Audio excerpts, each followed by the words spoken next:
There it goes, YouTube finally started. Really annoying how inconsistent that is. Alright, YouTube. Didn't miss much. Just did the brief recap of last time, and yeah, I started wandering around. Yeah, trying to find the clues to Ravel puzzle, well, or the portal. So just kind of started with running around asking people who have experience in other planes, or that would just be really smart. Really asked Rishka and went to Yavanna at the art gallery. Didn't have much. Yeah, that's just information about him. And then about his work, well, intending to work at the fest hall. I'm gone. Show me, do you have anything by any chance? I doubt it. No. Mertwin, oh yeah, we found his head last time. Nice information about that. Murder sense, probably not going to answer anything.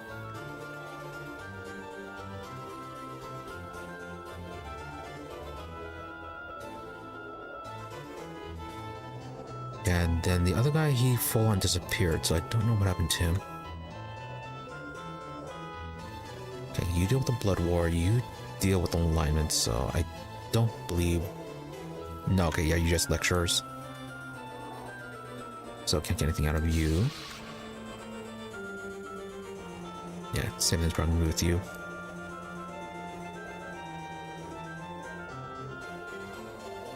Okay, then we have the tutor who can... Well, the original mage tutor that Shalabes was going to replace. And then we also have the other guy that we gave the chocolate quasit to, who can ask about...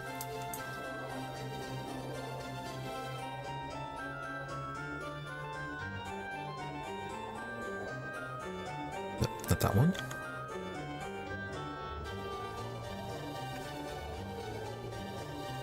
Festival, sensoriums. All right.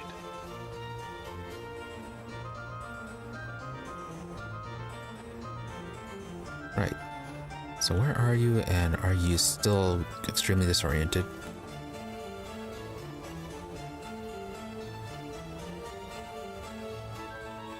Looks over you as you approach, does not seem to recognize you.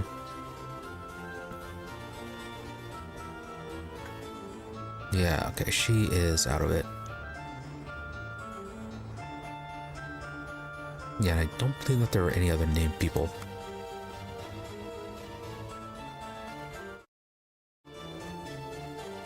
Done.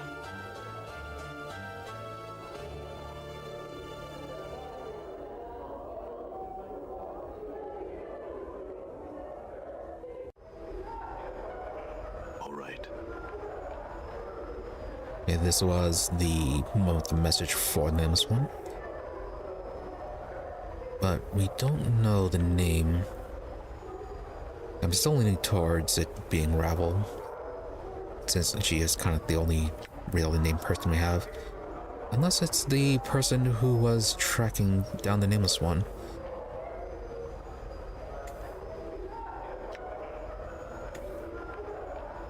Yeah, just say mold with that one, directing the guy who created this stone to, yeah, to just memorize everything and actually create the stone. Quell.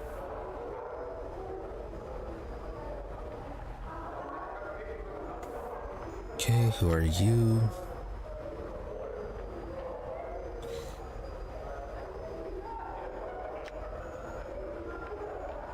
Manners brought you chocolate. Purchase spells, ask for candy. Now, can we ask him about the stone? No. Candy, what breakdown means I think I give you candy. So no ordinary candies, but chocolates of power. Indeed, they're not cheap, mind you. So, would you find yourself short of jink? I suspect you dropped the subject immediately.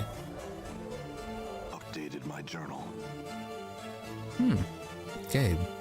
Boosting foods. Cloud kill, luck. Swarm curse. Interesting.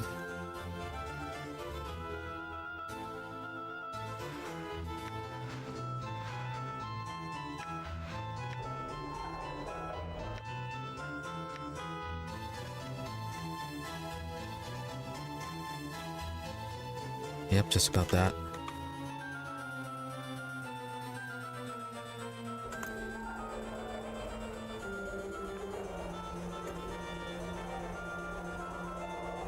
Buy candy, ask about the place, and then yeah, just regular buying spells.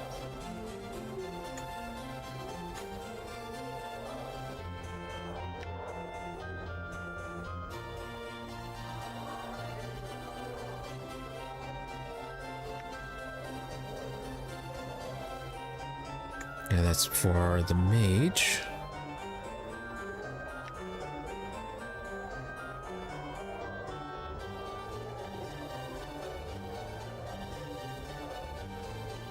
Also, no shit if I ever heard one. Whoever taught you the art? Midwife in Rackbreaker Square, Macbeth. That shouldn't be the name to be spreading such ineffable twaddle. Oh yeah, maybe we should talk to her. Look at these spells. What is this addle crap that's been spilling out?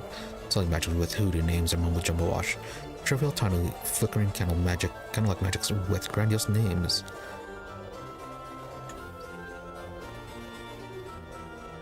And then, yeah, back to this. He just insulted Macbeth.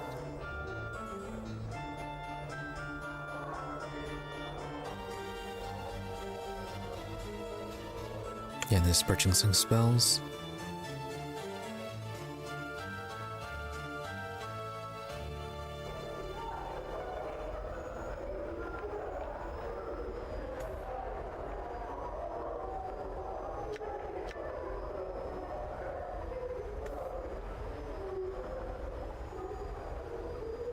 Yeah, nothing more. Okay.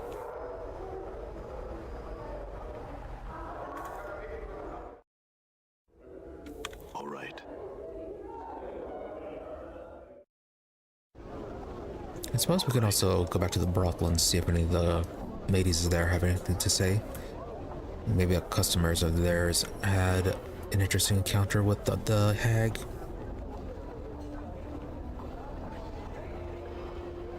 Yeah, let's do that before we head out, and then we'll head towards Rackbreaker Square.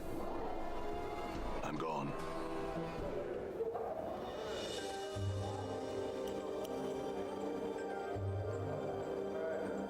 Questions?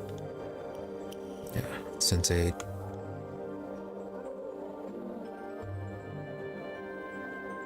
Yeah, same old. Should also try asking the companions, I guess.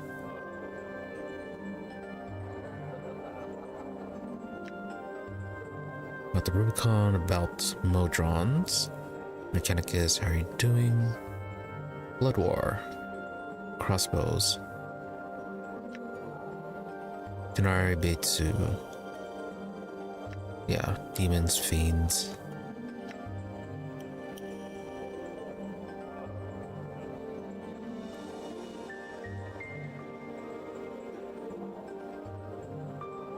Okay, about being a rogue.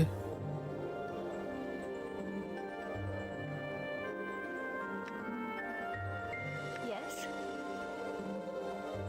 About Tanari, about her name.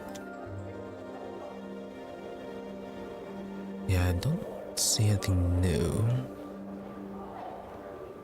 Oh, questions of our travels.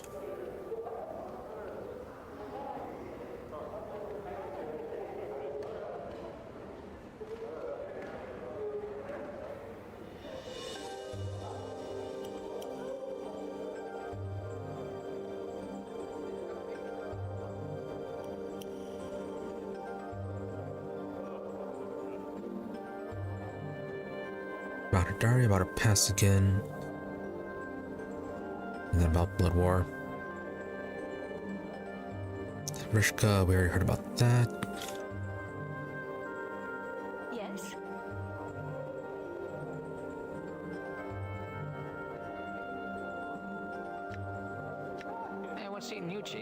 Or do you have any ideas?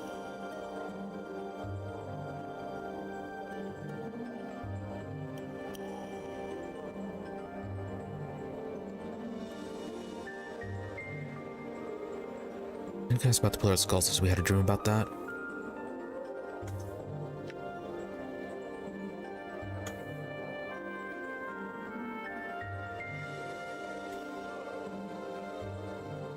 Alright, nothing new. Yeah, we had a deal.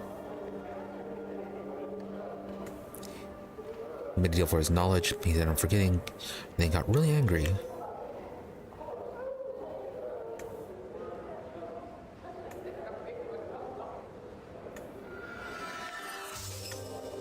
Yep, tried to kill Mort. Didn't work out.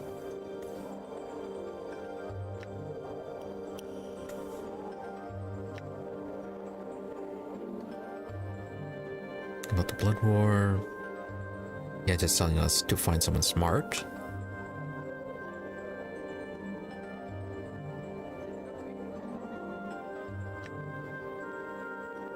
What is your will? Not anything new with you.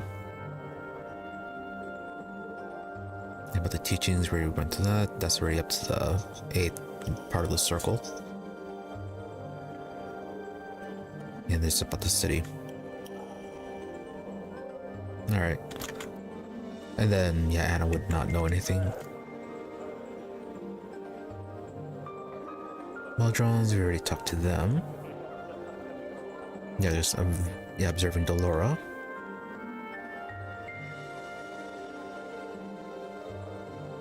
About her nature.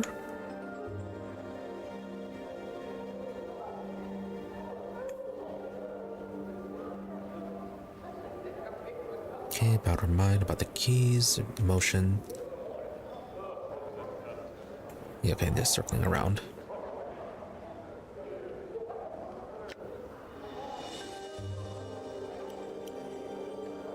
Initiation rights. And Grace.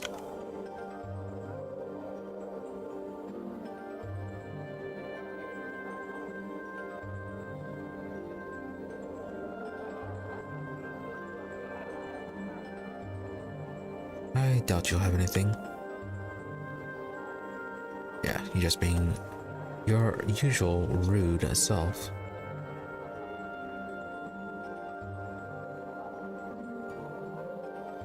Yep, just trade tails. Tail chaser, what are you doing here? Yeah, it's about Yavanna.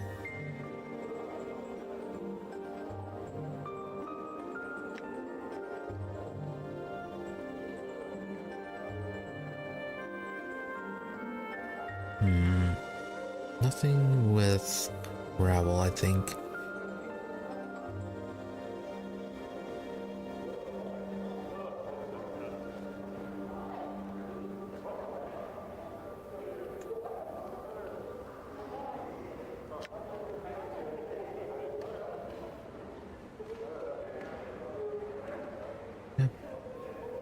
Related to Yavanna, not a good relationship.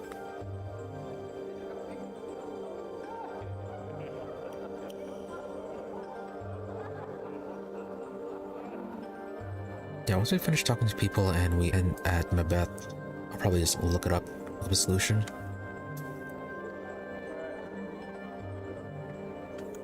Hey, Nini.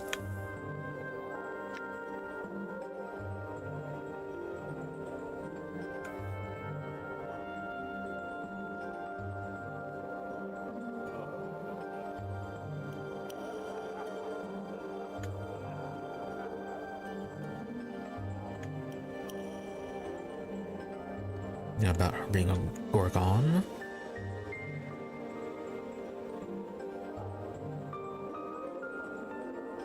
Yeah, sensates, sensoriums.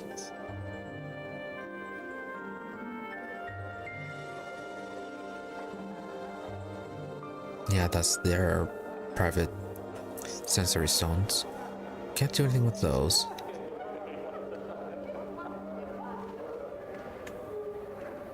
Right, you deal with dreams. That are all... Yeah, Vision of Black Mark Maze, Night Hag named Ravel. And then you're just stressed about the nightmares.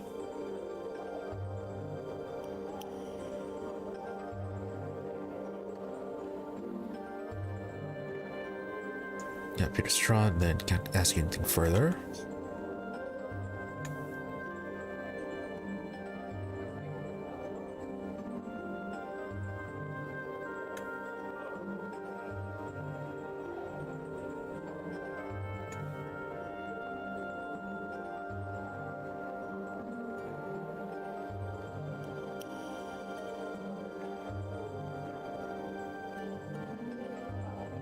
So why am I asking what is she? Odd.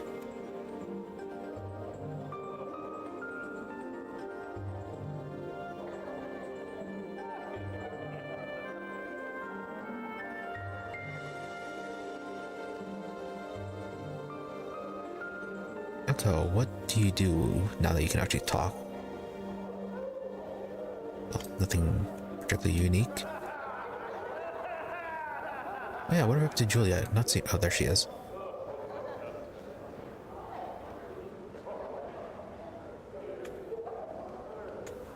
Why are you rolling your eyes? After all that we did to help you.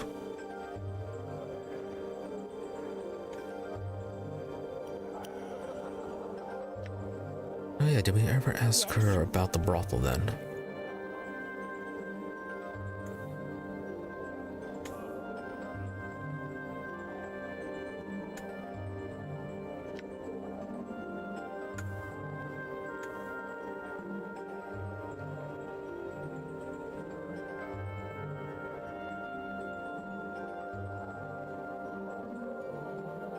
Alright, so nothing particularly unique with that. All right.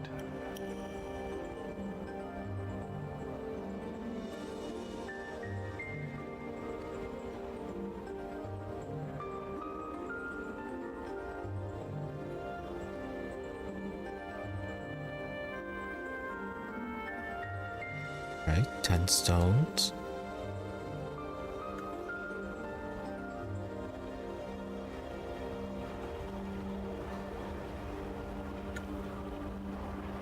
Alright, wasn't this one the blank one?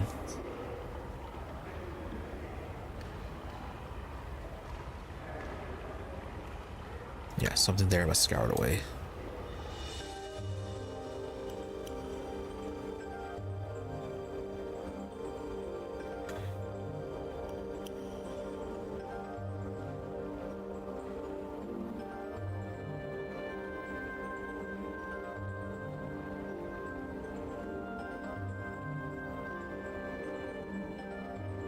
Done.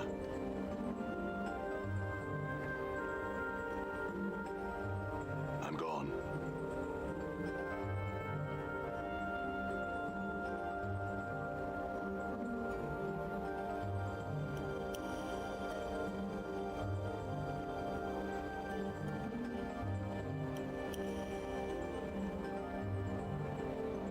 Nothing too interesting going on with these.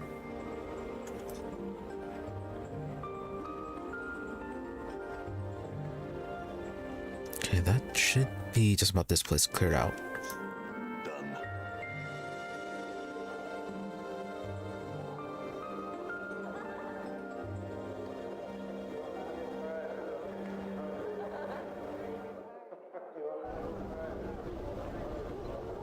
All right.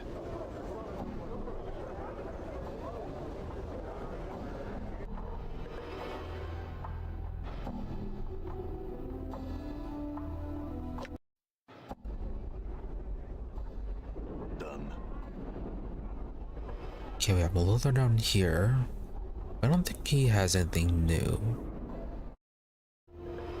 Yeah, it's just buying items from him or getting a heal off of him.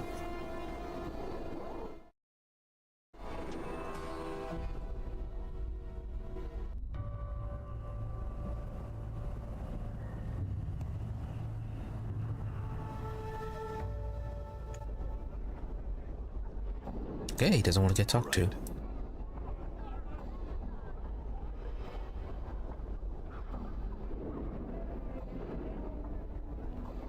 Yeah, then we can't talk to them because it's a con.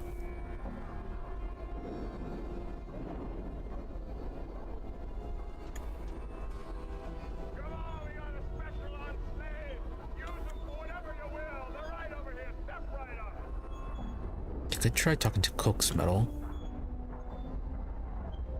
Although I doubt he'll have anything of important to say. The main thing is just to make weapons.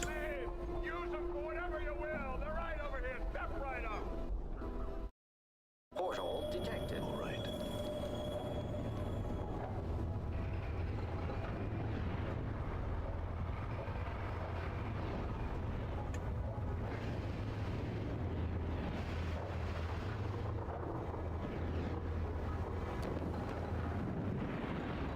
Forge weapons.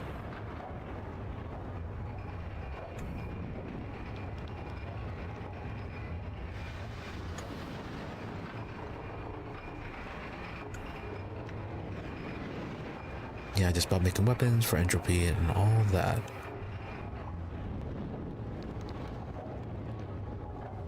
Portal detected. I'm gone. And Sebastian is not saying anything. Suppose we can try doing a run through here. See if we can find anyone who knows about the portal.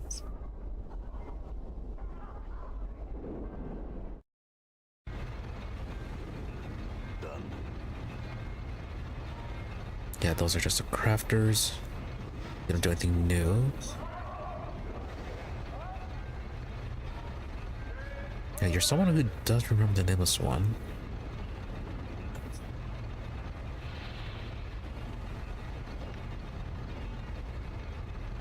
Yeah, just old memories I doesn't quite remember.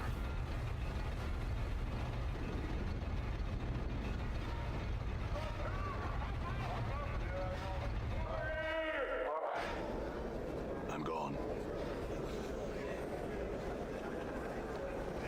And I believe Toldor, the main thing with you is that we can join the faction. Otherwise, don't have anything in particular we can ask you about.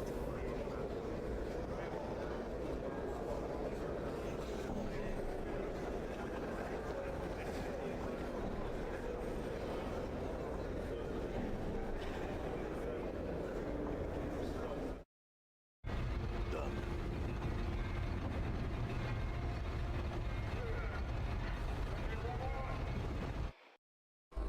I'm gone.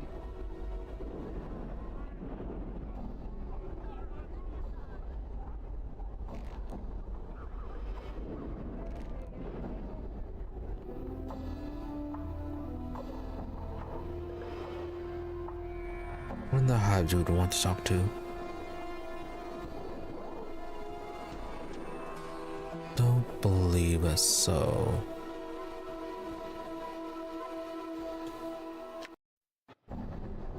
Yeah, let's talk to I'm Macbeth. gone.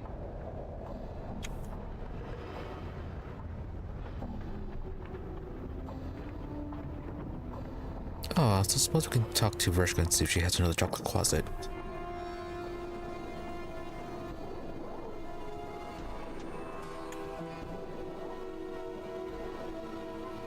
Questions, healing. No, okay. I'm gone.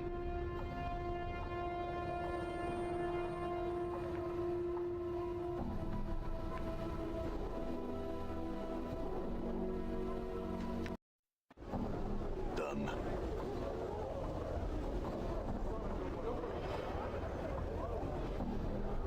Yeah, check that out. See if she has another chocolate closet. That's something we can maybe bribe a Quell with.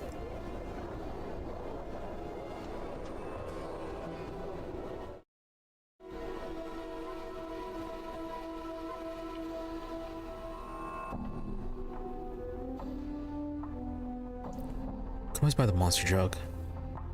Tattered doll. Nope, and baby oil made out of real babies.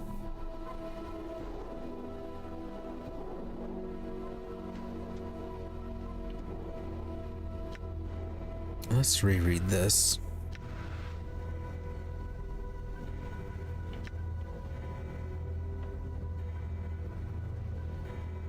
Okay, that's about the shadow. This is about Daenerys. This is about the item that he hid inside Nameless One's body. Ranting curse tattoos I tried to cut off didn't work.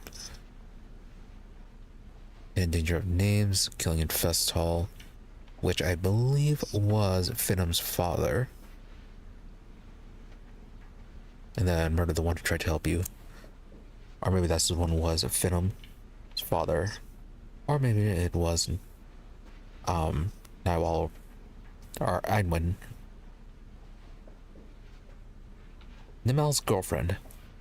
Anyways. Main point, Ravel.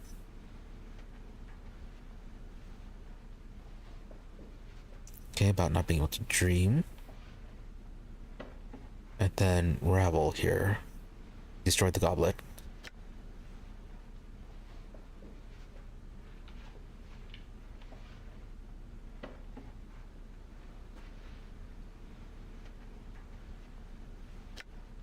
Alright, he was afraid of Ravel.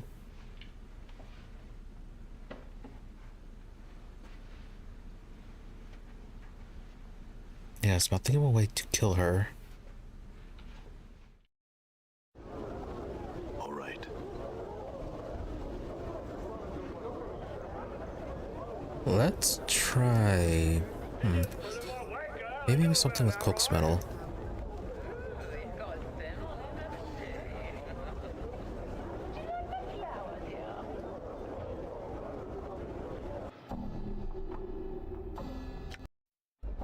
All right.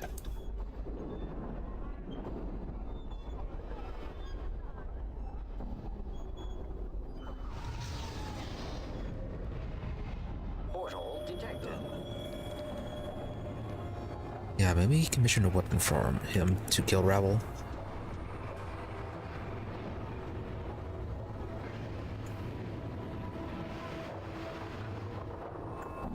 Yeah, about forging weapons.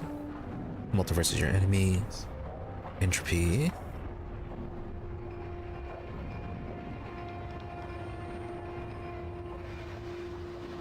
That you seem... Something that you seem to offer is violent and senseless without meaning. All things have a common ground. Decay, war is necessary. That's necessary. Decay is necessary.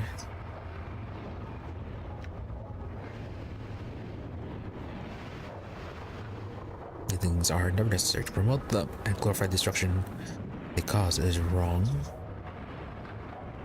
How much of this is too much? There are no limits.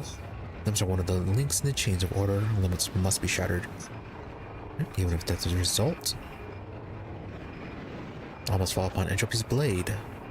Fun.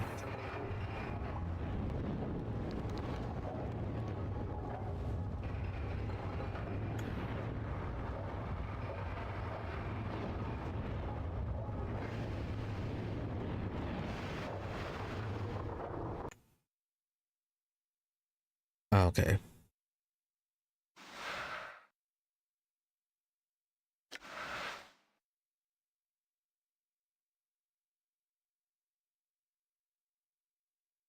Ooh, concept ogre power. Fighters and thieves proficiency fists.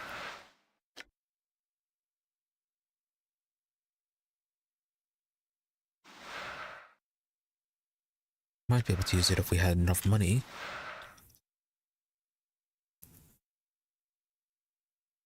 Oh, daggers of Shar.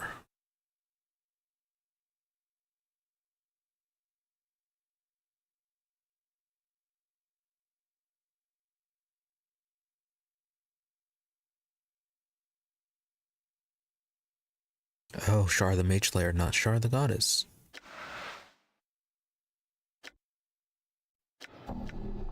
And, okay, you're not buying anything.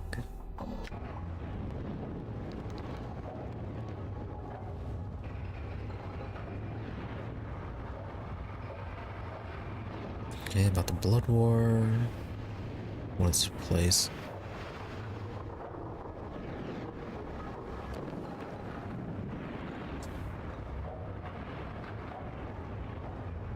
Yeah, we can't ask him for any weapons. All right. Hmm.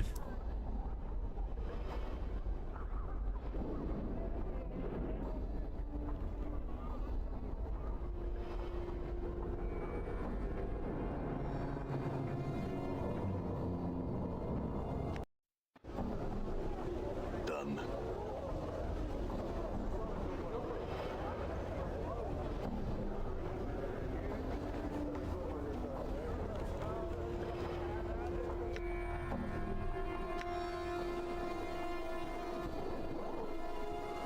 Yeah, no active quest.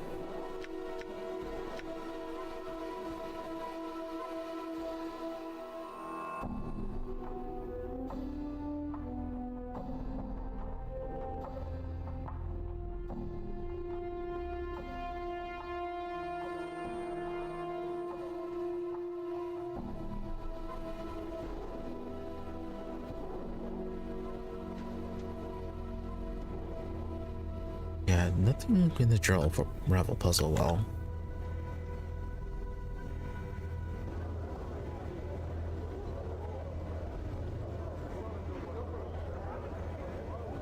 Alright, time to look up the solution.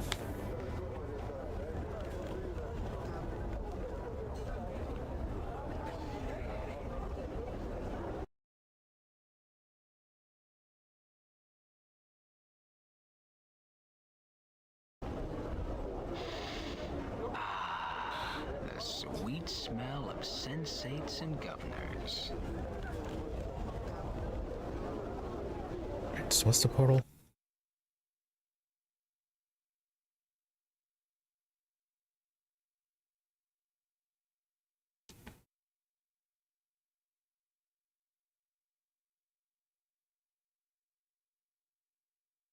Bloody handkerchief. Learned from Quell. Really?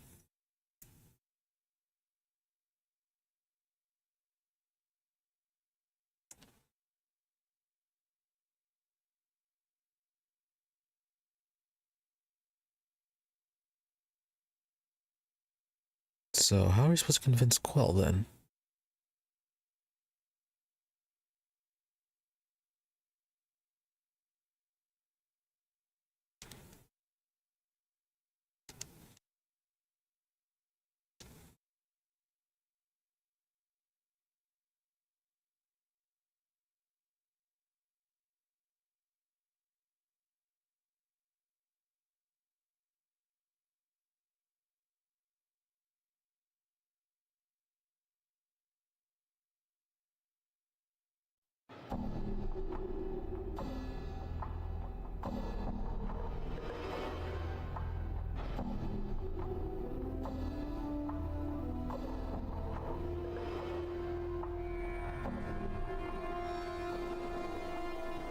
Hmm.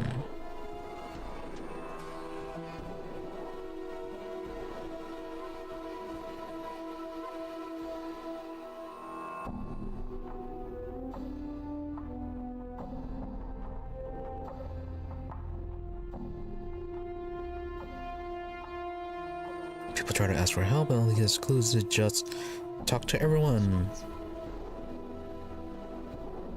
Talk to everyone, go to the shops. Nothing too specific.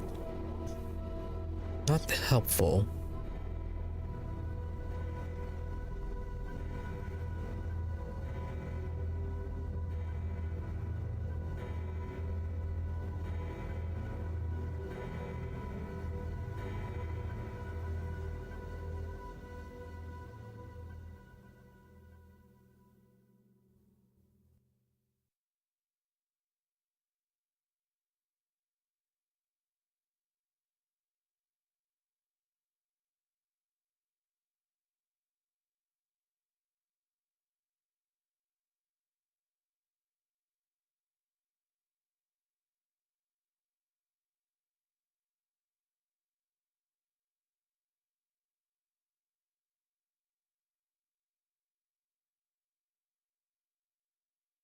Well, it's apparently supposed to talk to Lothar.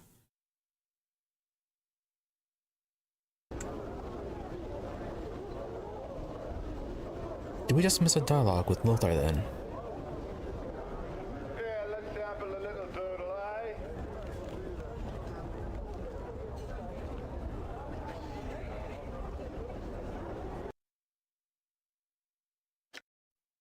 Yeah, I thought I already clicked through all of his options. All right. Yeah, and this time we just angered him and he teleported us away.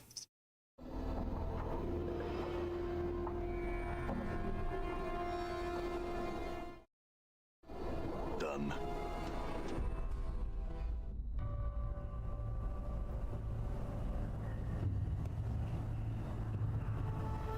Okay, answer questions.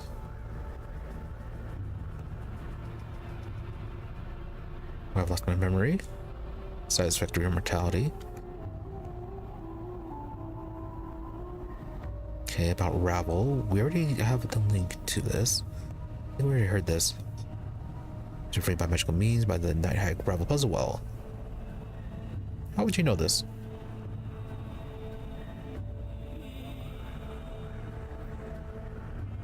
Say who? Ravel puzzle was an enigma. Even among the Night Hags, some would call her Barmy. Others, I should say, she plays a deeper game than any can see through. She is evil through and through, making the fiends you'll see in the area seem positively divine when compared to her. She's out of the reach of men now, thanks to powers. For she was amazed by the Lady of Pain. So how do we find her? Is there like pocket image a small place? Small places mean places. To reach one, you need to find a portal and a key. You do not know where the door or the key are. Perhaps you should seek some of your old acquaintances. You have certainly left a trail of them behind. They'll find you, no doubt. Great to meet you well. Perhaps you should visit the Civic Festival. They may have answers there. Updated my journal. There we go. Okay, apparently we just didn't go through all the dialogue options in this. Maker of toys and puzzles. Solver of problems that didn't need solving. She decided that Sigil, this cage, was a large puzzle box of all, and set herself to undo it, to let in the armies of fiends at her disposal, no doubt to upset the balance of the city and turn the entire burg into a charnel house. Pray to any powers you hold dear, with a thanks she did not succeed.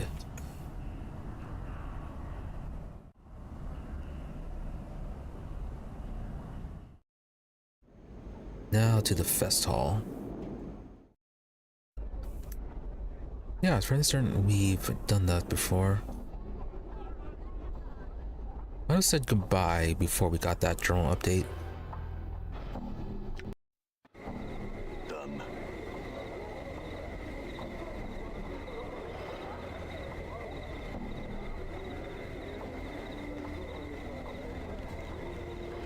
Yeah, that ended up being the key to this. That would be a bit annoying, considering that All right. we already have the link to Ravel from the dodecahedron, as well as her being a night hag from the, well, again from the dodecahedron, and also the painting in the art gallery.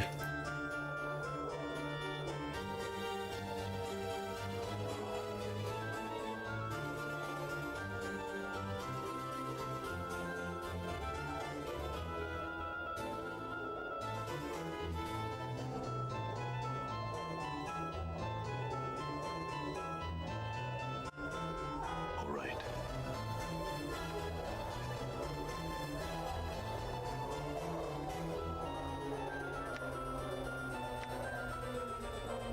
There it is, Ravel. Ravel, it is I.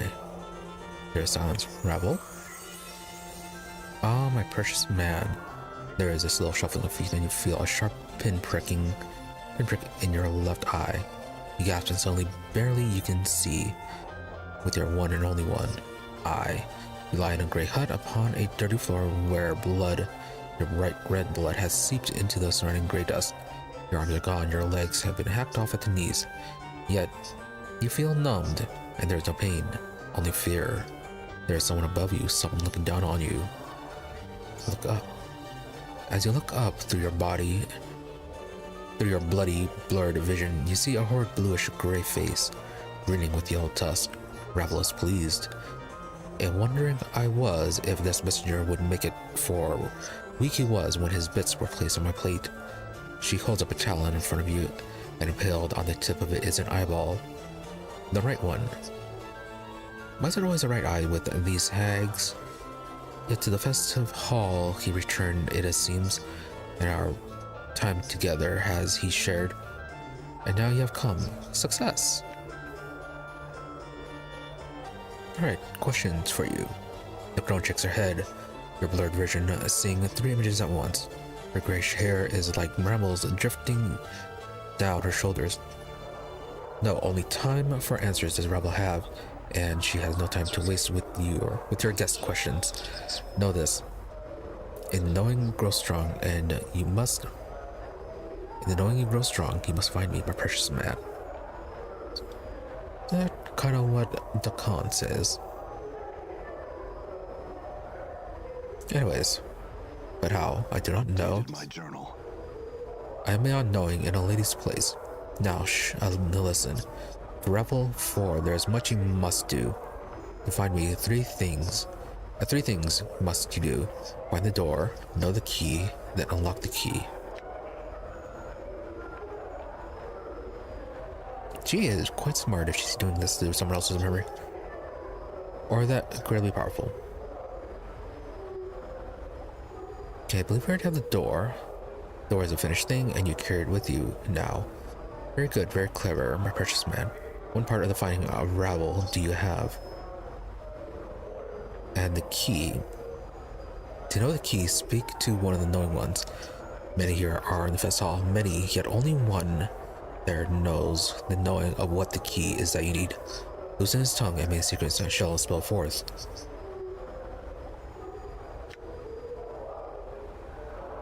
Yeah, I'm guessing that should be quelled then. When you say unlock the key, what do you mean? And knowing the key is not enough, so Ravel thinks. Knowing it and unlocking it, 2 tasks that must be joined.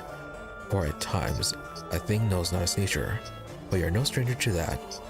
Ravel cackles, a long hideous cry that fills your ears with pain. That is quite a horrible laugh she has then. So, how's the carry talking into someone else's memories? Of his own experiences and telling what Ravel do, but not telling of how she speaks to you now. She speaks soothingly. Many are the wrenching and twistings of Ravel, and many are secrets. I need you, and I need you to know this.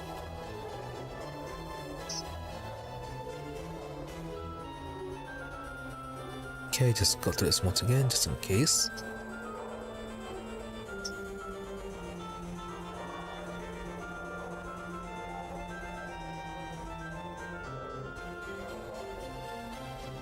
Alright, that should be it. Farewell, Ravel.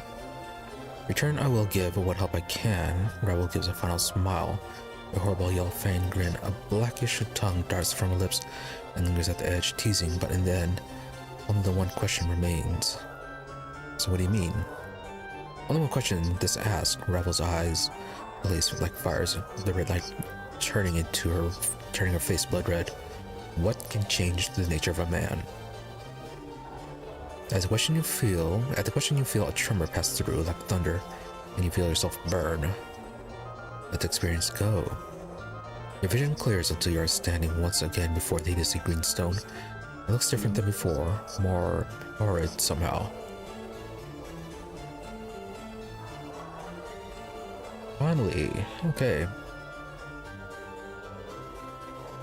But yeah, like I said, I feel like having known about the painting and Ravel from the dodecahedron should have been enough for this. Oh yeah, that and the dreams.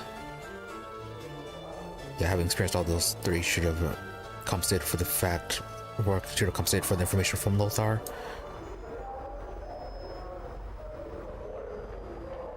Alright, Quell, your turn. So what do you know of Ravel Puzzlewell? Finally appeared. At the mention of her name, he swallows the candy he's sucking on with a loud gulp, whistling in pain. But still, why tell at all such things? Such tales are best left in dusty books and in the attics of old men's minds. Evil, such a name. and such dark tales swarm about like flies on a corpse. Just the same, I need you to tell me. He rolls his eyes, plopping another candy into his mouth. She's a night hag, my boy, who came to Sigil, all evil and cackles, and she was alive with our shadow magic, ready to butt heads with the Lady of Pain. Barmy old hag. Only is succeeding, getting herself amazed. She's likely dead by now. So how do we find her? Why? Why would you ask such a thing? Are you mad? What could you possibly want with such an evil creature? Well, yeah, she knows about our past. Doubtful. She was amazed many centuries ago, gone, penned in the dead books. She is. And even if she were somehow, or she were somehow, still clutching to life with her black and bloody talons, what could she possibly know about you? If she wasn't the spitting image of cackling evil, that is, and was even willing to help you, I'll just have to hope she's alive and will help me. Yeah, not a good situation if you're having someone, if they're your only hope. By luscious 6 teats and her swollen tummy, what a flickering candle of hope hurled into the howling winds of pandemonium that is. Flicker, flicker, whoosh. Don't be any more the fool that you need be. Must still seek her out, whether she's dead or alive. So if she's dead, as she most likely is, then what is your plan, may I ask? You have everything all figured out, do you? Well, just blowing words out of his pits. Nonsense. Nothing. What do you plan to do if she's in the book, eh? Well, what do you think I should do then? The first part of the question you've asked me. I think you should give up this clueless idea of entering mazes and chattering with night hags and look back into whatever crypt you crawled out of.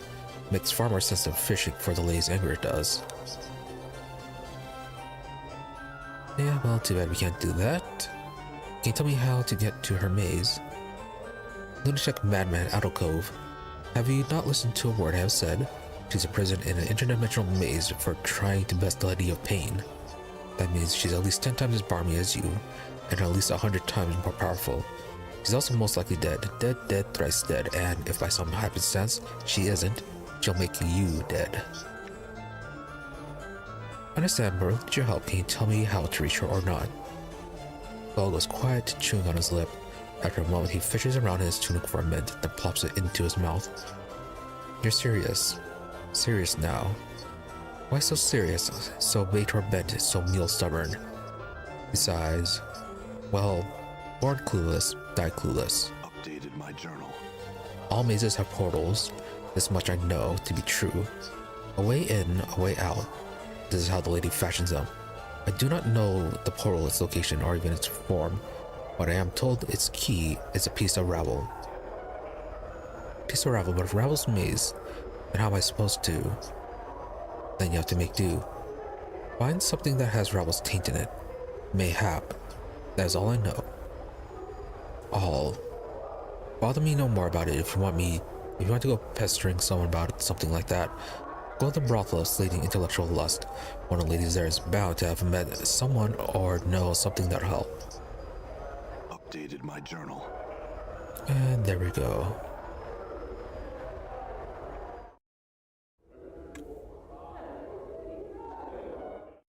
So back to the brothel it is. I'm gone.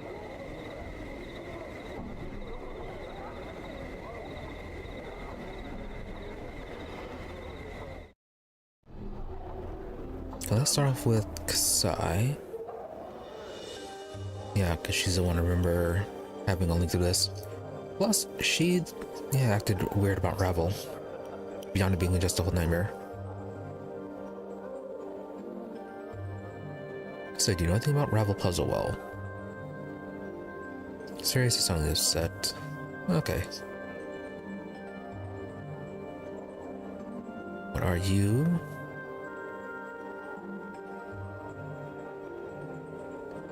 Alright, nothing. Guess we're gonna ask them all.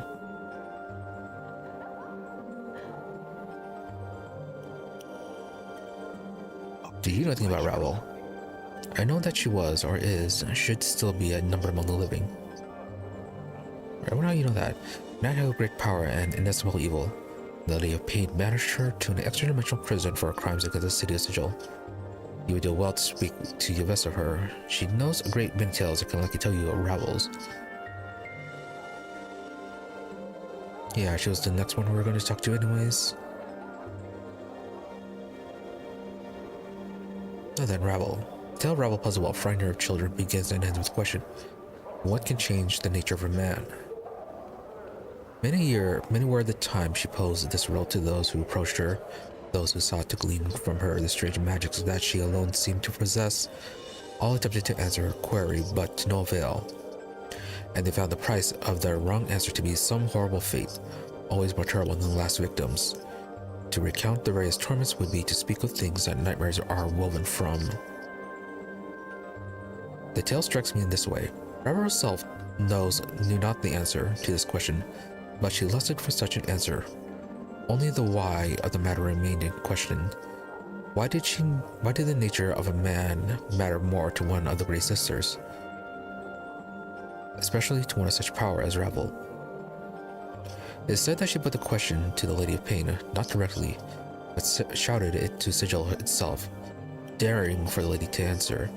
When no reply was forthcoming, she wove terrible magics that threatened to open the cage and let the fury of the plains roll in like a wave.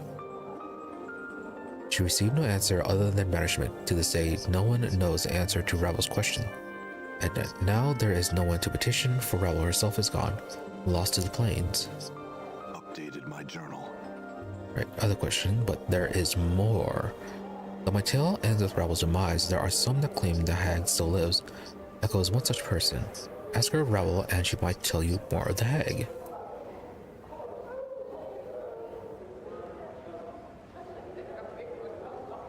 Okay, this is taking us to home, ladies. Echo nods and lowers her voice. In fact, I do. Not only does she exist, she has children. That? Quite an amazing feat. Updated my journal. Although, on Baldur's Gate 3, we do kind of know how hags reproduce, so it could be something from that. One of them is here at times.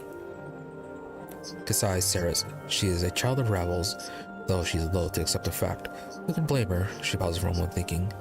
I've never gotten her to admit it, though I am sure 'tis true. Alright, quite the gossip.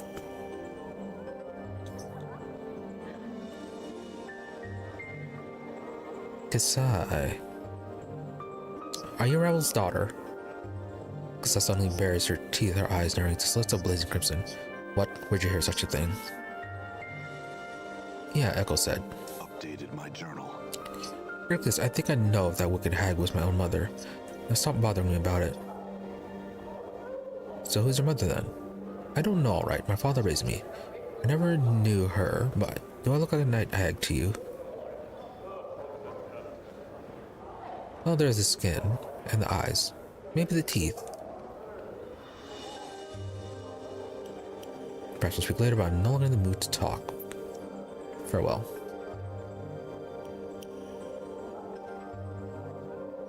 Try again?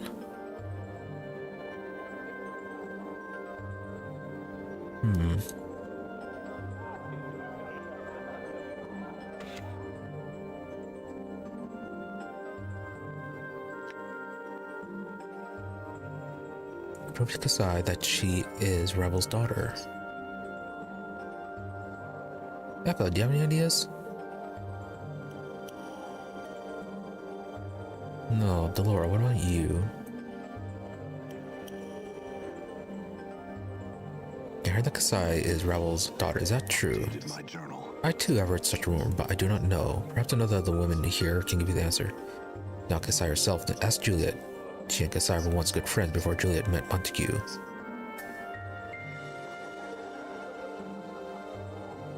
Juliet has been pretty rude lately, though. Or at least rather dismissive. Updated my journal. Ravel, I thought I might have heard that name before. I know not the truth of it, but I have heard such rumor that I wish to ask Kimaxi Addertongue that very same question. They are half-sisters, thou see. Interesting. This is nearly taking us to all of the ladies. Okay.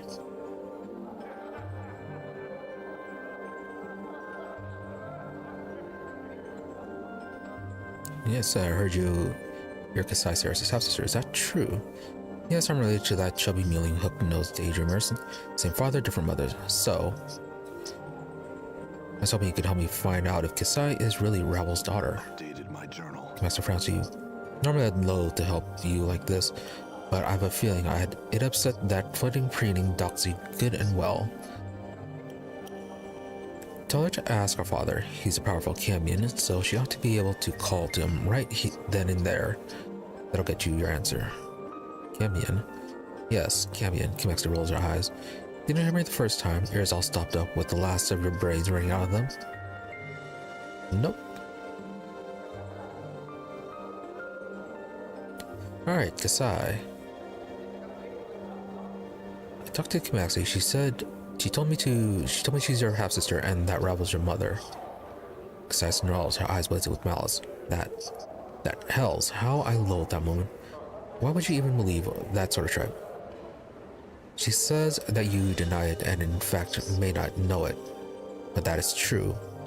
She said you could ask your father, that he would tell you. Updated my journal. Kasai stares at you silently for a time. Give me a moment. She turns from you and begins to mutter softly. The air seems to shimmer around her slightly and fills with a coppery smell like warm blood. Don't butt in. Wait patiently. Kasai remains turned away from you for a moment before finally coming to face you. I do not want to believe that wicked hag may have been my mother. I have lived long. I do not appear to age and have disturbing dreams sometimes. She shudders, but still, I do not wish to be the inheritor of the evil she caused, nor draw the lady's gaze as my mother did. Such evil things she did.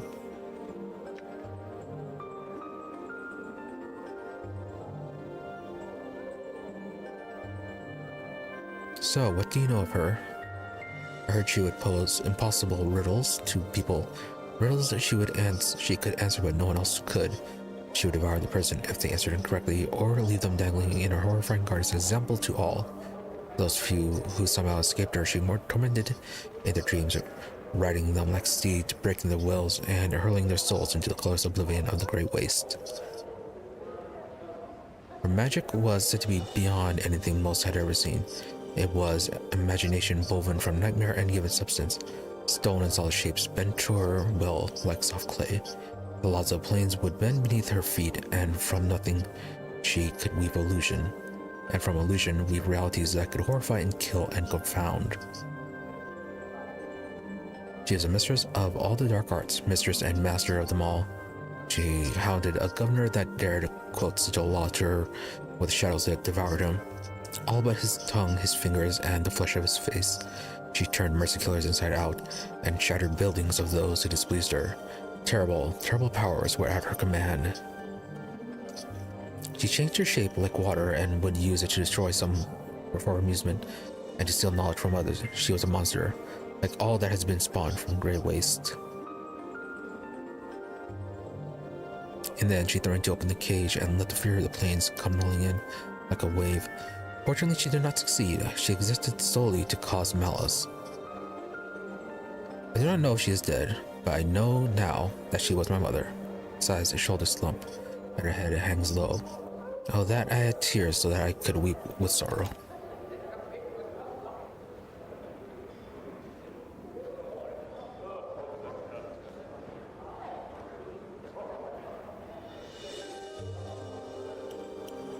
Yeah, I suppose that would be pretty distressing to be related to such a person. Yeah, especially considering that there may be people who would want to have a bit of vengeance upon her or her descendants. Alright, comfort her. She suddenly falls into your arms, shuddering as if she were racked with sobs. For a time, Kasai simply stands there, clinging to you. But then she pushes away. Thank you, but I'll be fine. I just need some time to think about it all. Right, so bad timing, but yeah, I need a piece of yourself. She looks quite alarmed. The portal key to Ravel's puzzle maze is a piece of her, and you are her blood, so it's close enough. Kasai gasps. You tend to seek her out. Her surprise quickly changes to expression awareness. What? What would you need of me? Your blood, most likely. Only a drop or two, I'm sure. She nods, but do you have some way to carry it? A piece of cloth, like a handkerchief, or something you know? No, I don't. She sighs, looking around. I'm sure there's one in the brothel somewhere. Bring it here when you find it, alright? I'll give you my blood then. Updated my journal.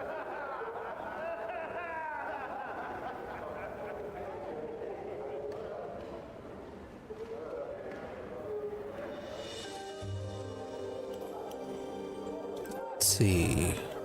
Nenny, do you have a spare handkerchief? What about you, Vivian? Can always ask. Yeah, Gorgon lady.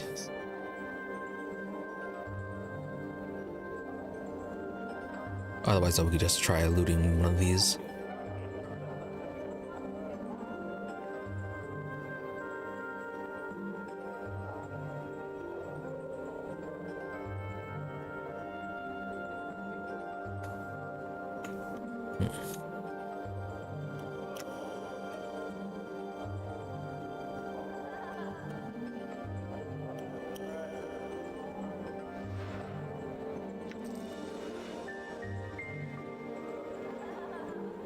Maybe we'll find a spare one in here somewhere. There it is.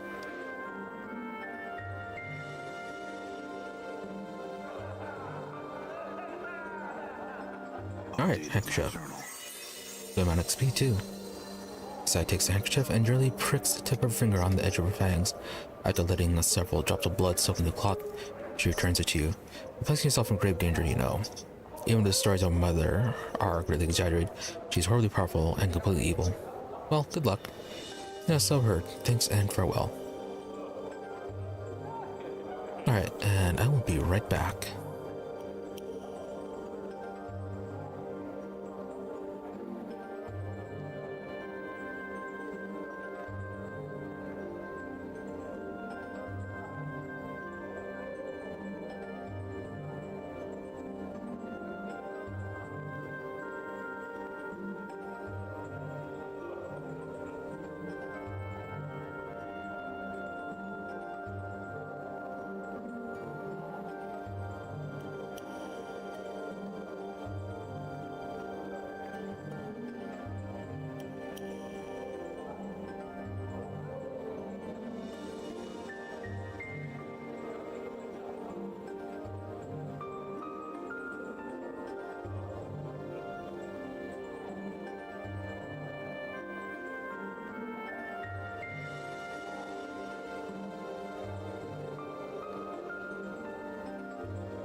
Oh, did I forget to put be back sign on?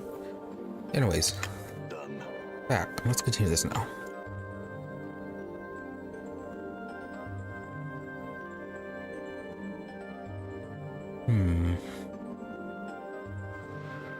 Yeah, I should probably drop out some stuff if we're going to head to another plane.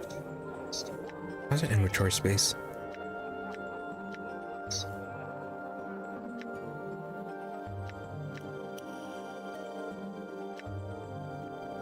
Might be good. I'm gone. Still, let's free up some of our inventory a little bit. Done.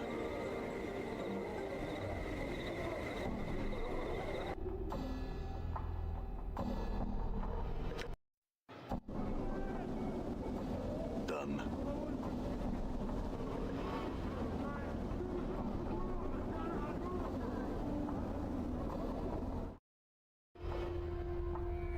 Done.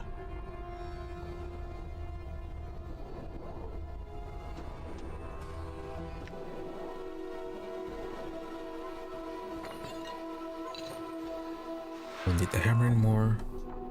This is just about her legacy, I believe. Alright, dinner is wood ring, and then I think this is the ring without in the intestines. So that's inconceivable. Keep that forever. Festival room. Don't think we need that. Merc, that's just a spell.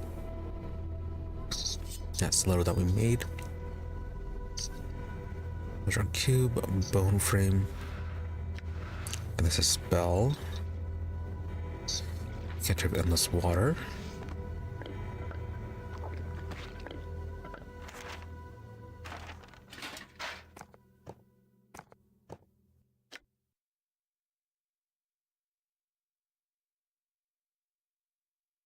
Club of Nettles. Mortuary key.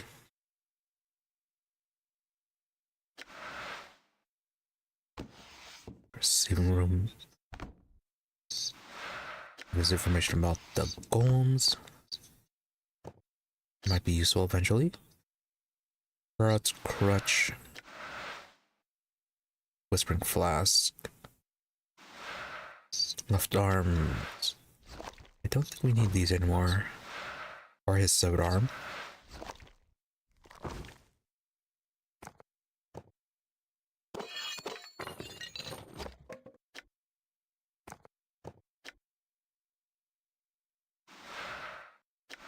Something's just in case.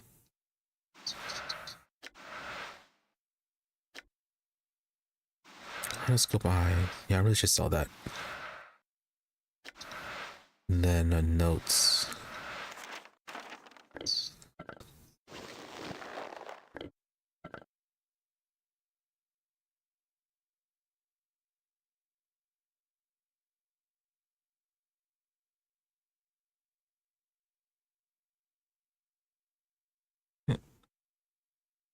Is that a bit too loud?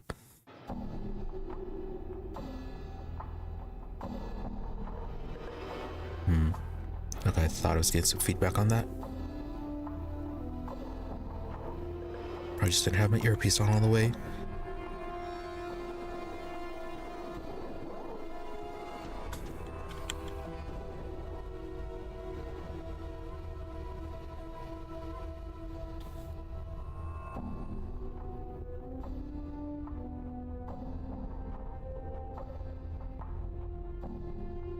Alright, let's go ahead and activate that.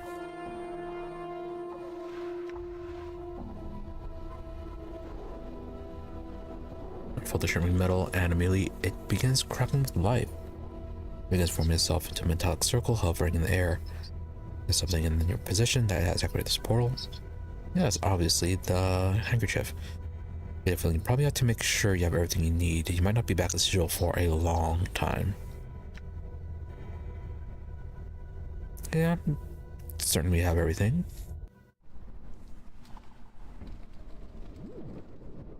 Alright, the maze. We saw this in the dream. Done.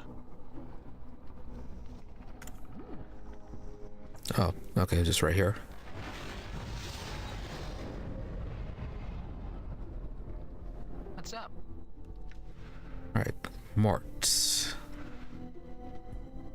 taunt. Yes, you can.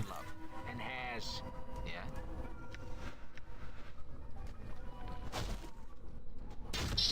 Yes? I think, therefore I am, by your command. You dog's body, huh?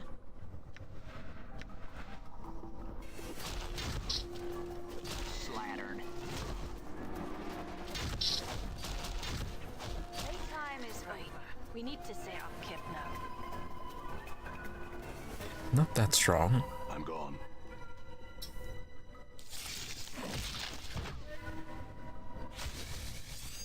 Okay, random traps.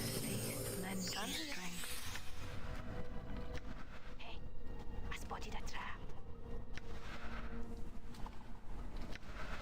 Might as well. Disarmed it. Disarmed it. What? Imbecile. How may I help? What's up, Chief? Your face is just begging to be kicked. Maximally efficient strike. Damn it. Yeah, this just could be continuously spawning, or did we just walk in range of those? Aye, what? Might as well. I'm gone. Okay. Oh, and it crashed.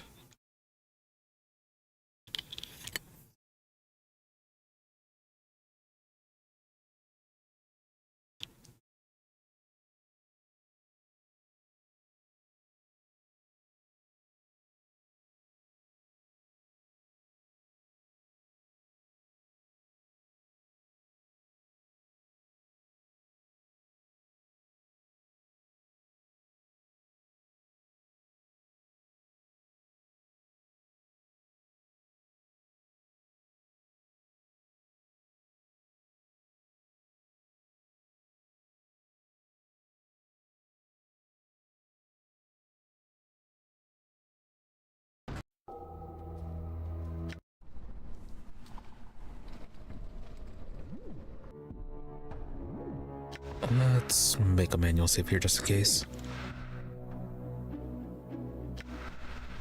I'm gone. Yeah, so we're right on the western edge. Are you still detecting? Yes, you are. Why not? All right. What's up? Filthy stinkards.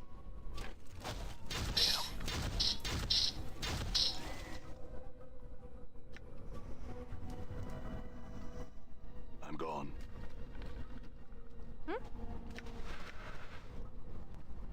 I'm gone.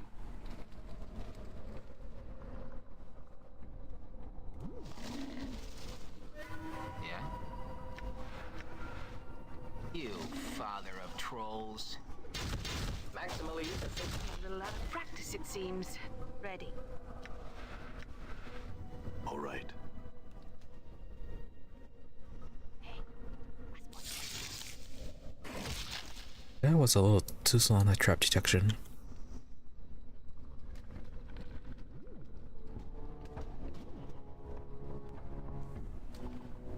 That feels like that should be a trap. Right. We need to set up Kip now.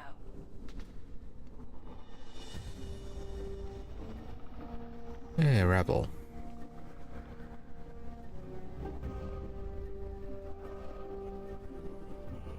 The plump hook-nosed crone before you doesn't look much like a myth.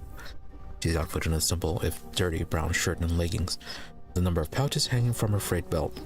She seems oblivious to your presence, more concerned with the tiny black roots woven together and form the floor of the maze, anything transpiring around her. Let's study her for a moment. Tangle of jagged gray hair juts from beneath the crone's hood, spreading down her shoulders like a mass of twisted gray roots. Sickly blue-gray flesh hangs in loose folds from her face. Her narrow chin, long and sharp, juts forward in an extreme underbite, and two filthy yellow canines protrude from her lower jaw like small tusks. That feels familiar, like the painting description.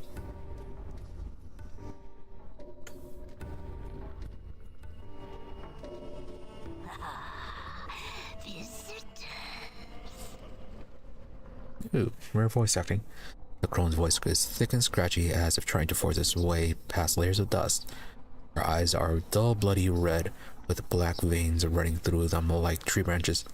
As she gazes at you, a strange crawling sensation passes through you like snakes burrowing beneath your skin. Greetings, Ravel. Oh no, my pretty thing. Have you returned at last? You were gone so long. I feared you forgot poor, lonely Ravel. Ravel's face splits into a grotesque smile, displaying a row of chipped yellow fangs.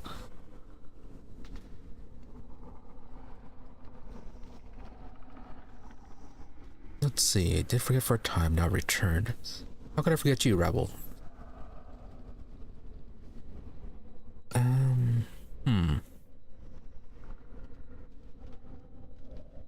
Let's try to be nice. How could I forget you, Ravel? I missed you, but you hid yourself in a place that was difficult for me to reach. Come now, did you not wish my company? Aw, the more voice acting. Aw. Ravel's yellow smile widens, peeling back the fold of her skin, and she cackles softly. Such sweet words. You already are knowing the answer of your asking, my precious man. I scattered clues like caltrops, and these were my means of guiding you to my garden. I feared it was you who had forgot I assure you, I didn't know such a thing. I have returned to you at last. Really? Should you be playing that you actually remembered her? I probably should have picked the other option. Have you? But what has returned? She squints at you with her black veined eyes and hisses softly. Let Ravel see how you fared in this life. She reaches out as if to caress you, and you suddenly notice her fingers are talons, each fingernail filthy and wickedly sharp. Alright, let her do her business. Her ragged talons trace their ways across your skin, and in the way you feel the same strange tingling sensation you felt when Ravel first looked at you. Her eyes dim somewhat, and her talons slide gently along the contours of her face, lingering on your scars. Wait, Ravel's fingers withdraws, and she looks at you sadly. Oh, sad broken half thing. All in pieces, she squints at you again. No longer the one Ravel knew, are you? Are you still a broken after all this sad time? Broken, what do you mean? A body you possess, but a body of knowledge you do not. She points her ragged talons at your chest, at your scars. Many and such scars you have, all scrawled on your skin. Many tales does your skin tell. So what tales does my skin tell? Your scars and tattoos you shout to me. Here is a man in confrontation with the world. Ravel makes a crooning noise, not unlike a dying bird. Yes, such tales as would shrivel even a hag's ears. Tell me these tales, I would know them. The tales are many. The echo of balance, imbalance, trials of war, battles with fiendish elements, and a creature that feeds on others from afar to sustain itself. And of torments, such torment flesh has never known. Alright, 4 things. Balance, imbalance, start with that. Divided in two you are, when your mortality was peeled from you, no longer balanced, such a broken in the separation, both a blessing and a mistake, but more mistake than blessing, Ravel thinks. You took my mortality, how? Forgot the how that I have I? Ravel's gaze dims from black veins swimming in her eyes, and even if I remembered, I would never do it twice. Not forgotten the moment have I after the break, seeing the pain that streamed from your veins, your cries like a wailing child, every bit of your being filled with emptiness, terrible even for these eyes. So that's why I feel hollow inside, because my mortality is gone. Very well. What are these other tales my skin tells? The tales are many. The echoes of balance, imbalance, trials of war. Oh no, okay, same thing. The trials of war. Great trials of war. Much too much to be borne by any mortal thing. What war? Where?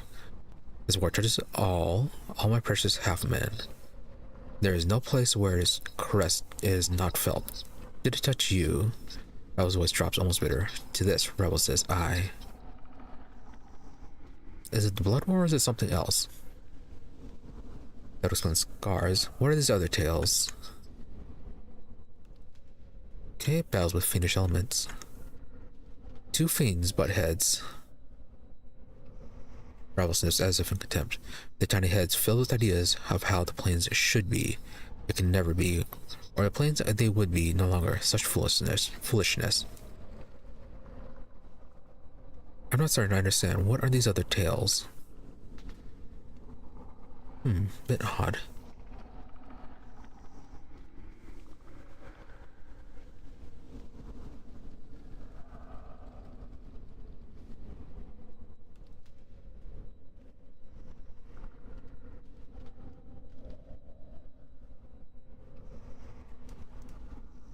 Oh, it's about the fiends leading the Blood War then.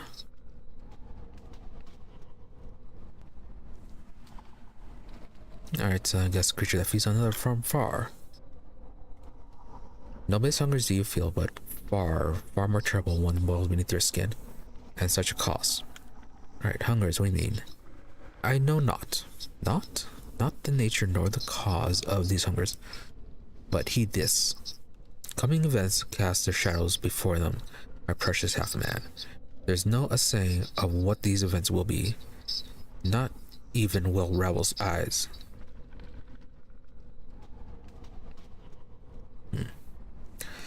Oh, very well. What are these other tales my skin tells?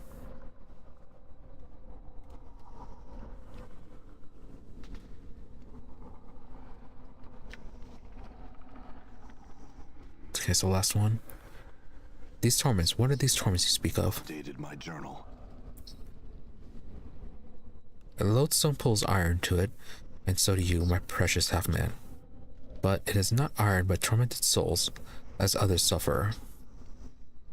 They are drawn to you, and your path becomes theirs. She makes a sweeping gesture. Do you not see them in the eyes of those that have traveled with you here with you? Alright, companions, what do you mean?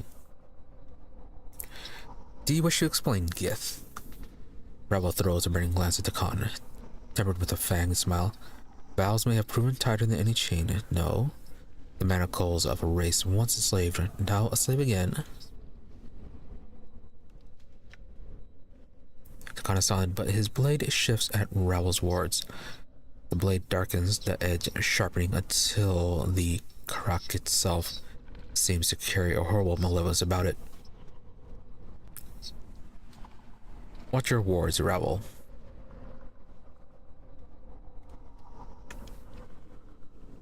The cog box. Ravel's gaze drifts to Nordom. Once it knew only suffering definition, but now it feels its sting. There is no room for two in the world of ones and zeros. No place for mayhap. In a house of truths and false, and no green with envy, in a black and white world, one discovers how the planes return, one discovers the truth behind loyalty and illogic. More torments will it know. The chattering skull, Ravel, doesn't bother to even look at Mort as if he is beneath her notice. Are the quips enough to shield for what lies buried inside your brain box? Why speak truth when lies suffice? Mort, what do you mean, Ravel? The abyssal temptress. Ravel sneers, her yellowed fangs piercing her purpled lips as she squints at fall from grace. A skin so fair, lips so rich, eyes that might cause you to forget Ravel herself. And yet she suffers more than any other. When one turns on their nature, many are the torments that arise from such a betrayal.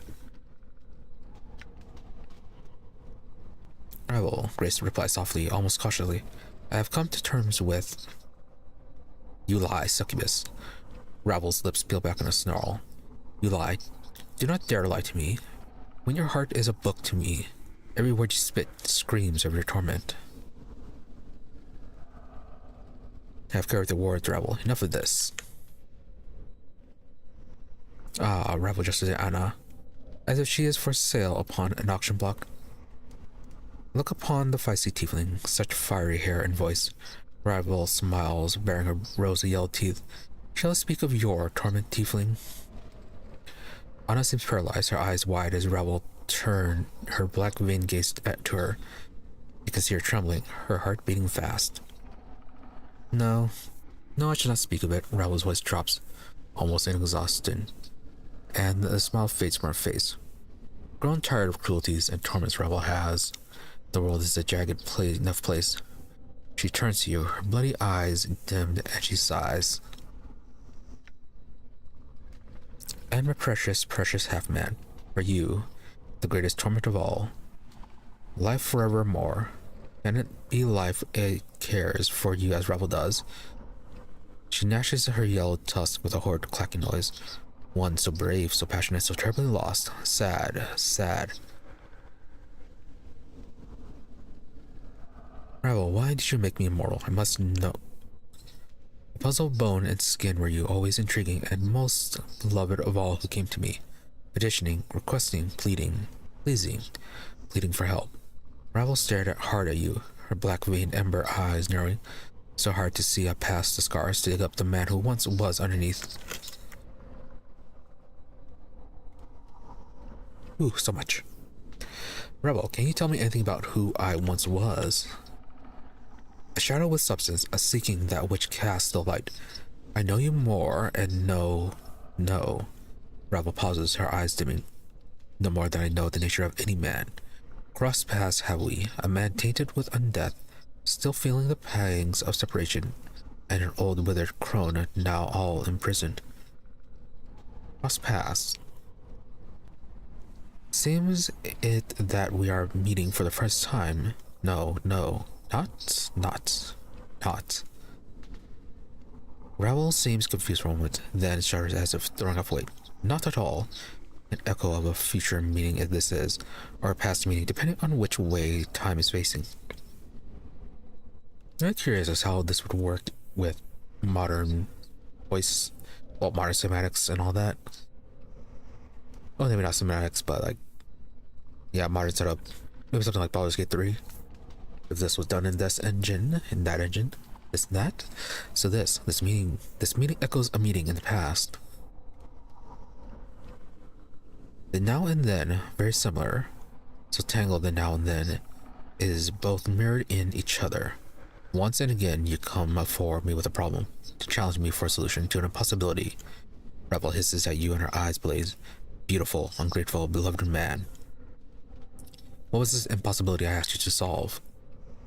Ravel doesn't seem to have heard you. She still seems to be in the past, for her eyes dim, and as if looking far away. Such fire in your eyes, enough to stir a grey lady's heart. Passion to be free, but when freed, the fire in your eyes guttered out. With the separation in your life has shed all meaning I fear. Ravel smiles with her yellow fangs, and then clicks them together, as if laughing. Mayhap you should sit on your hind legs and limp your forepaws. Mayhap Ravel will give you another scrap of knowing.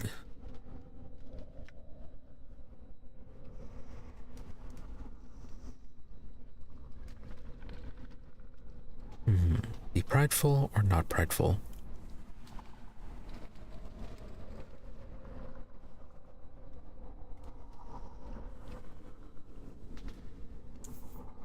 Right, don't beg.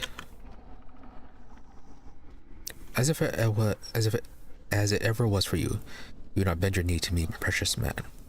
Ravel, I have many questions I wish to ask you.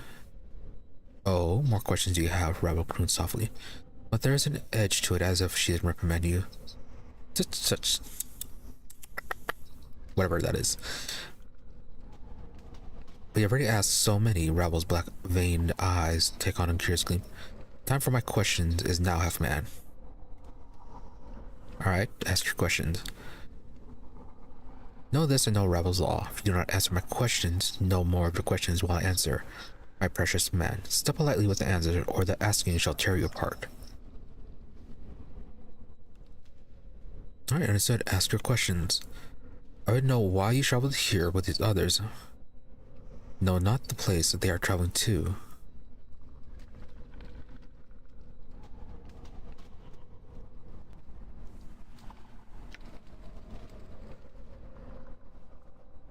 Would not want to travel here to meet with you, beautiful Ravel.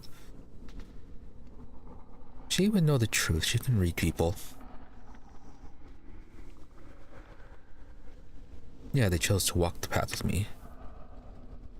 Chose? Ah, dangerous word is this so? Yes. Yes, Ravel throws a black vein glance at Dakan, her voice like an arrow. Is it choice, Gith? Is it, or is it a matter of two skies? Dakan's blade bleeds into a vicious dead black, mirroring his eyes, and to your surprise, the cracked edge suddenly splits into jagged fangs. Ravel, leave them be, I will answer your questions, not them. What the cockbox? Yeah, now that I'm thinking of this, choice was kind of overrated. Yeah, Dakan pledged himself more as well, his guilt and all that. Nordom, he doesn't have anything going, well, he used to be part of like the hive mind of other modrons, but now he's separated, so he's kind of connected with the group now. As for Anna and Grace, not so sure. So one of the cockbox, Ravel turns to Nordom, sneering, what does it know choice? She snaps her finger. Like sound of cracking bone. There's only obey and obey. Query. What does Nordom define choice? Define choice, the act of choosing selection, the right or opportunity to choose. Nordom, stop. Ravel turns to Mort. Skull, skull, skull. Ravel clicks her tongue after each word, and her smile widens. Your expression is difficult to read without the skin wrapping, but I feel that your fear from here. Coming here was not your choice. Well, I didn't have anything better to do except go to one of the ladies' mazes and meet one of the evilest creatures ever to set foot in Sigil. So I said, sure, why not? Mort, be quiet. Be quiet, Mort Klexi. Like the hells I will. I think we'll listen to this crone rather bone box enough. And now she's got some pair of stones saying I haven't got any skin. So what if I don't? Obviously the fact she has skin has done wonders for her looks. Does she think I like being naked all the time? And another thing. Mort, cut it out. Ravel, look. The succubus. Ravel screams. Did she have a choice? Mayhap in her smooth-skinned mind of soft silks and hard truths. Maybe choice. But no, a sensate must experience all and refuse to come. Not a sensate would you be, still no choice. I mean, sensates would probably have some sense of, well, sense of self-preservation and all that. We did kind of have to convince her about that. So then, the tiefling, the fiery one. Ravel cackles softly and her eyes kindle as if amused. No choice at all. No choice at all. When you feel instead of think, there's little room for choice. Anna makes no response. Ravel's mere presence seems to have silenced her. Her tail has stopped flicking, however, and her eyes have lost their hard edge. Right, enough, Ravel. Shh. There will be enough time for you to speak, my precious man. Okay, won't be doing that again. Ravel taps a talon against one of her deal tusks. His question next. What do you feel for these that have come with you? Do they matter in your heart? She smiles, black veins snatching her eyes. Or are they tools for your will?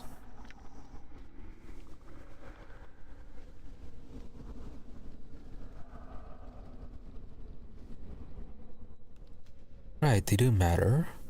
If they were tools, I would have gotten... Yeah, I would have gotten Ignis instead.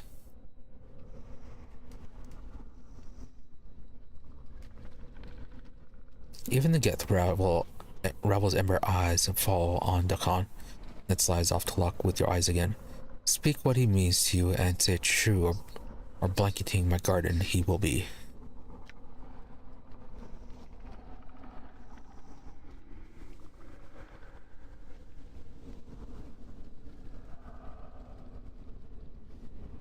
Don't know anything about the con. I mean...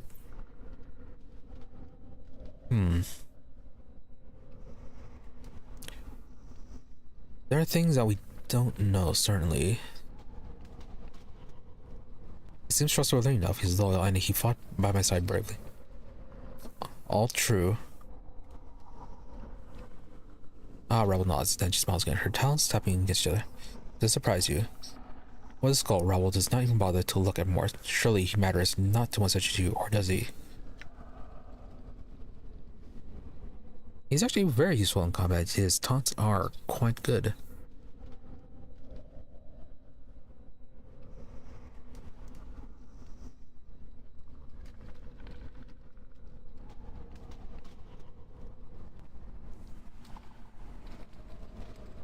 helped save your life. I mean, that's part of his guilt, though.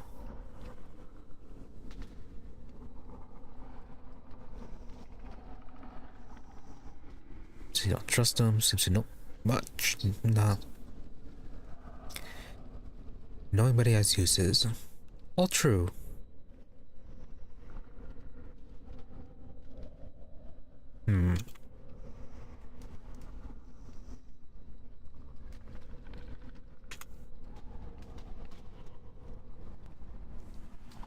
Yeah, sure, why not?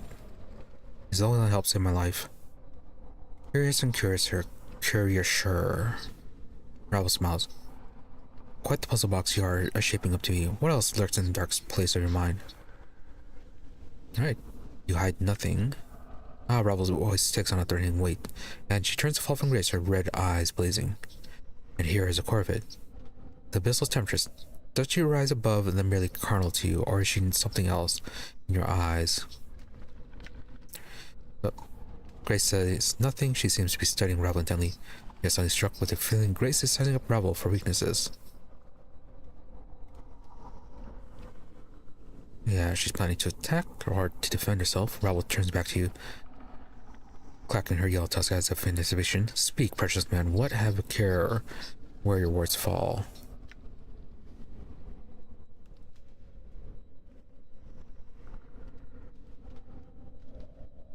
Don't care about her. Superior is often hard to stand. And she's not really superior.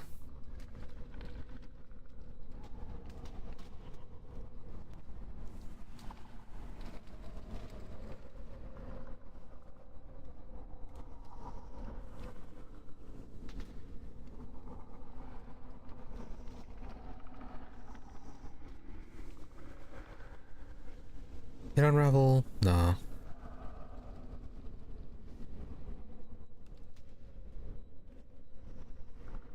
Yeah, she's a friend.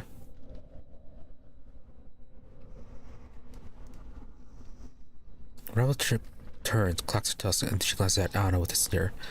I wonder this slip of flesh. The fiendling, the tiefling with the scarlet hair and the fiery passion. What is she to you? I could come to consider a friend? No, we've already flirted with her and all that. Might fall in love with her. So be it. Enough of these. My next question is this. Ravel's voice drops, almost whispering, and suddenly you have a strange feeling. She does not want to hear the answer. Why did you wait so long to return to me? Ravel grew lonely without you, precious man.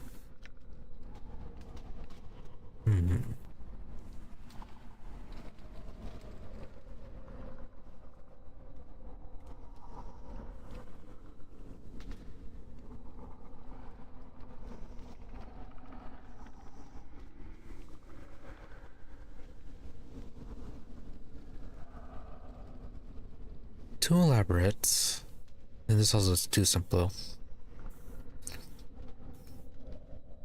This place is difficult, or yeah, can't remember what we heard of Ravel. She likes being, like sucks up people who suck up to her. Yeah, I don't remember if that was a thing or not.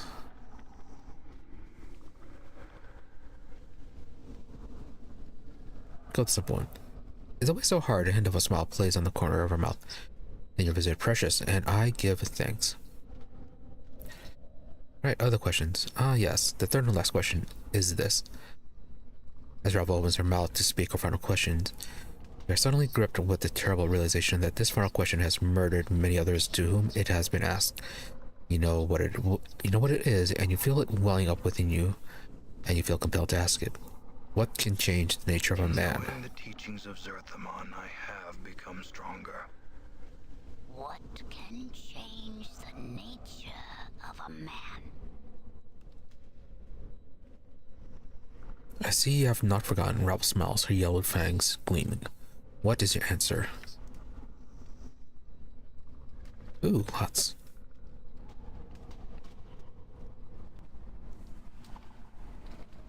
Love, hatred, power, greed, betrayal, death, regret, age, suffering, success, the planes. You, Ravel, beautiful woman, nothing can change, and cannot answer.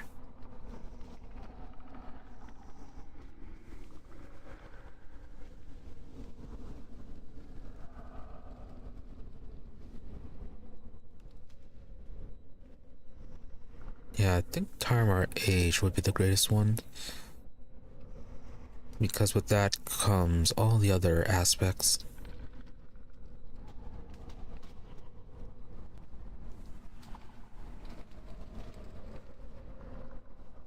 And that is your answer. The veins in Ravel's eyes begin to shift slightly, as she gives an evil smile. Be certain before you say. It may not be your answer, but it is my answer. And that's all I wish for, my precious man. Ravel smiles, relaxes. A simple answer, and then many are the men I have laid low while they sought my answer. More fools they, but isn't such the way with mortals? Ravel cackles. Countless times have the questions been asked, and not once did the pathetic shells who came before me answered with their answer, but always sought to creep inside my mind to find what I thought. There is no truth in that. I don't believe you. In fact, I don't think they ever could have answered you true, even if it was true to them. Ravel falls, suddenly strangely silent. She is watching you warily. You never cared about any answer other than mine, ever. Did you? Yet still you asked the question, knowing that no matter what answer they gave, they would die by your hand. Updated my journal. Ravel hisses, of course. Your answer was the only one I sought, for you were the only reason I asked the question. Did you think I cared for them? Did you think I even care a fraction of the amount for them that I cared for you, my precious? Answer me that. I'm through answering your questions, Ravel. Now you answer mine. Of course, ever questions, ever questions. Alright, let's get down to it. Why'd you make me immortal? It's what you wanted, seedling, and you asked to so sweetly. Now, how could Ravel say no to one such as you? Mortality was your solution and your challenge to me. My solution, but why? I don't know, seedling. Time has chipped away at my memories as well. It would seem. Seem? If you remember, tell me. I'm curious myself. It must have been something important. Isn't it in the nature of a man to want to live forever? Con. Only what lies on the other path carries greater pain. Ravel, this is very important. Do you have any idea why I asked you to do it? Death was a thing you needed to dodge. An easy thing to say may have, but to do is not. Immortality, even with its flaws, was the best solution this withered mind could untangle. Yet, that is not easily a change to gold, but it is possible. Thought the unwise. Unwise? Ravel. If water can be drawn from blood, mortality can be taken from a mortal, peeled like a sticky film. So he pulled it off. The gulf between a man and unman is great. Travel the distance, I provided the means, but you crossed on your own. Ravel slaps her head and rakes her hand through her hair. Bad Ravel. Mortals are too flawed to be made to last. Still they break. They must be dragged kicking and screaming into an unhealthy new mold. Unhealthy, so the ritual was flawed. Shortcuts must be made, and they can break the molded. For it is not always the mold that breaks, but the substance poured within it. Force something into shape it was not meant to be, and it breaks. I thought the material was of stronger stuff, but you have been broken. Yeah, but I'm immortal. Surely that was success. Minus the memory issues, and the fact that we maintain scars and all that. Yes, you have survived a long immortal one, but you have become the prey, the creature that is life. She cups her hands and then reverses it, forming a canopy with her hands. The body is but a hut for the soul, but now no one dwells in your hut. So what went wrong with the ritual? Puzzle-fleshed, broken, beautiful, beautiful mortal man. The ritual was not a finished thing. Ravel's brows wrinkle, and her talons pick at her hair, tugging on a lone strand. The ritual gave you what you wanted, but great were the costs. The casting of shadows, the quiet, violent deaths of the mind, and the pain-taking emptiness. These things a dangerous are in such a fragile vessel. No matter how strong a mortal man, regret them, and the ritual do I. Alright, casting shadows. Ungrateful shades, but ungrateful without cause. The shades, they hate you, Nameless One, for they are fathered by you. Your children, once forsaken, they will never forgive. They will do for everything they can to destroy their parent. Such is the way of children. Right, how do we father the shadows?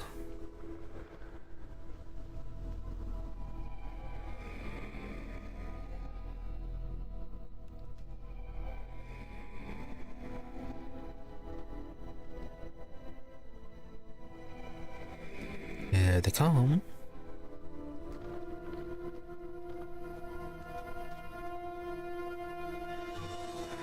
Oh, are they going to get the others? Yes, shadows in existence, Nameless One. With every death, a shadow arises fresh from the fields of your flesh. They are wander for a time, but always they are returned, looking to murder the parent. Such is the way of many offspring. Ravel presses his lips in disapproval, and suddenly pokes in his chest with a talon. And thankless young men such as yourself. Alright, so all those shadows are his doing. So about the ritual. The ritual gave you what you wanted, but great were the costs. Alright, on to quiet and violent death of the mind. 1,000 deaths and you recover from each. Not so the mind. The mind is much more fragile. Its scars run deep and do not heal. The brain is encased in a hard bone shell, difficult to breach, with no defense against which eats it from within. Yeah, it sounds like the trauma of death is what causes the memory loss. So, painstaking emptiness. Painstaking emptiness. You have a hole where your mortality once lay within your shell. She shakes her hand into a fist and shakes it. Rattle, rattle goes a hollow man, a baby's plaything. Not but a tiny stone that clatters and clacks at your frame. So, despite this problem, it seems the ritual worked. Dated my journal. You don't Ravel. Of course I delivered on what was promised. No long after the spell I drew to a close, I killed you to see if it had worked. You struggled so, but I kept my grip tight and watched you die your first of many deaths. Ravel clacks her teeth. Then was I learned in its flaws. So what flaws? Ego enwraps us like a prison. What I did that it oftentimes serves as a shield. Ravel clicks her tongue. A pretty thing. There's much wisdom and understanding in the truth that life is a preparation for the ultimate goal, death. Almost like the Godsmen philosophy. Our life is a means by which we learn how to die if we forget such things. So that's when you discovered I lost my memories when I died. Yes, Ravel nods. Unfortunate. Without the mortality to hold such memories tight, the shell is a body. The shell of the body is. So you took my mortality from me. Is it still intact?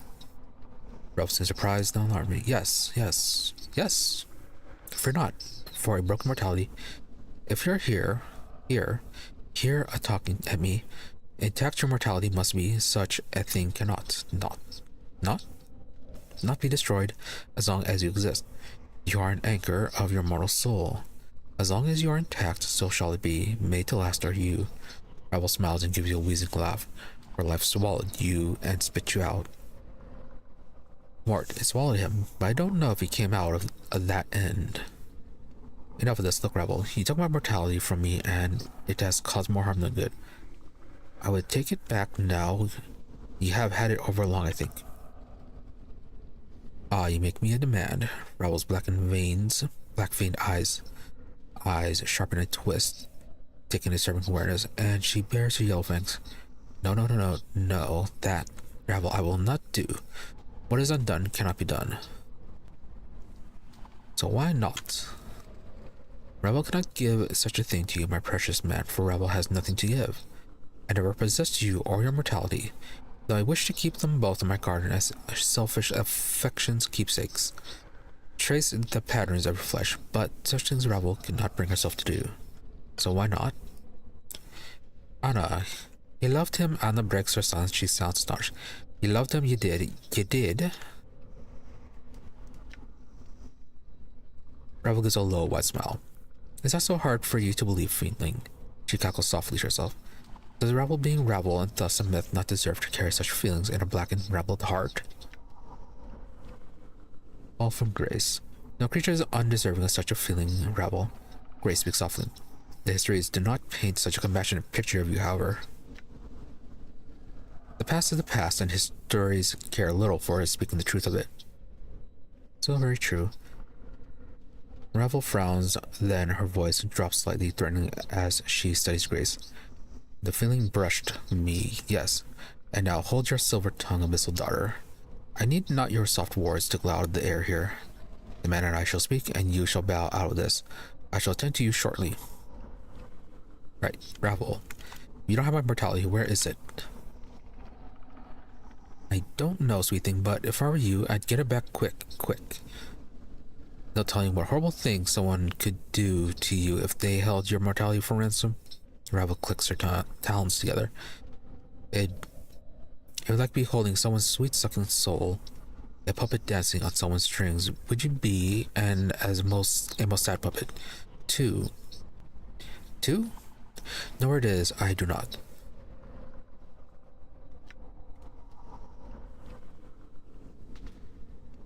Alright, so you don't know, but is there someone who does?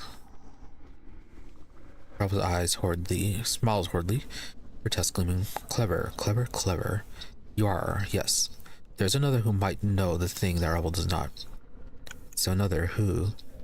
Ravel's eyes dim as she is staring at something in the distance, and her voice slows. A fair-skinned one. Must you ask? An angel, a deva, who soars on the wings of morning, and with his hands is the architect of horizons. He lies beyond my keeping, in another cage, in another prison. And his knowing is the knowing of what you wish to know. Ask him your questions, listen to his answers, and use them as guides. So where can you find this angel? In not leaving this prison, to another cursed prison will you arrive. Though it may not appear as such to casual glances, step politely and find the golden link in the ever-shortening chain. The light shall give the dark of the matter, and new paths shall open to you. Alright, cryptic. Thank you. Ravel cackles. Of the past, I am not held to particulars. You are fortunate to receive anything of caustic one. See, Amai is just a chain of whom knows what and where they are never seems to be a smooth series of links. Ravel smiles, holding up one of her talons. And that is why you must keep each link safe. For if they are not smooth now, imagine what the chain will be like when more links shatter. Time and death are not as patient with others as they are with you. Yeah, it sounds like referring to like the past incarnation trying to break all those links. For example, the one that's trying to like hide all the paths for the Nameless One to recover all those fail safes that the other incarnations made. Alright, so what are you saying? What if one of your precious links was to die, and what if you forgot yourself again? What would you do then? Where would your soul and mortality be then? It would be lost forever, for there would be no one left to ask how to reach it. Tracing your path will become harder, mayhap impossible. Yeah, true enough. Let's see, what else do we have here?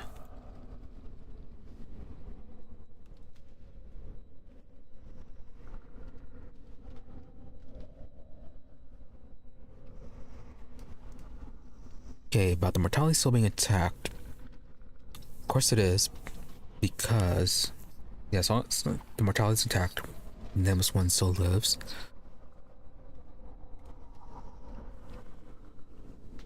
Don't need to cover about who knows the mortality. So it's a deva. Yeah, just tell again about making him immortal. Alright, maybe we can get some answers out of Ravel herself.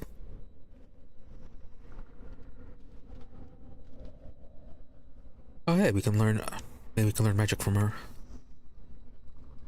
Legends claim you are a powerful mage, Ravel. Can you teach me some of the art? Ravel frowns disapprovingly, her bluish skin twisting like a rag. Does Ravel know the art? Is your mind gone away of the mortality? I think all up and lost. I forgot more of the art than you shall. She jabs you with one of her talents. Ever. She jabs you again. No. So, can you teach? Ravel narrows her black veined eyes on you. Mayhap I could be persuaded by one such as you, though any other would not have such a chance, nor the boon I offer. Are you a rudimentary student in the arts, or am I facing a tried, true, and tired master?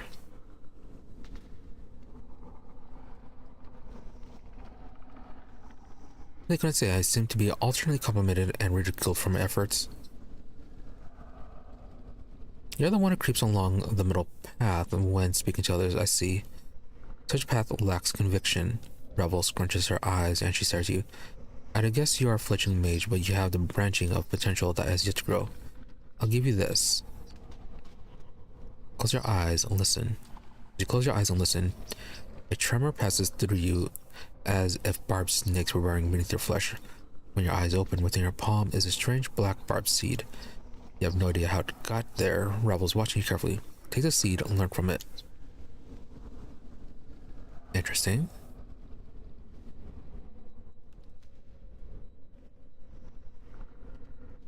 Right, so why were you in prison? We heard about why from others, but what's her take on it? Tried to help a lady, and kindly she did not take to it. The lady of pain, you tried to help her. My offerings of help was unwelcome. I tried to set her free. Sigil is a cage, a city of doors and locks is a prison to her. It must be, mustn't it be? Why else call the city of Sigil a cage, and who is caged? The lady. A prison so small for one so great. Unjustness, wrongness, intolerable to torment the lady thusly. I think I know who should be in a cage. What'd you do, Mort? Ravel, I tried to break the cage to let the lady go free. She makes a shooing motion.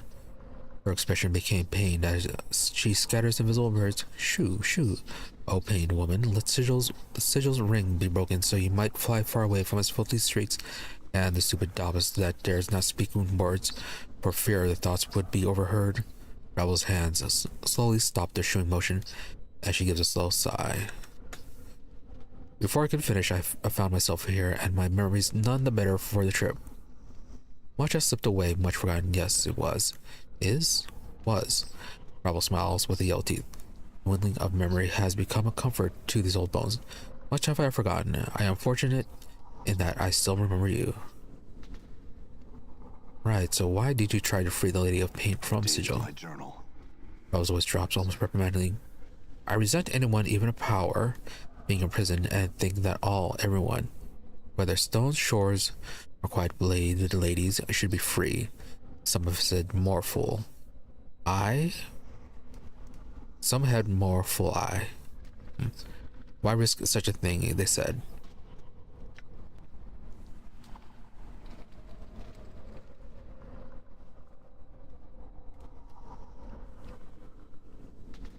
Set the lady free. Right to set her free. Right, were you trying to set the Nameless One free? Quite possibly quite. Life chains and fear of death may have gripped too tightly on the man I knew. Knew then, Ravel picks out one of her jagged gray hairs, wrapping it around her finger. No liking for chains and cages does Ravel have. So is caged or chained? It sounds to me as if your memory is stirring Ravel. Yes, Ravel blinks for a moment, and her black veined eyes become duller, as if she has been struck with a heavy weapon. Her talon tightens around the gray hair, so tightly it looks like she's about to tear it from her skull. You were trapped, but it was no normal cage that held you. Do you have any idea what held me? My journal. Ravel looks confused with her face twists, as if she is fighting an unpleasant thought. I've forgotten. Mayhap a promise. No, I promise. Her finger tightens around the gray hair, and to your surprise, there's a snap like a twig breaking, and Ravel tears the hair from her head. A trickle of black blood warms from beneath the skull, and she hisses in anger. Right. Really thick hair then. Ravel, are you alright? No more will I say. Ravel's face wrinkles pain. The talon covered with the blood-tipped gray hair, even plucked from her head, it looked jagged and stiff. I do not know, and no knowing shall I share. She stares down at the gray hair wrapped around her talon, and then she hisses and flicks it to you. Take this and leave the past where it lies, half-man. Alright, maybe she was under her own other contracts for forgetting.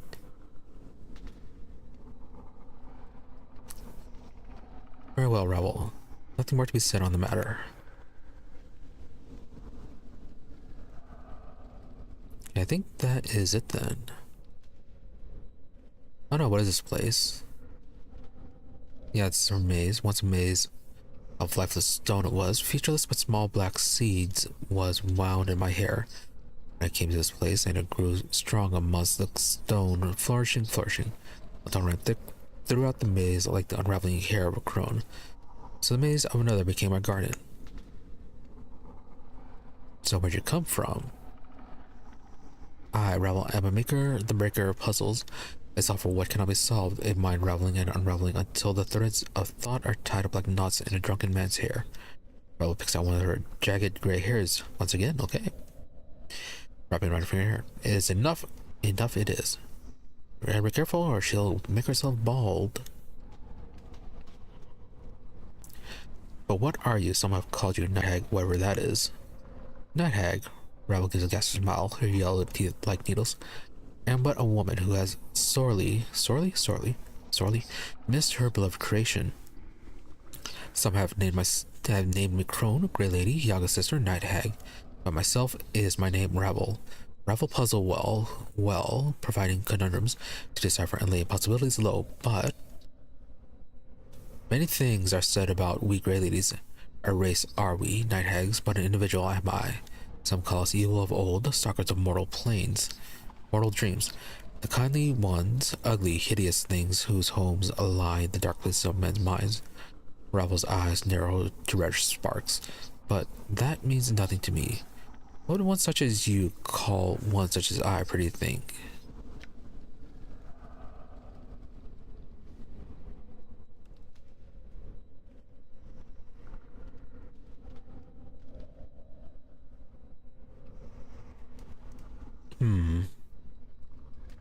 Well, so far she doesn't like, well, we haven't gone with flattery too much. And again, try not to lie. Also, don't insult her.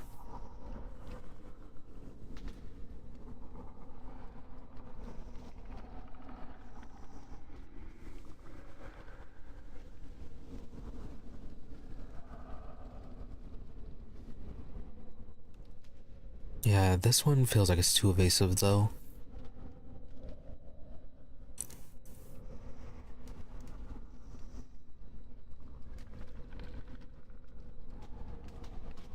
Beautiful Ravel, not to the eye, but your mind seems sharp and vibrant. You think I care for the truth, a hex on the inner beauty, no matter how long it may last the flesh. Think you ugly, am I? Yeah, who cares about inner beauty? It's outer beauty that counts. Yet ugly I need not be, pretty thing. My shape is but water to my will, and I may reweave its fibers to a more pleasing tapestry. Ravel lets it fall from grace, and then smiles and licks her lips. Yes? You know, I've What? learned some new tricks. Oh, so much leveling.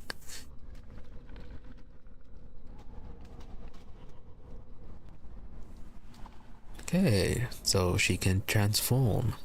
Ravel has melted to fall from grace, taking on her demeanor, her feature, her clothes. In this shape more pleasing, Ravel smiles, her teeth now a brilliant, perfect white, the lips with just a hint of red. So cultured and breathtaking, she motions you to come closer. Come, my precious man, my lips do not burn with abyssal torments. Lay your lips upon mine. Right, resume your form. Mayhap it is the rougher woman that you crave, the one of passionate fire. Mayhap it is her that whets your appetite.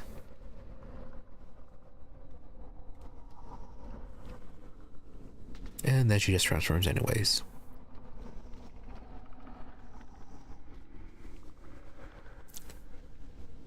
Ravel's melted to Anna's shape, taking on her demeanor, her features, her leather vest. Is it the rough-edged woman that you crave, the one from whom age has not yet tempered her passion? Anna Ravel's tail flicks as if in anticipation. Caress my lips with your own, and I shall please you. Alright, stop this, Ravel. You blink and Ravel is switched back into her original form. A difficult man to please, are you? Ah, and wonder do they why there are no males of our kind. Yeah, I guess they would be picky. But they probably used to be used to the night hags. Although I think in more recent editions of D&D they have added hags. Well, male version of hags. But they are extremely rare. Yeah, either extremely rare and tend to be killed on sight. Usually. But I don't remember if that applies to night hags or just the other hags that are on the regular mortal planes. Like the ones that were in Aunt Ethel's types that can produce male hags. Or if it's only other certain off branches of hags that produce males. Rarely. Anyways, what other shapes can you turn yourself into? Maybe some. Mabeth, none. Ravel seems confused by the question. Not a member such. Avneen, Aveen, mayhap. Neither Smarta nor Marta. So many threads and branching, so many Ravels. Always stitching, emitting, and growing on her forms.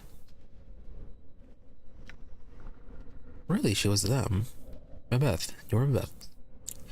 That had been one of my names, yes? Ravel looks more confused, her black veined eyes becoming misty.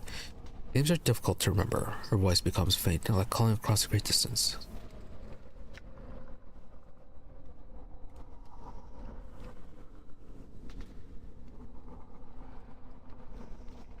Okay, good thinker for each.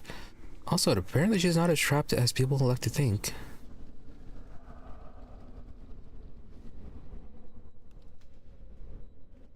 Someone that was kind to me and helped me, Ravel. That means you helped me. Thank you.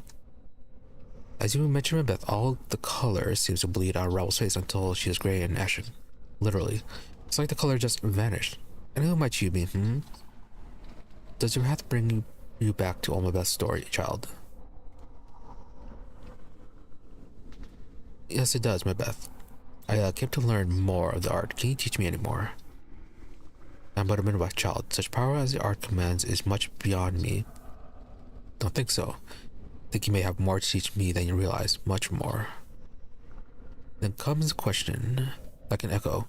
You want to learn the art you do. Why do you want to learn such things? Because I may need to solve the mystery of who I am. After a moment, Ravel, Mabeth nods. The art may help, it may not. And you must not rely on it to solve all your problems, she sighs. Child is most like only going to add another chip to your pile of questions. She leans in close. But if you know, then listen. Updated my journal. Mabeth, Ravel. Ooh, wisdom update. Or wisdom increase. Let's see. Ravel whispers something and you feel different. Changed somehow. She tells you something horrible. Something about how the planes work. Your mind has shut out her words and you cannot recall them. Just thinking about them sets your heart pounding. Ravel told you something you are not sure anyone was ever meant to know. She is watching you, studying you. Right, on to the other shapes. Aveen.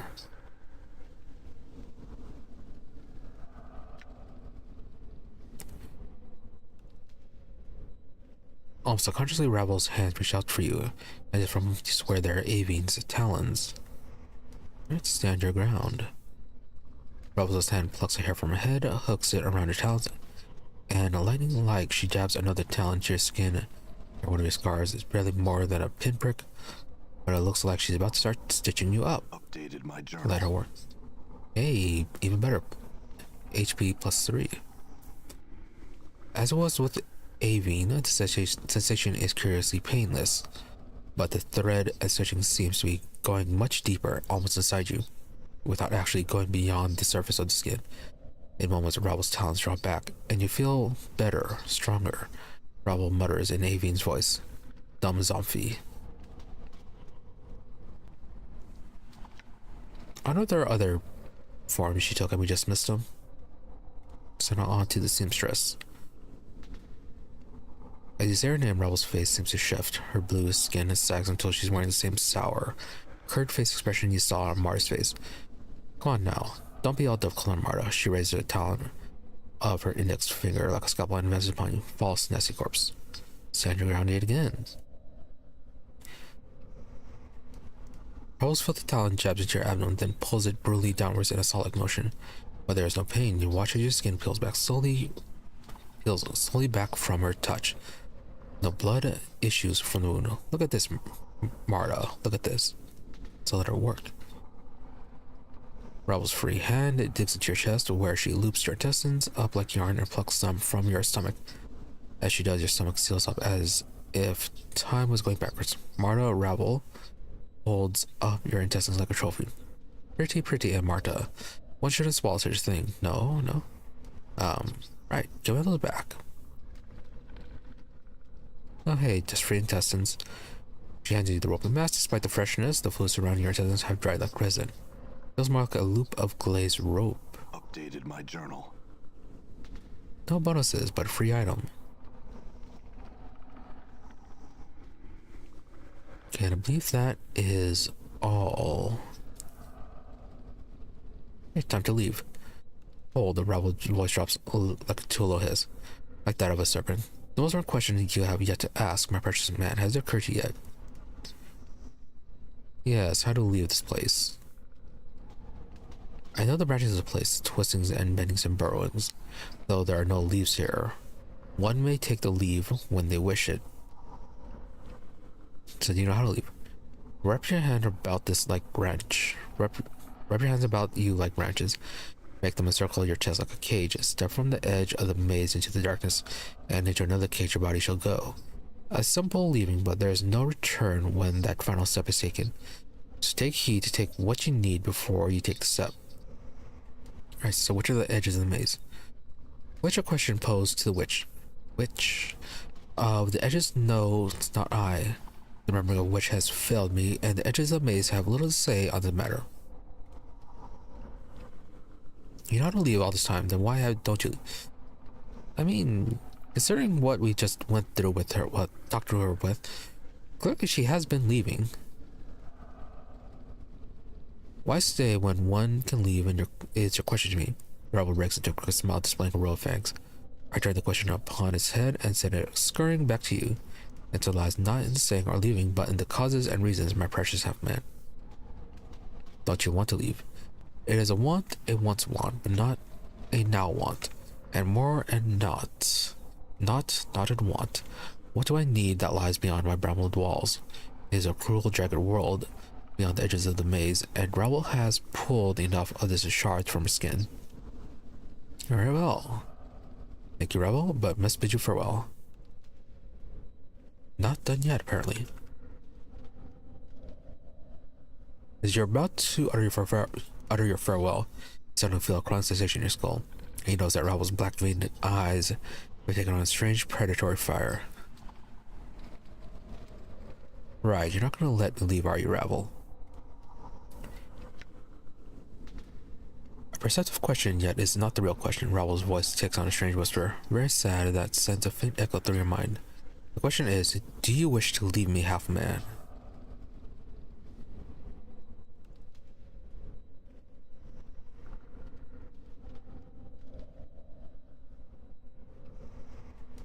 Let's see. Don't flatter her.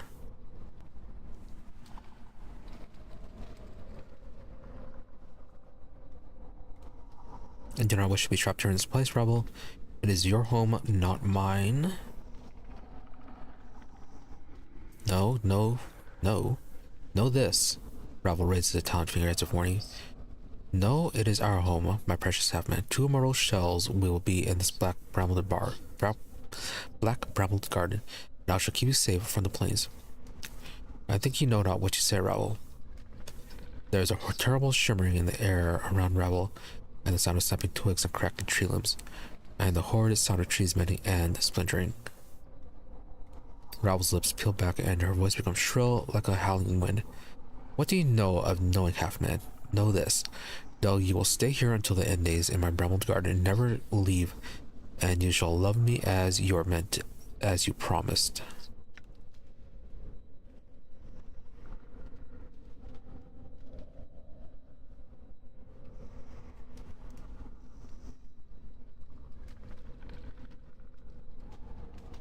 Okay. This one feels threatening. This one, it was interrupted. Alright, so I have to go to the third one. I'm afraid I would be poor company, Ravel, and I cannot stay in any event. I'm afraid you must allow me passage. I shall not let you leave. I have the power to keep you here, and I shall use it. My black barb maze shall not allow you to travel beyond it while I live. My precious, precious man.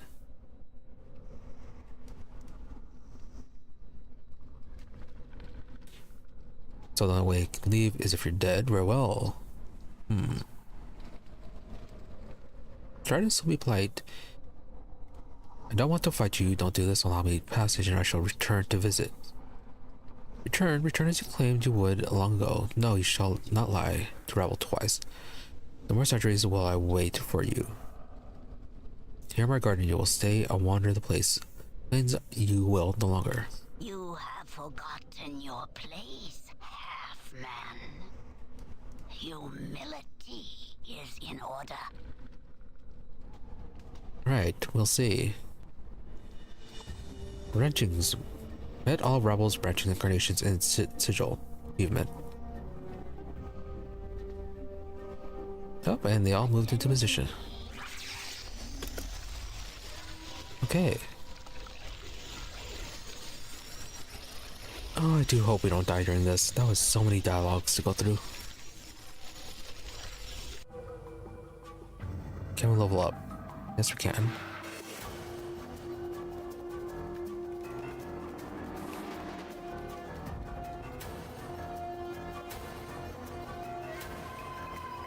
Yeah, stealth hasn't really helped out too much.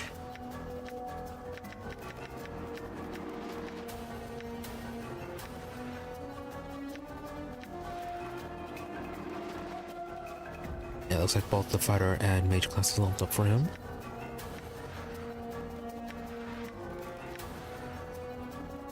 His abilities up. More lore. Increase your bow and fighting skills. Legendary wisdom. Did you learn any new pre-spells? Yeah, a few things. Few new slots. Lesser revelation.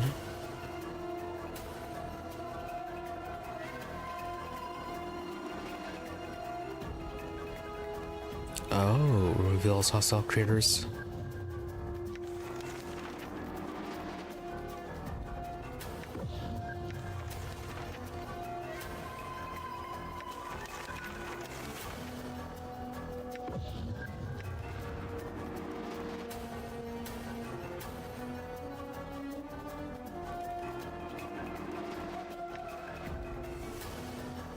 Let's go with cure critical wounds.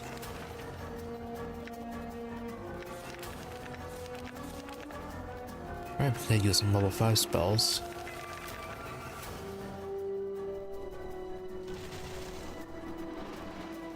Yep.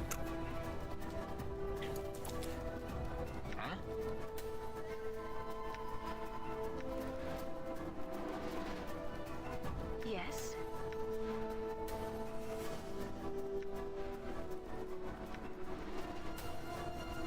Give you a spiritual hammer. In enduring, grow strong.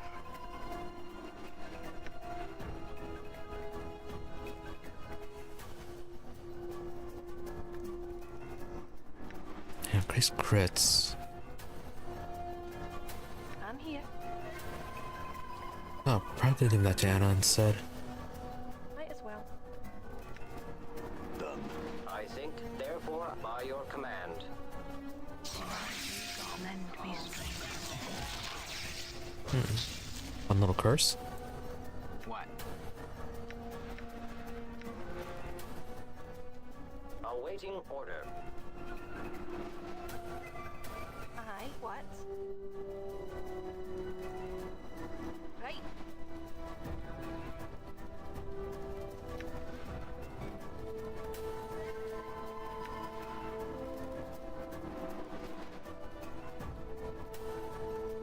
Yeah, no one casts a spell within the swarm. Guess unravel. Maybe stop her. I hear your What's words. up, Chief? What do we want to know? Why not?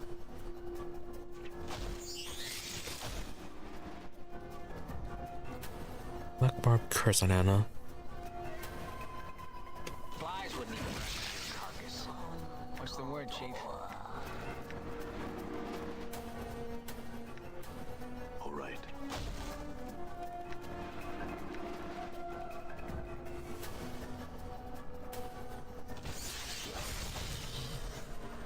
I will hear you. I shall serve. Focus on those. How may I help? Very well.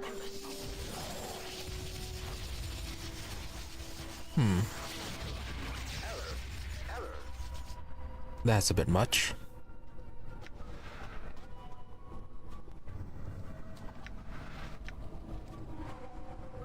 What's up?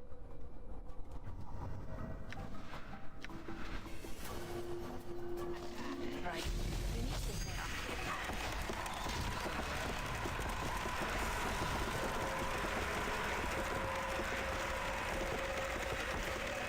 That's our ones. So what are you affected by right now? Helpless. Yeah, quite a few of them are. Yeah?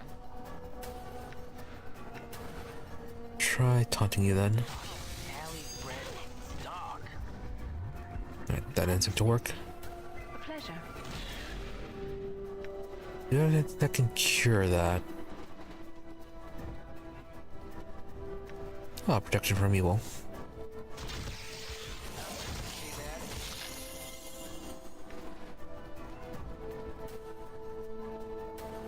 Nordom addressed. Balance in all things. I'm here. Very well.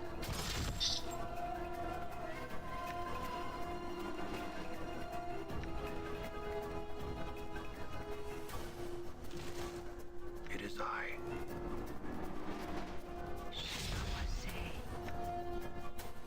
I'm gone.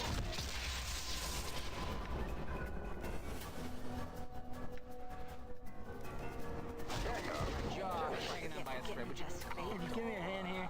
Hmm.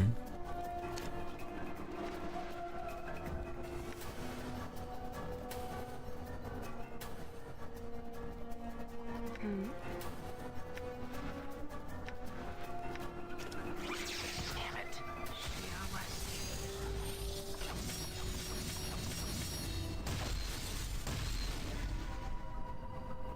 That did not do much.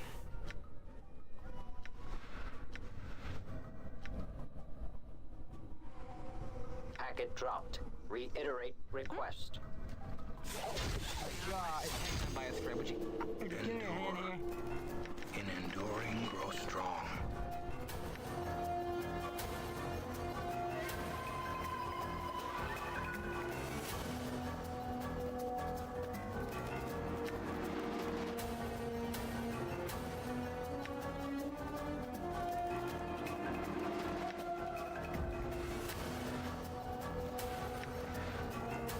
I could have bought more of these.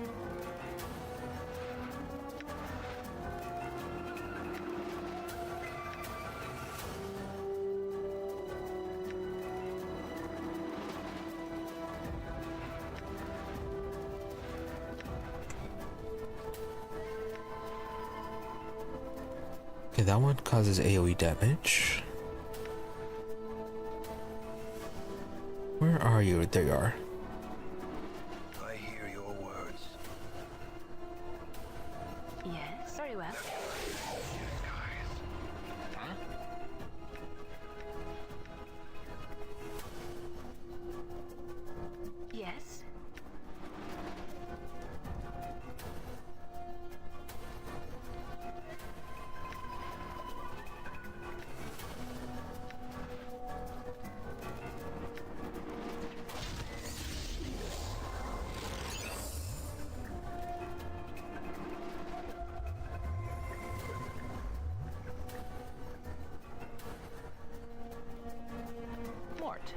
Latin for death.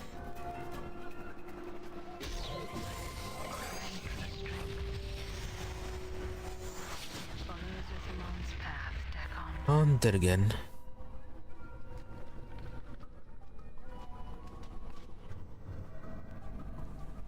And more uses of our raised dead ability.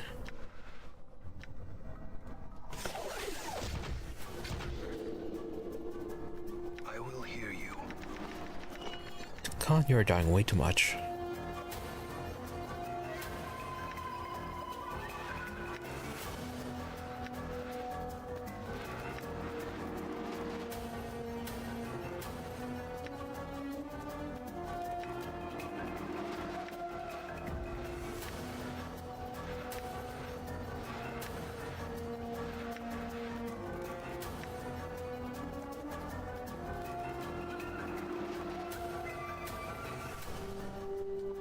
Women are the reason I became a monk.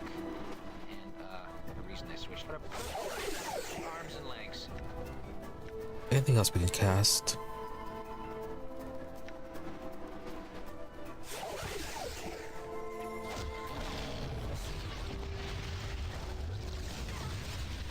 Oh, that's an AoE.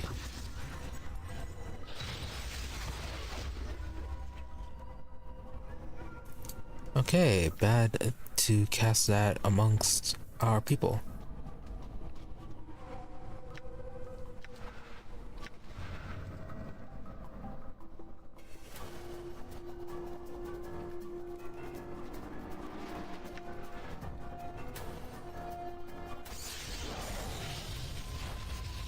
In with that one.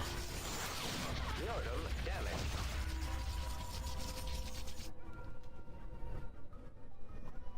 I, Nordom, by your command.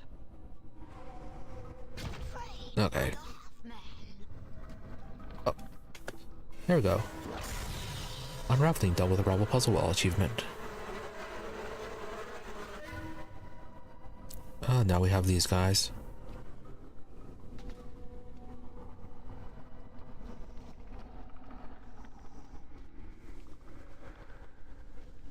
That's a lot of shadows.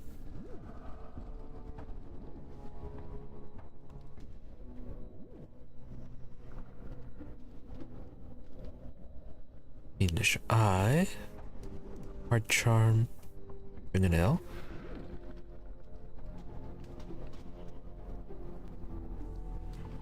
Taken from a huge reptile. Well, someone lost an eye. Someone else. Scroll of Black Sphere.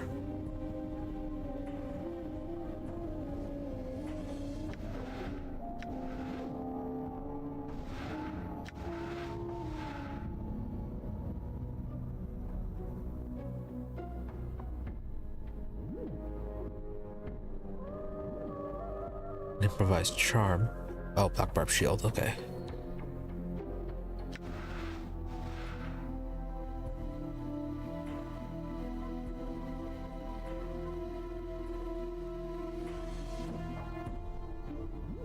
Invokes heal.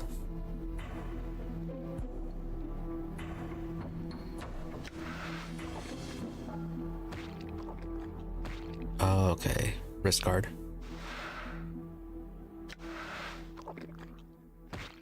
And 3 uses of heal, apparently.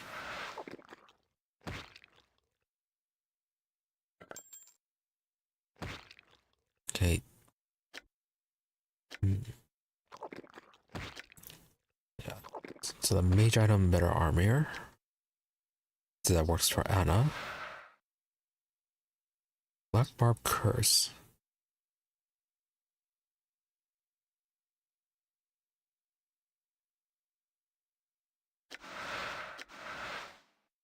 And then her hair.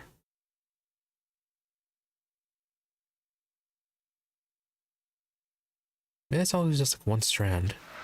One very thick strand.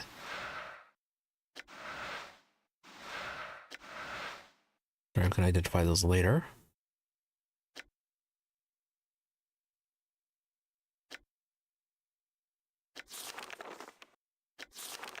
It's level 4 spell.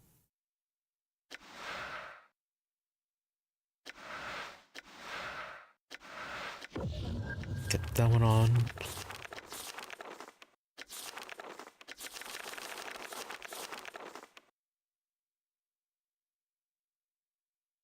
Yeah, probably talk about horror.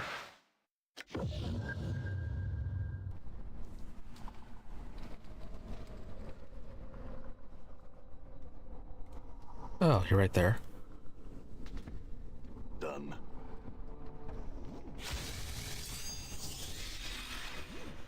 Alright, save successful. I will be right back. Ready.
Let's continue this. Can we actually rest here? Be dangerous. Right, so this might be dangerous. I'm gone. Right. We need to set up Kip now. I'm here. Can we use the cube?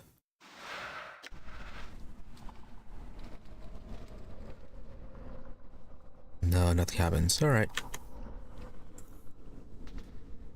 All right.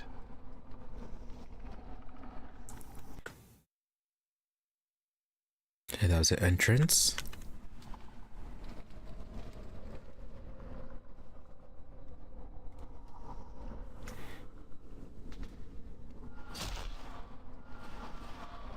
Alright, they are fighting each other. This is what I get for Aye, what? Right.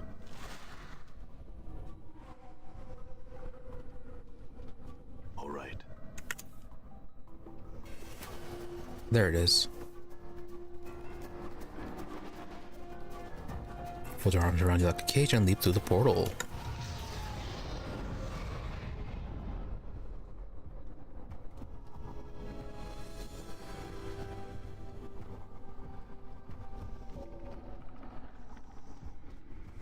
Off with you.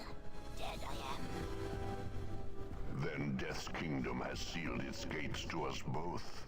Arise, crone. Shh. Away with you. I'm dead, and no traffic with the living may I have. I care little for how you die, but I warn you for the last time. Arise, or I shall slay you where you lie.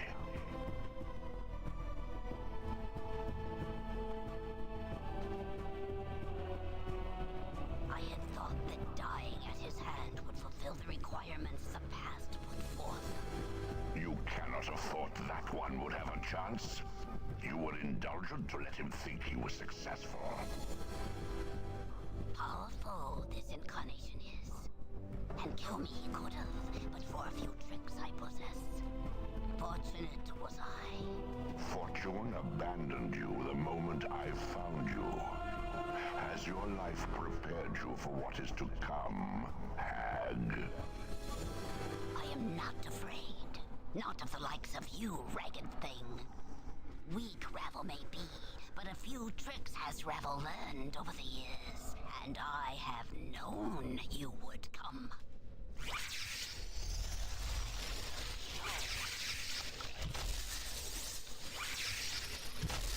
Transcendent one.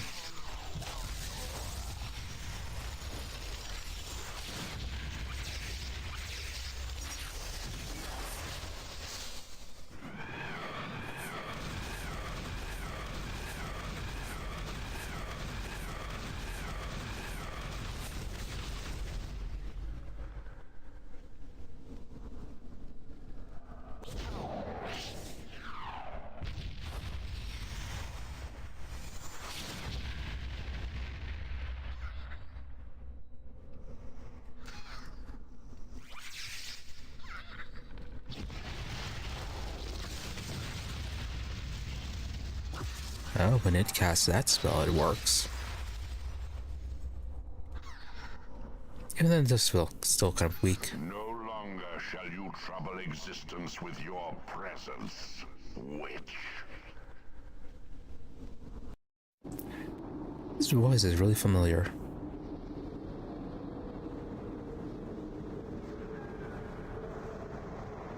Right, Outlands.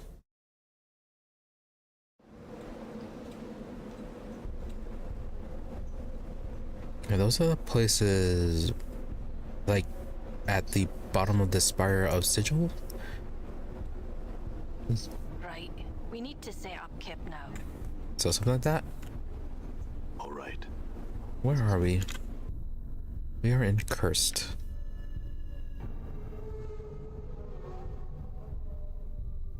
Okay, so we're in this one.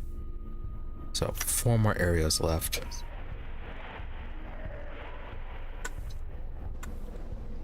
We need to find an inn.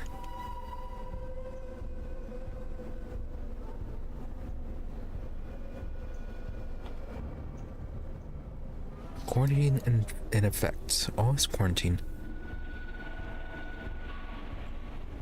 I'll find some of the solitude and interrogate. Right, Mr. Guard, what about you? See one of Kurt's finest, he looks a little bored. What do you want? Don't you know there's a lockdown?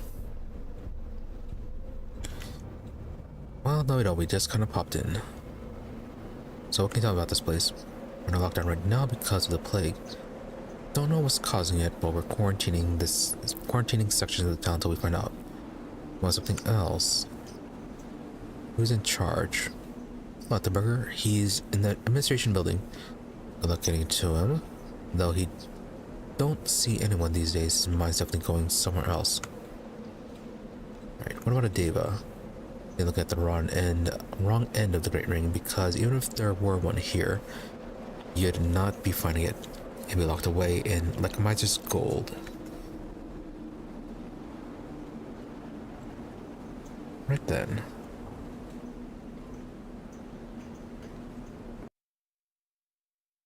Trader's Gate Tavern. Roberta Limlim's Trikas. Well, let's first go to the tavern and see if we can get some rest. I'm gone.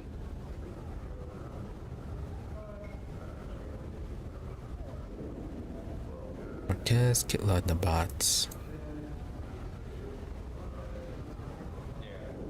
Chaka Plut. Donakisho. Alright, some interesting names.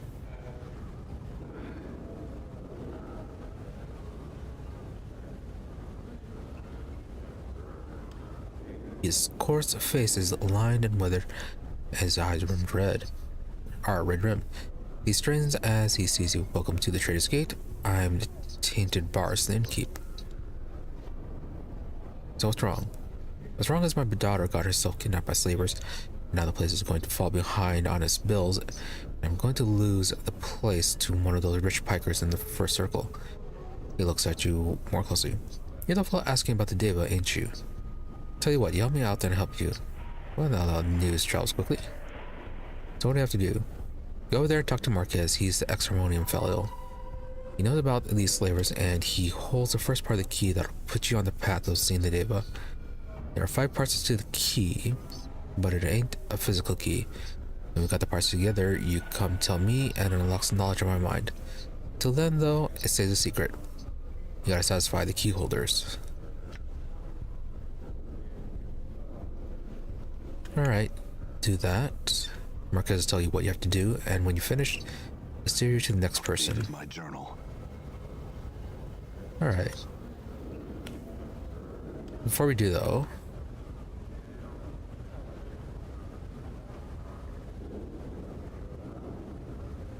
yeah, I need a place to stay. Is it merchant? What's the difference?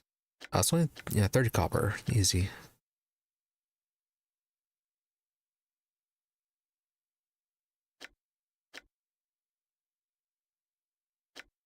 Also, what do you have? Oh, blood charms. Those are fairly cheap.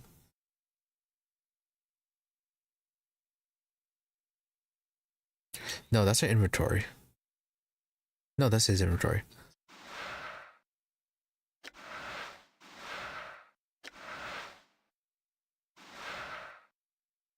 Yeah, clock turn as resistances. That's because that's why it's more expensive.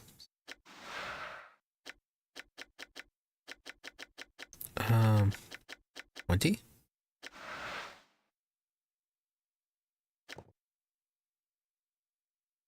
Okay. Yeah, no identification.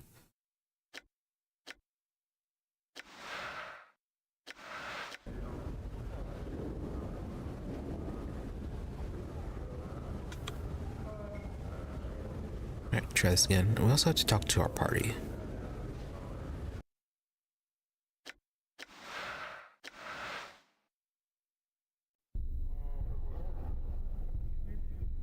Oh, it didn't do that whole thing. Okay.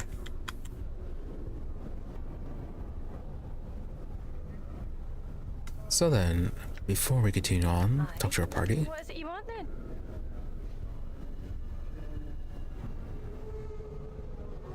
Since in the maze Ravel said you were tormented, what did she mean?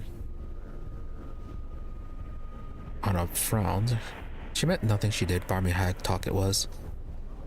Right, you sure?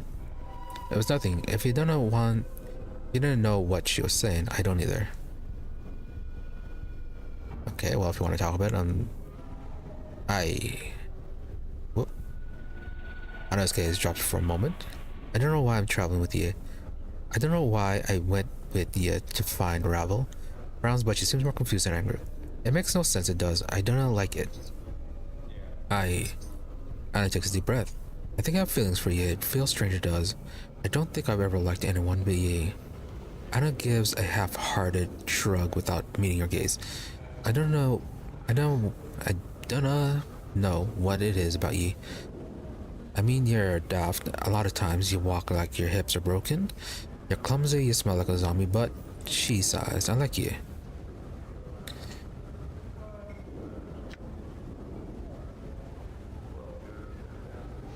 Care about you being out of the way? Why didn't you say something? We could have settled this long. It's because I think you're doomed. I mean, it kind of is. And it only meets your gaze. I think you walk with chains, but you don't know it yet. So I feel for you. But I'm for you, and that's killing me. I cannot let you come to harm, but I don't know what yet to do to stop it. Alright, guess you grab the back of her neck with your free hand, and you watch as she just goes down as you pull her to you and kiss her on the lips. At first it's like kissing a wall, then she starts slowly kissing you back. It's in at first, and then with more confidence, her teeth lightly biting your upper lip. You hear her snarl in the back of your throat, and then her tail starts snaking around your leg, squeezing each squeeze matching one of her bites. But you do cut it out before I have to get a Dobus over here to separate you two of you. Which would be quite impressive to do, considering we are nowhere near any Dobuses. Or at least allow me to cut in. Anna, as you kiss, you suddenly notice that Anna's skin is becoming warm. It's radiating heat, like hot coals. You pull back Anna's teeth, gives one last bite. And she looks at you in confusion and anger. What is it, then? I'm not gonna, am I? No, it's your skin. Why are you getting all warm all of a sudden? Anna frowns it, looks down herself. You know, a small wisps of smoke are trailing from the edges of her jerkin. Green blood it is. She raises an eyebrow. Never had that happen before, though. Alright, new for her. What, no one's ever kissed you before? She shrugs. No one ever dared to, and even if they did, I doubt it would have been like that. Alright, compliment it is then. Anna glances around and her tail is flickering erratically. Are we gonna keep moving on now or what? We don't have time to be standing and chatting, we don't. Really, you can go up for even more kissing.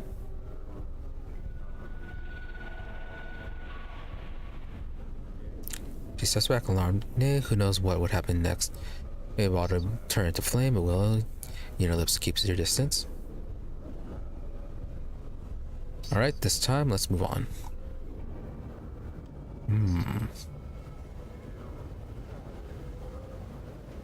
Fiery tieflings.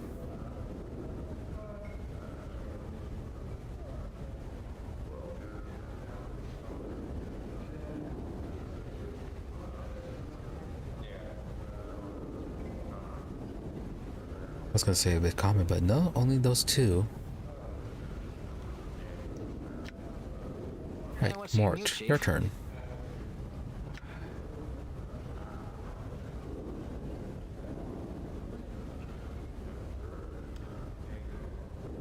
Okay, that little trip to the maze did not open up anything new with you. The con, what about you? Right, Ravel called you a slave. What did she mean? The hag, she knows nothing. The gun's blade ripples, and you watch as the edge become grayed and dulled. His face clenches, and he speaks through his teeth. It is not my will to speak of this. Alright, I want to hear you speak of it. In fact, Ravel said a number of things in that conversation which interested me. Know that your will is my will. When you speak, know I must hear you. Know that your words may stay my blade or guide it to the throat of another. Right, but why? The Khan seems to look through you as if meeting your gaze is unbearable. Your path is my path, I am chained to you. Really? You're my slave. At the word slave, the Khan's face collapses in pain. As if he was struck, it is afterward a dagger stabbing at the core of his suffering. So why exactly? Know it is a long tale, know that nothing is gained in the telling. Updated my journal. I'll still hear it just the same. The people do not allow themselves to be enslaved to another in deed or chains. If we find ourselves in such a cage, we act to free ourselves, even if it means we must endure another cage for a time. You performed a great service for me. In doing so, you enslaved me. I acted to free myself, knowing that I surrendered my word and myself to act in your name until your death. Right, but Nameless One can't die. It's safe to assume that the Khan did not know that at the time. Yeah, that was not known to this one. I surrendered my word to him, I surrendered myself. Know that there is now nothing left that I may surrender except my life. Know that I now follow you only so I might die.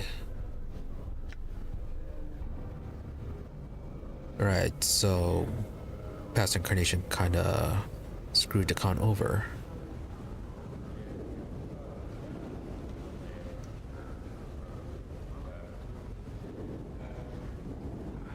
Okay, if it was that simple, unlikely would happen. Yeah, because the Khan promised it, only the Khan can determine the conditions of freedom, I suppose.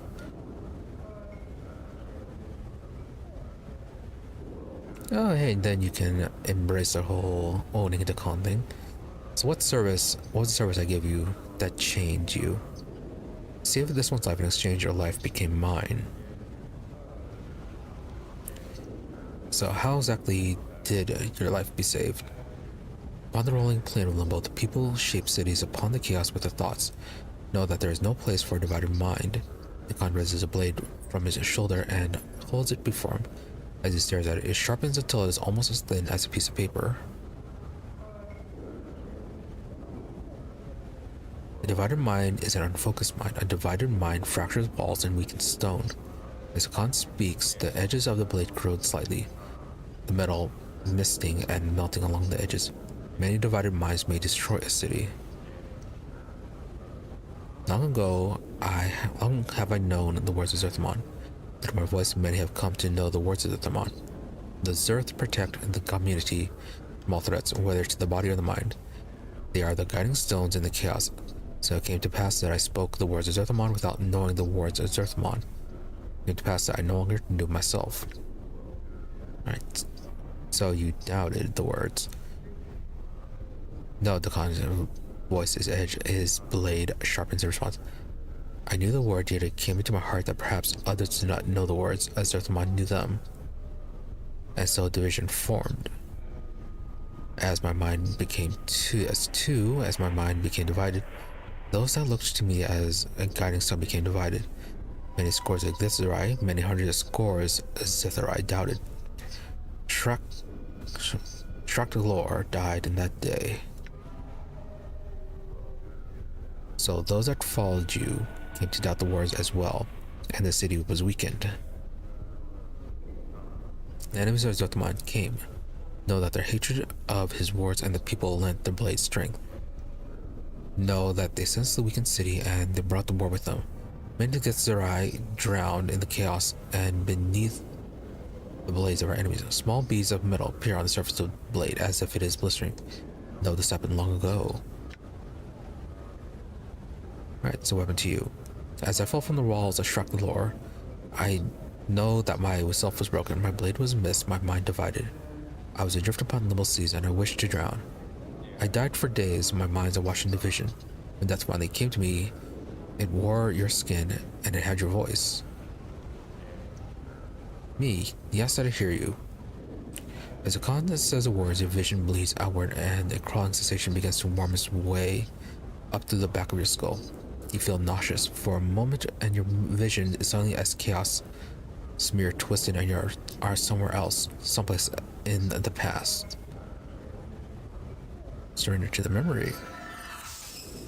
Everything around you is in turmoil. Your vision is hazy, swirling, dizzying all at once. There is mist, pockets of fire, islands of mud, stone and ice-covered rocks, swimming through the plain like fish, impacting and dissolving droplets of water, arcing through the howling air, and lashing your skin like teeth. You choke back your nausea, and you say to yourself, this is a plane of limbo. All is chaos, nothing is stable. You focus on the dying man that lies before you. It is why you have come to this place.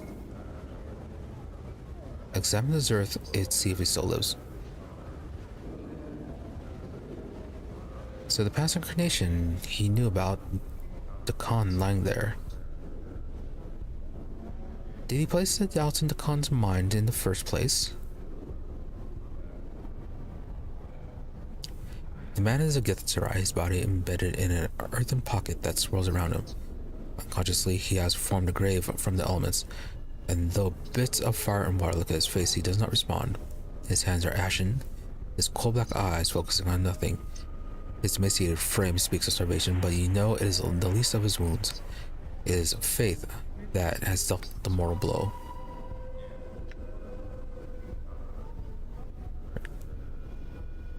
Alright, look at the blade that he carries. In his limp left hand is a twisted mass of metal. Its surface have melted around his hands like a gauntlet. As you watch, it steams and hisses like a diseased snake. The Githzerai does not seem to be aware of it, but it is that weapon that has brought you here. Right, so the past incarnation tried to claim the weapon, but guessing he couldn't, so I had to take the Khan instead. The Khan, Zerth Ashrak Lord, drowning, last wielder of the Zakrak blade. Know that I have come to you with the words of Zerthamon, carved not in chaos but in stone, carved by the will in an unbroken circle. At the word Zerthamon, the Khan's eyes roll in their sockets, and they attempt to focus on you. With efforts, he cracks his mouth to speak, but only a dry hiss emerges. You bring forth a stone from your pack and hold it before him so he can see. Know that the words of Zerthamon inscribed upon the stone are true. I know that your divided mind need be divided no longer. All you must do is take the stone and you shall know yourself again. The Khan's eyes flicker upon the unbroken circle of Zerthamon, and for a moment you think he might be too close to death to recognize it. And then the right hand twitches and he pulls it slowly from his earthen prison, the clumps of earth streaming off of it become water in the most chaotic winds. His skeleton hands clutch the stone like a drowning man, and his eyes flash. Know that I have saved your life, the Khan, Zerth Ashrakdor. Updated my journal. The Khan's eyes turn from the stone and flicker over you, and he hisses again, too dry for a moment to muster the words. He blinks slowly, then speaks, his voice barely above a whisper. But my words are what you want to hear. My life is yours until yours is no more. Alright, return to the present. The Khan is silent. I heard your words, the chaos in my mind became still. I knew myself again. Alright, so you got the circle from me. Updated my journal. Yes, in knowing its words, I knew myself. But did it save your life, the Khan, or did it divide you further once you started the circle? The Khan is silent for a moment, but his blade writhes as if in pain. He is slow to speak again, and when he does, his voice is somber. It divided me. Alright, so does that actually count then as saving your life? Or did I only add to the pain you already felt? Those words of Zerthamon's, they only seem to divide you more. I see it when you pore over the teachings. I say that I never saved your life, to Khan. I only raised you from near death so that you may die again. If you had died a Shraklor, then you would have known peace. Your words carry the weight of truth. The death I would have died a Shraklor, that would have been the last death every day I have lived since it is a new death. Really? Okay, we're gonna free him. You need to serve me no more, Dakan. I never saved your life. I only killed you twice. You owe me nothing. No, Dakan's forehead creases in pain. His eyes stare through you. It is not your word that carries the weight, and your words will not free me. The word that chains me is mine. The torment is mine. I know in my heart that the chains remain. Words will not free me then. Alright. So what I said earlier about it's the con that has determines the condition for freedom. So is there any way you can be freed? You must die in a final death, yet your path is not death's path. There is no resolution to this matter.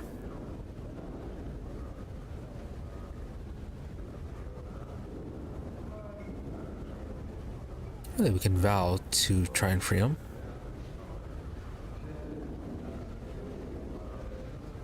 Yeah, sure, why not? I swear I'll find one. I'll find one that sets you free. Updated my journal. Khan's voice becomes ragged as if he has suddenly become sick.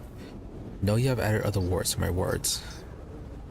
His expression is pain as his gaze meets yours.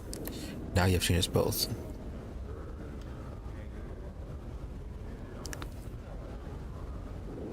True, that might have been the wrong choice.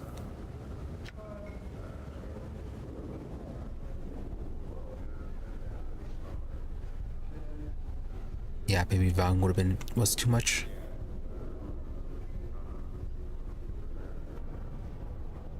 Right, about the other incarnation, what was he like? The Khan's gaze travels through you as you fall silent. Updated my journal. Know that he was different. Know that the differences were not marked on the skin, nor in the way of the weapon, nor in the attire that cloaked him. Know that he was different in the way of thought and the means he acted upon his thoughts. His will became substance. Know that he saw others and did not see in them. He knew only how they could serve him. His heart was treacherous and it was cold, and never did its coldness burn him. Did it ever touch you, the Khan? Did he betray you? The Khan's blade begins bleeding until dull, flat black, and he watches edges like teeth begin sprouting from the edge of the blade. His face clenches and he speaks through his teeth. It is not my will, you know this. Right, so clearly he was betrayed. Know that there were many treacheries, and any treachery upon me was by my hand, no other. So what was the treachery? I surrendered my word to him, I surrendered myself. Oh, is this going to cover the whole thing again? Okay, yes. Going over it again. Alright, so there was nothing else. Yes. Grace.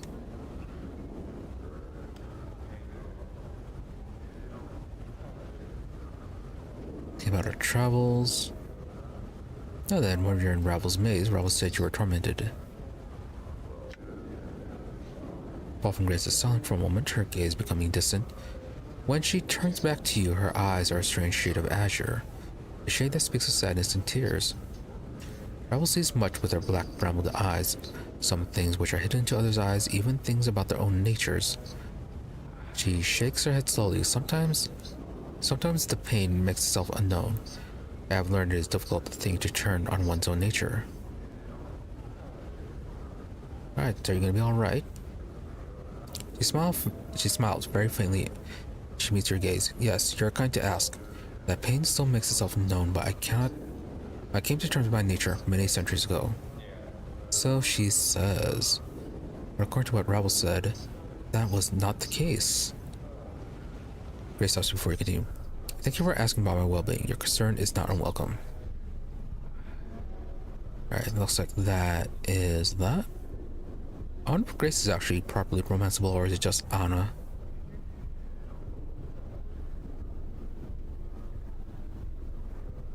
Yeah, doesn't seem like there's anything else. Nordom, anything with you?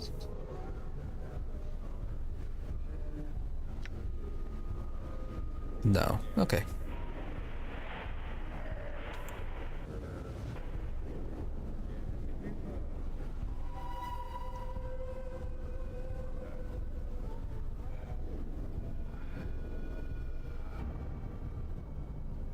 Right, so they're all rested.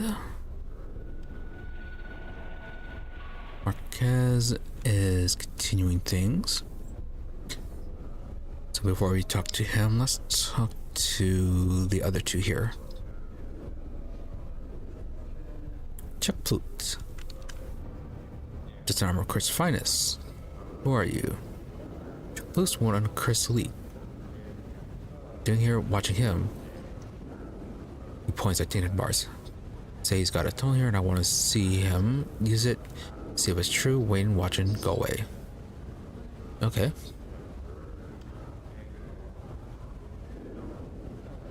Oh, Danakisho and Kitla. See a tall striking woman. She stands staring at the walls of the tavern without seeing them. Her hands slowly curling into fists and unclenching.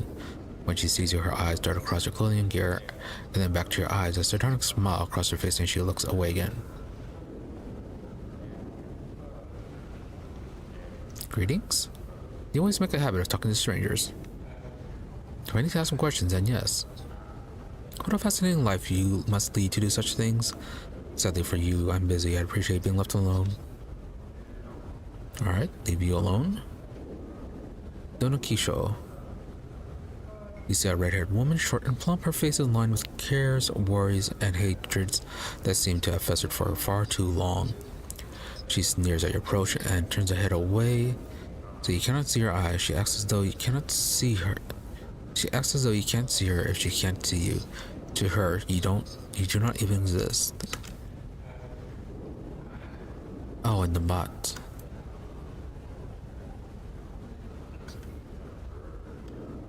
What else is over here? This place is bigger than I thought. Dylan is a tall man with shoulder-length black hair and piercing blue eyes. Wherever he looks, he seems to smolder under his... Wherever he looks... Yeah, it seems to smolder in his gaze. Standing next to him is a quiet young woman who smiles vaguely at all he says.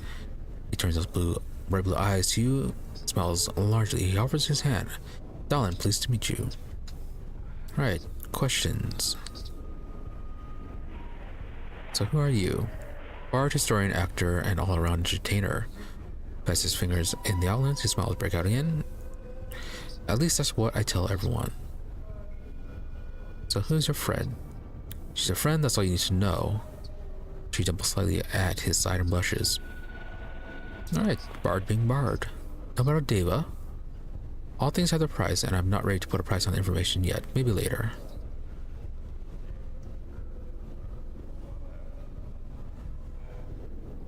Alright, might be, yeah, one of the people that we were told to deal with. One of the 5.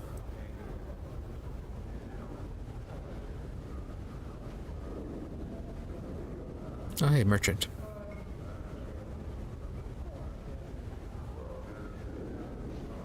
Oh, kitchen, okay.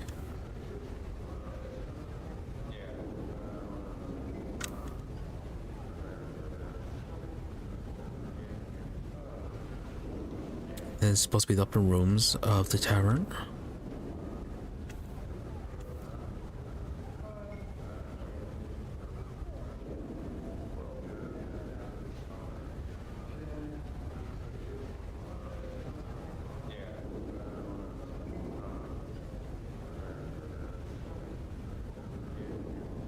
Barog, what are you doing? I see a mousy man with darting, frightened eyes. There's an army stage. These stage whispers, they'll kill me if they find me. Alright, who'll kill you? The guards are after me. I think I offended someone with a question or said something to the wrong person. I was offering an opinion, but it seems like you have to speak in a certain way here. It's all corrupt. So where are you from? All things have their place there. And all things are beautiful. It hosts a winged archons wheel in the skies in exquisite patterns that can break your heart. The fruit grows larger, the game bigger, and all the homes are open. Yet we strive to better ourselves constantly, testing our virtue and moving ourselves ever closer to goodness. I should get home as soon as I can. Sound like someone from one of the celestial planes. Where are you anyways? Barog, quick shoes, traveler, and problem solver. Guess you could call me a thief, but I prefer to call myself an engineer, traps and puzzles, and so forth. I only use my skills for good ends. I hate to harm anyone. I guess that they use engines for different purposes here. Alright, so what are you doing? I came to Curse because I heard there's a David trapped here, and since I have some Archon friends back in Mount Celestia, I thought I could be of assistance. This town, though, this place is a cesspool. I can't trust anyone. How can people live like this? I need to get out of here. Sure said, then go. It's about Celestia. No, okay, already got that. Looks good with disbelief. Thank you. You'll not see me again for all scams away.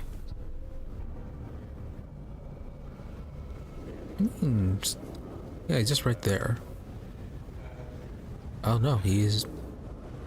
Okay, no, apparently he's actually gone.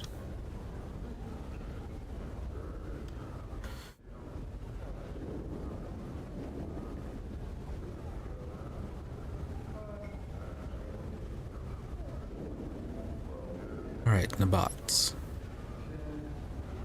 Angel-faced man, his eyes squinting nearly as shut as if unwilling to watch the world's horrors, or let the world see the horrors inside of him. His face is creased with small lines. His voice is friendly and like a disco, he greets you with a hi. Alright, questions about this place.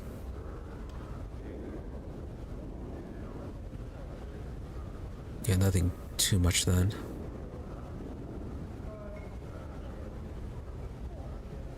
And no, nothing but the Deva. Alright, Marquez. What do you have for us? You see a burly blonde man wearing the armor of a harmonium officer. His face is rosy with drink, and behind his smile, his eyes are filled with bitterness. He launches into a speech without preamble. Here's the deal. Slavers have kidnapped Barsa's daughter. It's your job to get her back. I'll tell you where to find them. You go kill them and report back to me. And help you find the Deva you're looking for. I'll even teach you weapons, agreed?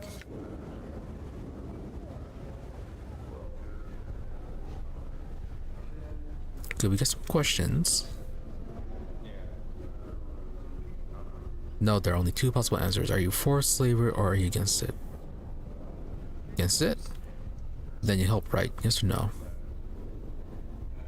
Alright. Thus I heard the slavers were to the east and are cursed. They got the nod from the city guard. Find them, make sure Barsa's daughter is alright, and kill them. When you're done, come back here and I'll tell you the first part of the key you need to find the Deva. Updated my journal. Okay then.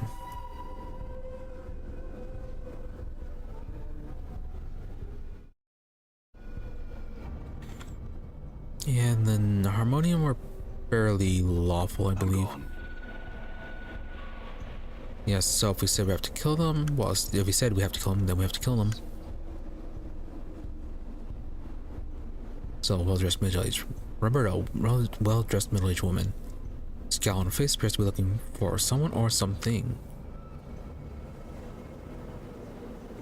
She stops and stares at you a moment before answering. Who are you and what do you want of me? Right, don't remember her name. Hey, are you by chance a petitioner? I understand that Neptune loses memory, so what's a petitioner? She pauses to think for a moment. Petitioners are those who have died and had their bodies reformed on the plane that most closely reflect their beliefs in life. They usually have no knowledge of the previous existence. Perhaps this is the case with you. Possibly. This rebirth, how many times can this happen? Well, I'm not an expert in these affairs, but it is my understanding that it happens but once. Upon death, the spirit then returns to the plane itself, unless of course you have traveled to another one. If that is the case, then upon death you obtain oblivion. Right, so... Well, of course we know it's not death. So, see, in any case, I have no name to give you. She offers your hand. Good day to you, Cutter. I am Roberta. Take her hand and bowing. Well met, Lady Roberta. I believe you have some questions.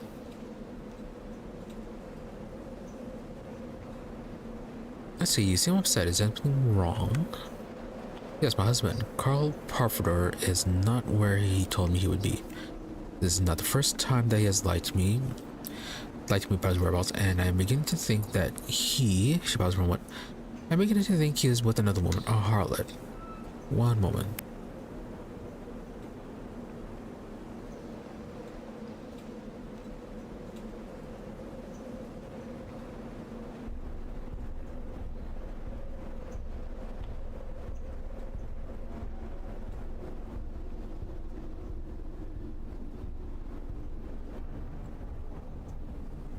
Right, so why would you think that?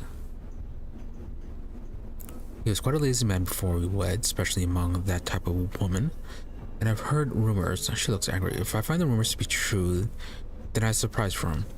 Right, surprise. Not a very good surprise. Yes, she lifts her skirt, exposing her inner thigh. You see a sheath dagger strapped to her leg. She draws a blade and gives you a wicked smile. I think finding this protruding from his back could constitute a surprise. Do you not agree? She puts the blade away. Updated my journal. Right, tends to kill him. A smile slowly fades as she considers her words. Finally, she sighs and she replies, I would if I could, but no, I am being a fool. Carl and I are no longer intimate. I never got close enough to deliver such a blow. Only one of his women could. Alright, so just going to be unhappy. And then it looks like the rest is just information. Carl Parfador. Alright, keep an eye out for him then.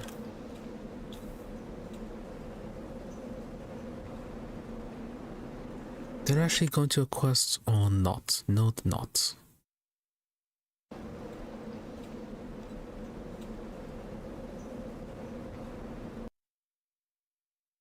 Grain silo and a blacksmith.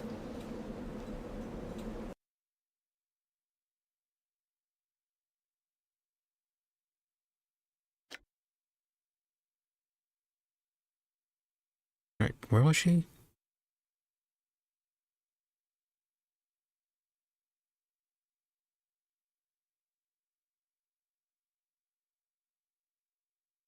They did not specify. It's like the east side of town.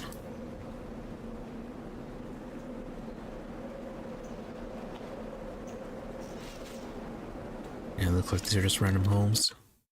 Yeah, just random homes.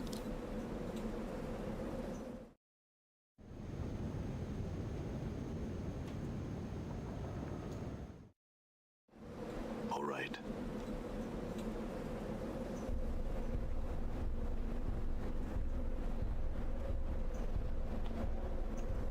Okay, a lot of generic NPCs and people. Inner cursed. Right, was it inner cursed or not?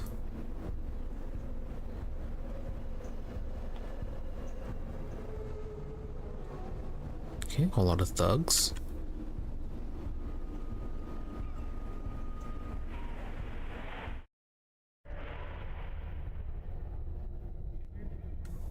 All right. An empty pentagram. The air is dry and cold. Feeling great evil permeates the area. Yeah, something we'll have to deal with later. Perhaps.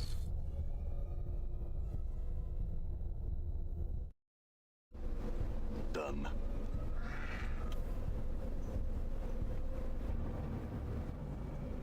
What are they doing to that person?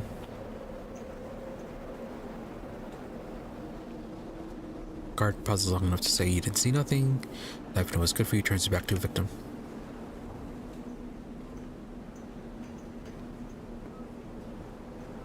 His face is puffed, swollen from a savage being administered by cursed scars. He does not speak, but he spits out tooth and a mouthful of blood. Rashad Jansen? Can't tell you. Make it easier on yourself. Ooh, Lover's Band.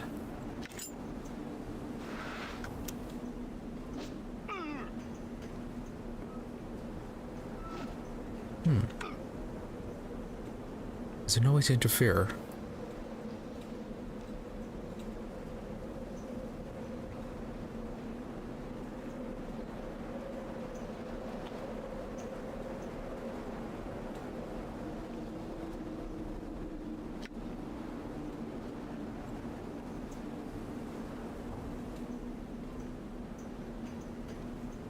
Turn her in.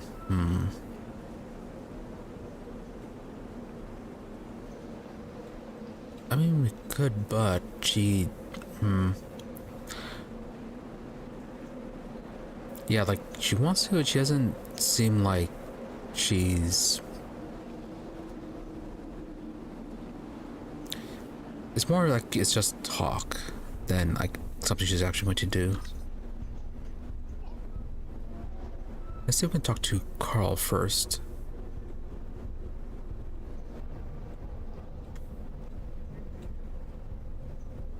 I know nothing, I see nothing, I hear nothing, so I can answer nothing. Not long before I have to hurt you.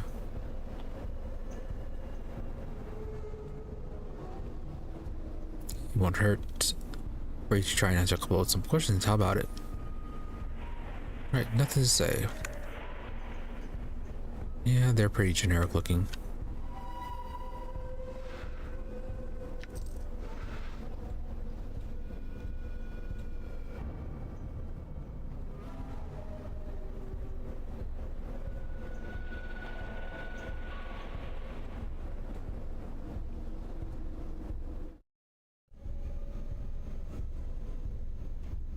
Rumble Punch.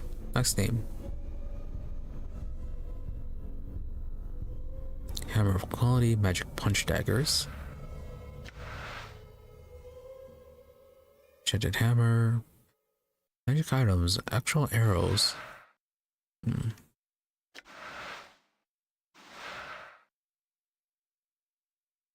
Causes blindness.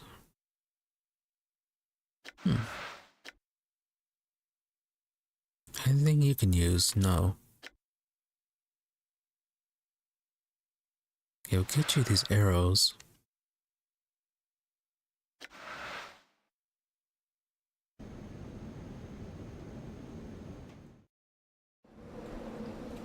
I'm gone.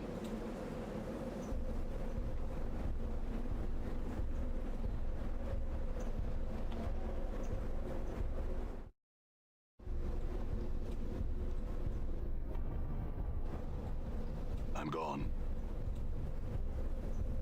Still in cursed. Stiller. Oh, harmonium.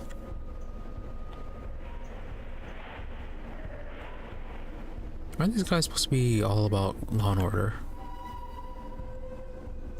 See a harmonium officer dressed in his ceremonial armor seems to be in charge of the workforce. The workforce of harmonium slavers. Really, harmonians are slaving. Okay. I thought that wasn't their thing. Here to get Tainted Bar's daughter back. Also, who are you? I am Measure 2, Scratcher of the Harmonium. My men and I are recruiting, and are you interested in learning the ways of Harmonium ways? Looks like slavery to me. Is there a chance you just let this go this time? Alright, time to fight.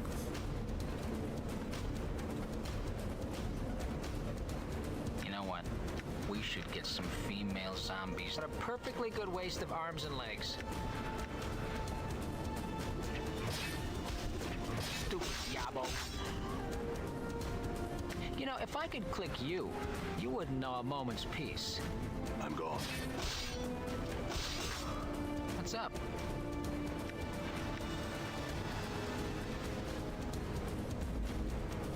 Stupid yabo. Yeah.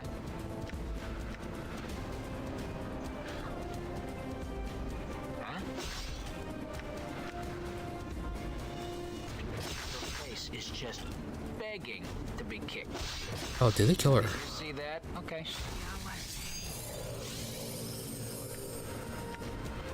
Prime scum.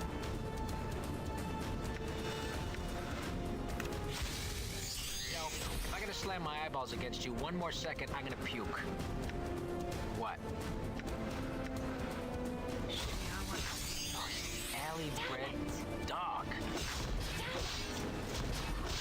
Playtime is belief, lend me strength.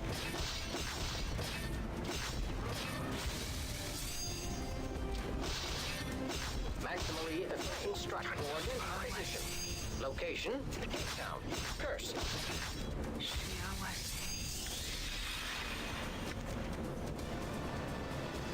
Done.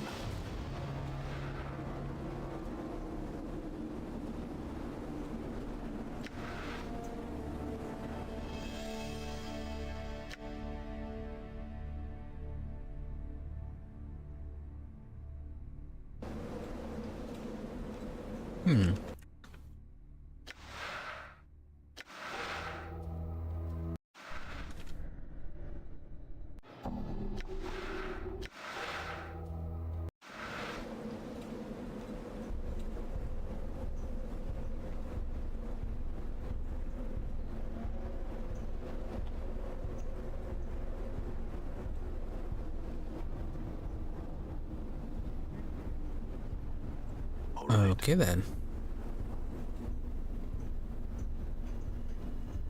Here to get tainted bars to start her back.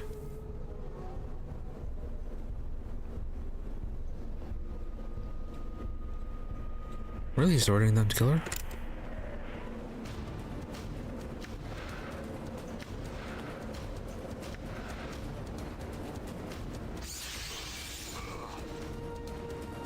What's up? You got a face only a I'm hurt. sledgehammer could love. And I ass. think, therefore I am. Endure. Done. Enduring grow strong. Yeah, looks like they resisted that one.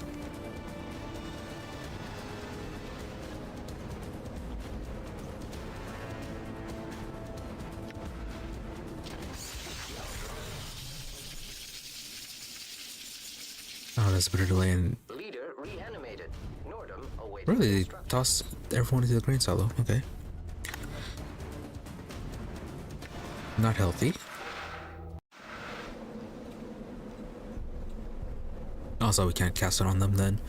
If it's going to spread to Cilia.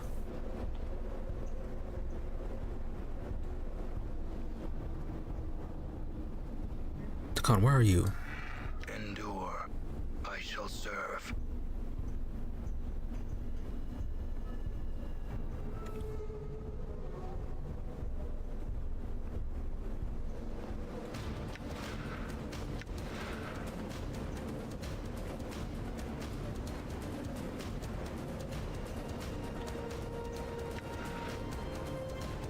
I hear your words.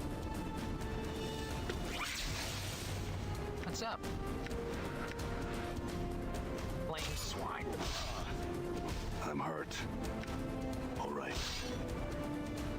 Yeah. You father of trolls. Oh, Matt, he'll be up in a minute. Hmm. Oh, I lost you that time.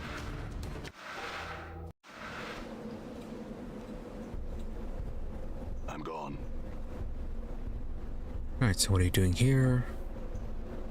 Not interested.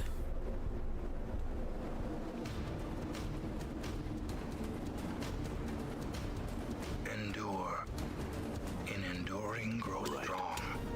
What's up? You filthy stinkers.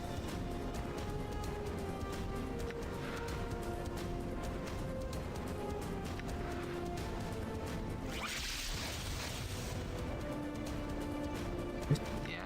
Tagged him. Plain swine.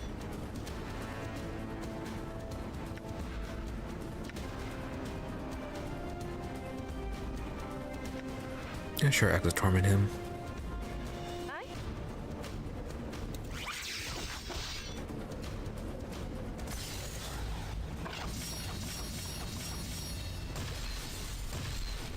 All that for 4 damage.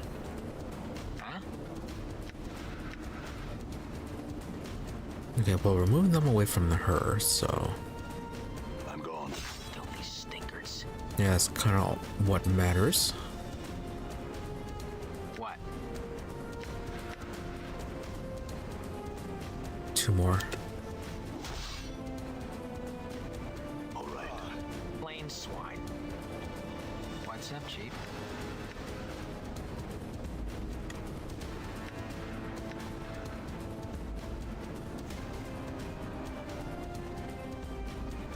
I hear your Nothing being words. cast for you.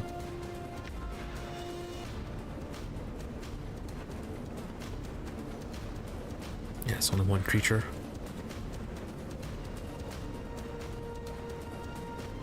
Yes?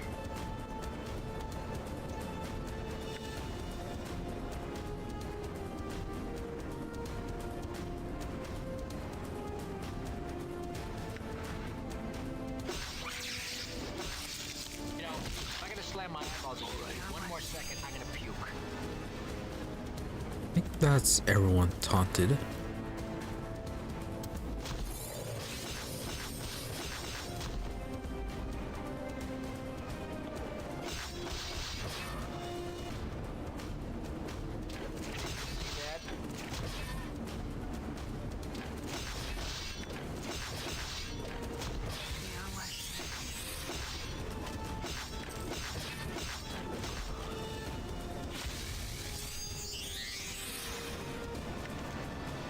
I will hear you.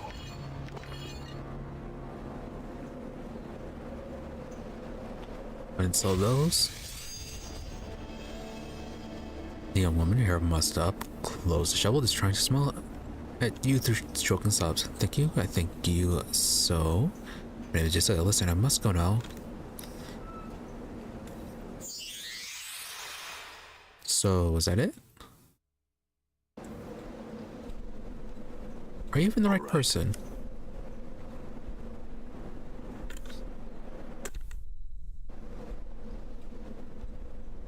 Might have been the wrong person.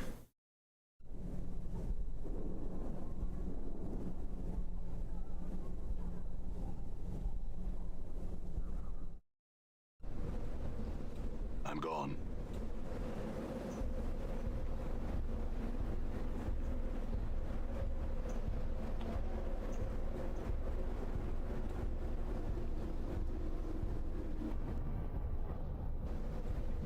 Might have been this one.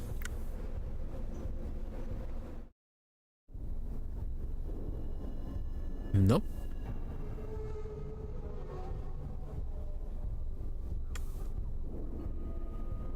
Warehouse, my employees. Cursed.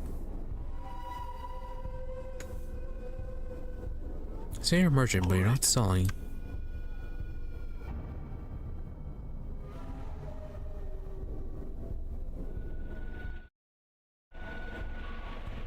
All right.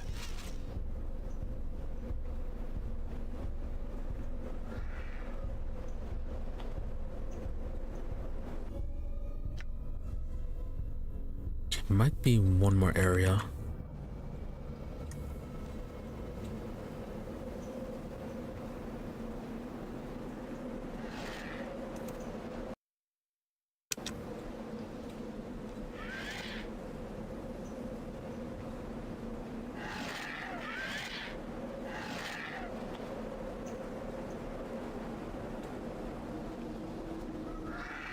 Odd.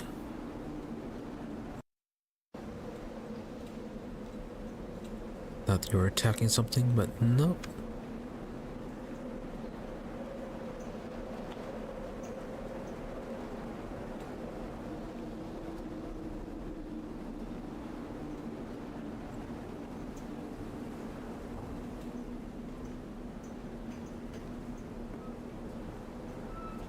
Okay, looks like this is actually the end of the zone. See a sallow skin Yankee, thin of face, and mean of eye. Stalking delivery, you can practically smell his rage as you approach. He looks at you. What do you want? He snarls. We are to help Yankee. What draws him here away from the song of blood woven by his brothers? The Githyanki's eyes narrow. I have cast aside the hatred I bore for you people. I have risen above the petty feud between our two races. For this, they have exiled me. But at my heart, I have bested them. Can you say the same? And then, depending on where things, how you run things, you may have Githyanki allying with Gitzerai in Baldur's Gate 3.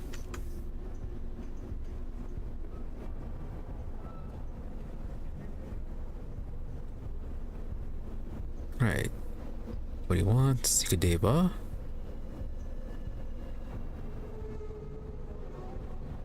Heard there was one. No, nothing of it. We seem to have matters of state to attend. Matters of state. Yeah, nothing we can help at the moment. Kiri.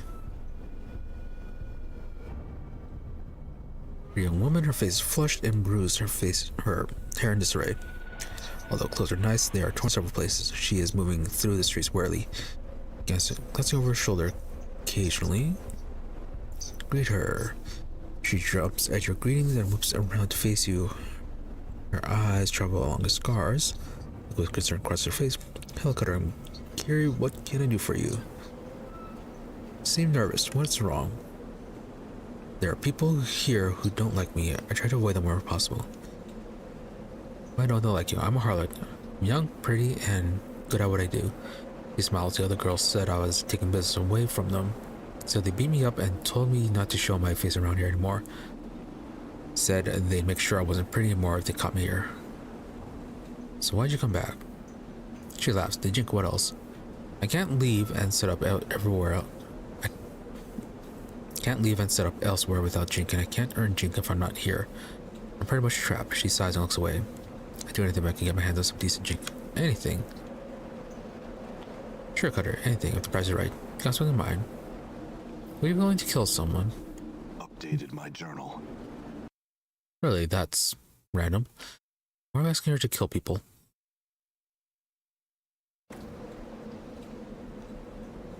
That seems highly inappropriate. Okay, there's the administration. And the gate to Carcerai.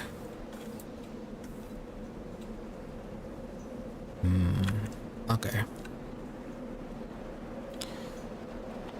Siapa. This woman wears a haughty expression on her aquiline face, and her contempt for you is obvious as she speaks to you. I'm a busy woman, do not detain me long. Yep, too busy to chat. Every door is not only locked, it seems to be fortified. No way to get in. Okay, no way to deal with the administration at the moment.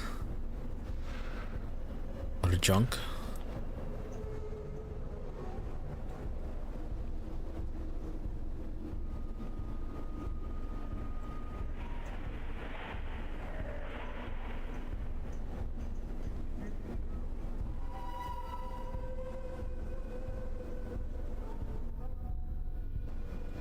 Yeah, there's a random dwelling. So really, was that it then? Oh, distiller in the barracks.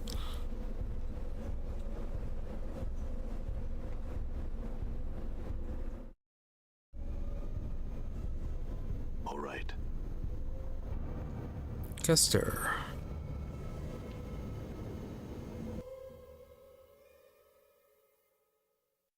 Blood charm, clot charms. Yeah, they're a bit more expensive with you. Yeah, the bartenders were cheaper.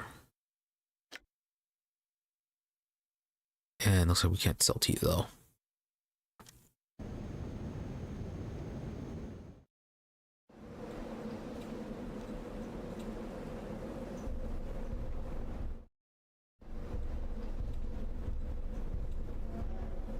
I'm gone.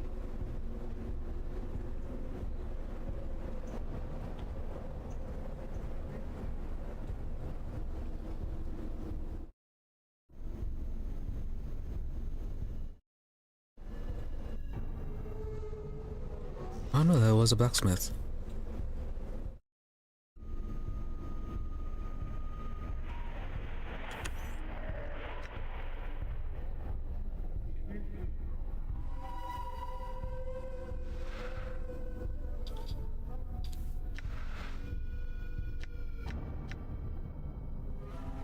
Yeah, kind of not worth anything. Oh, identify.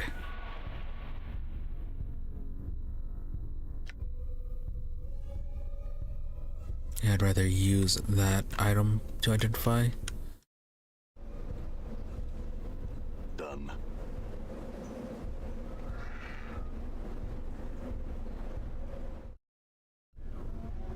All right.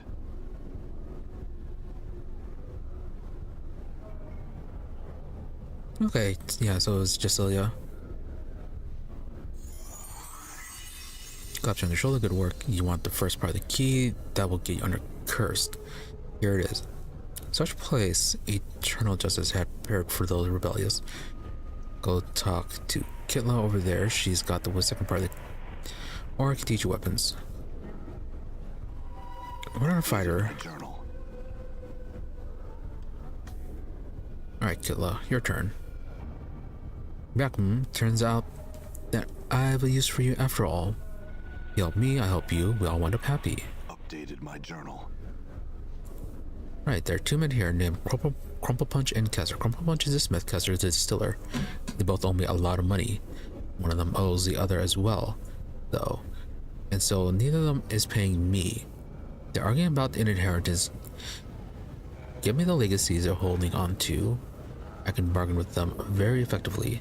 Then, failing that, get them to solve the problems with each other or kill them. And I'll give you the second part of the key. Right, let's avoid that.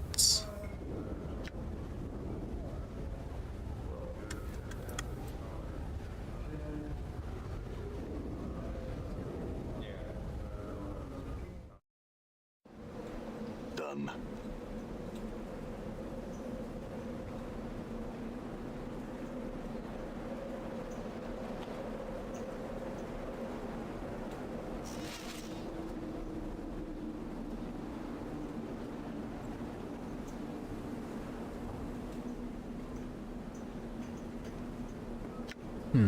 Should we issue a report or not?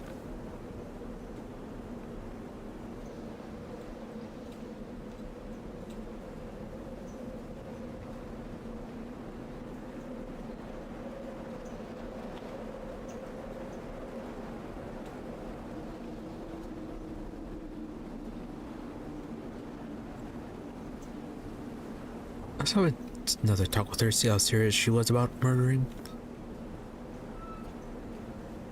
Do you still want your husband dealt with? Okay. Though she is actually quite serious about it.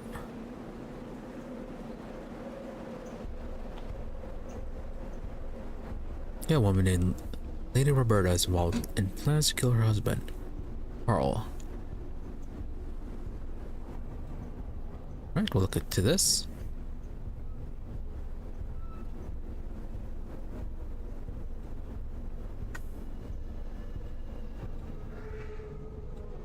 And then, what, she just wanders off now? Cursed is a prison town filled with betrayers in words and deeds. We must take care and watch each other. Yeah, she just disappears.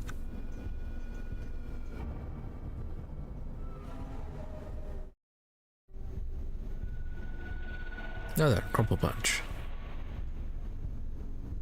Heard there's some trouble between you and your brother. Oh yeah, you have. Is my business with my book-learned brother the whole town's gossip then? Is my younger brother spreading stories against me? Am I to be slandered just because I ain't educated? The blames be against me. He shakes his fist at the sky. I'm actually interested in clearing up this matter. Looks at you shrewdly. Here's the story then. Our father was a barmy bastard, but a wealthy one.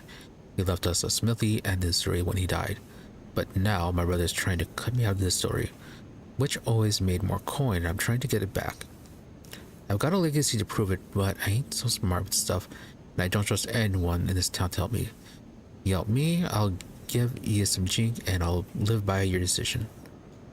Alright, look it over then. Journal.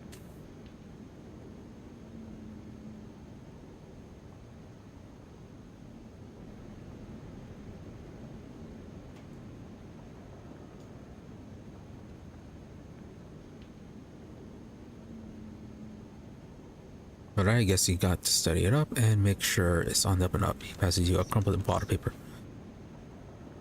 Really? Crumpled wad of paper. Right. Oh, we could actually be using this.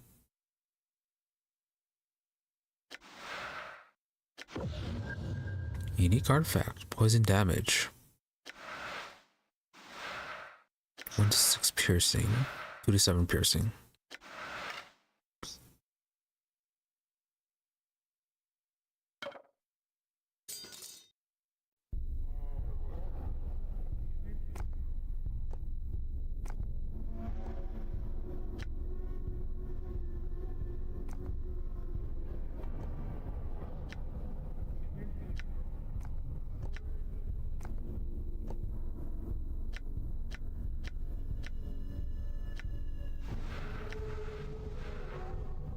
Oh, displace a ring.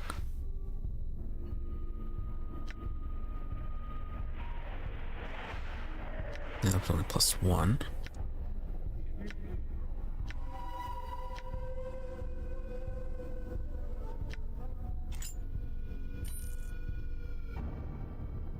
Alright. She actually has the best armor class right now.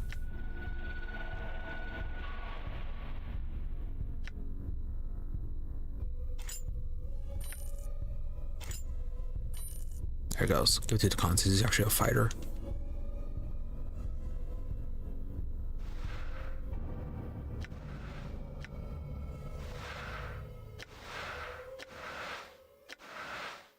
Do you have any more spells?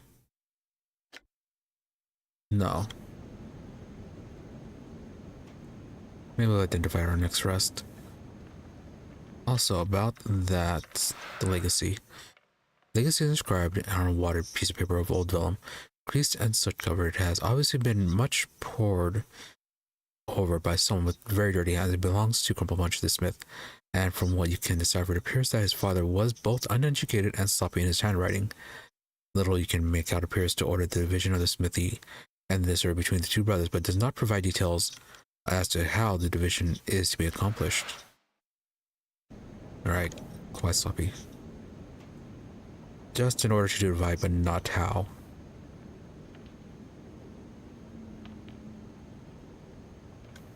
What's the word, Chief? I'm gone.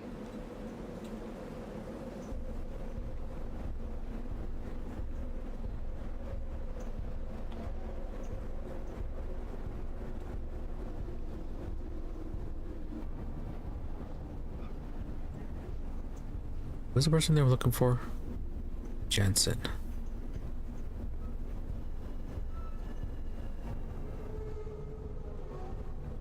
Yeah, I don't know if he's actually a criminal or not.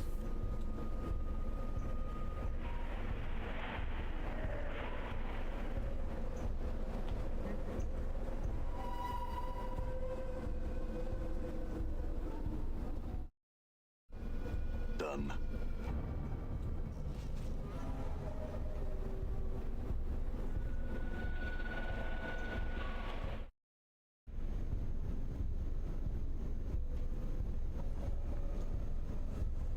Alright, distillery.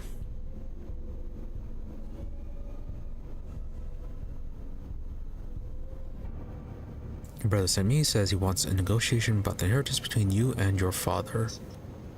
Oh, did he? Oh, he did he? Well, I'll make sure your reward is more handsome if you decide my way. Tell you what, you got his legacy from him, study it, and convince him that they arbitrate. You get a nice reward too. How's that sound? Alright, need a copy of your legacy to look over. Looks at you suspiciously and then relents. But it'll get it done faster, and if it'll get it done faster and better for me, then I'll be right here.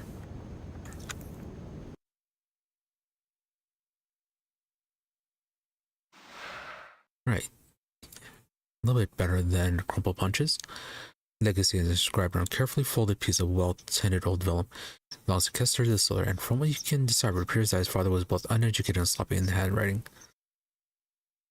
Little you can make out appears to suggest the two brothers devote themselves to increasing their wealth by building the businesses. And here the ink smudges into unreadability. The rest of the document does not provide details as to how the division is to be accomplished.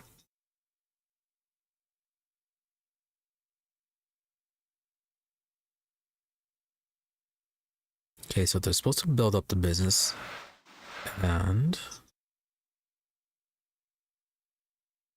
yeah, it's supposed to be divided.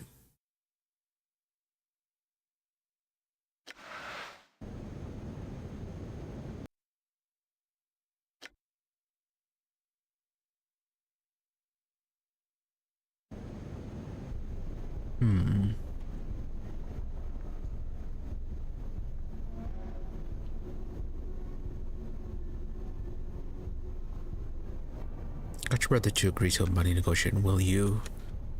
All right. Not quite.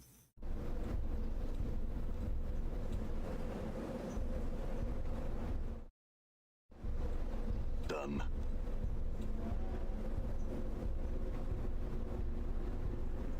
Or maybe it's just that we have to have him agree to our decision. All right. It's only fair, you being the older. Oh no, your brother has also agreed to allow me to mediate. Good, then go off and make your mind.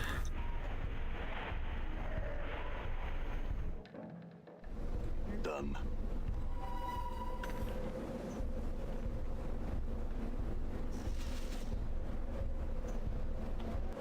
So is there no actual proper way to mediate, or is it just going to be pick one or the other?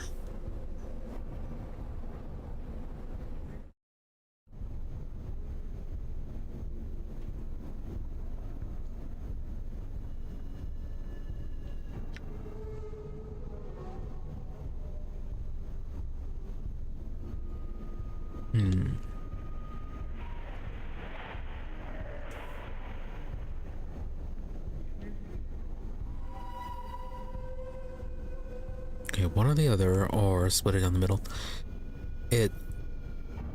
Considering that they were supposed to grow the business together.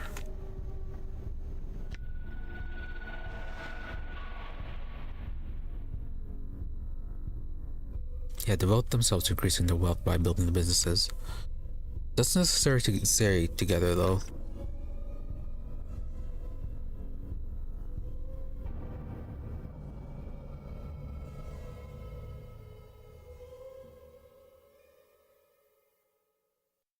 And they say that the distillery was more successful, so there's that.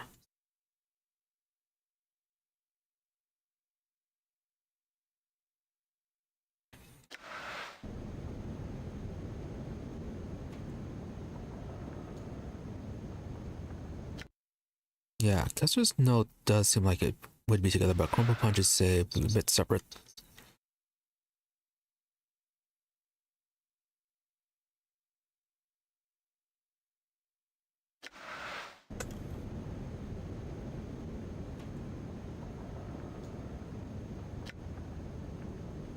Or give it to someone else. Well, either way, it should be theirs. Put it down the middle. Sputters, but that's just size. Alright, accept your word on this. Just don't expect any good treatment from me on this. Get out my shop, he tosses you a bag of coin. Sour expression on his face. Updated my journal. I'm gone. Well, he wanted a decision. Maybe if you were smarter. Done.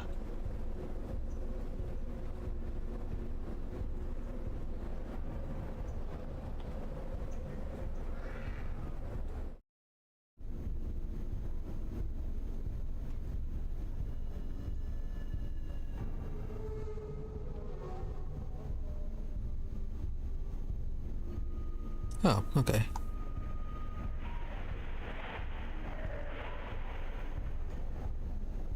Crumple Punch seems happy about it, I guess.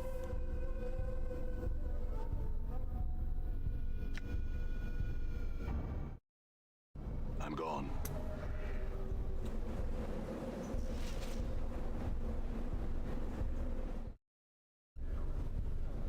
I'm gone.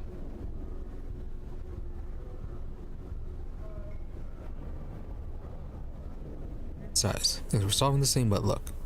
I have a lot of planning to do. Let me just give you the key and we'll call it even. Alright. She concentrated for one. Her voice takes on another deeper tone as she intones these words. Here, their prison ordained in utter darkness. She pauses and speaks normally. For the third part of the key, go talk to Nabats.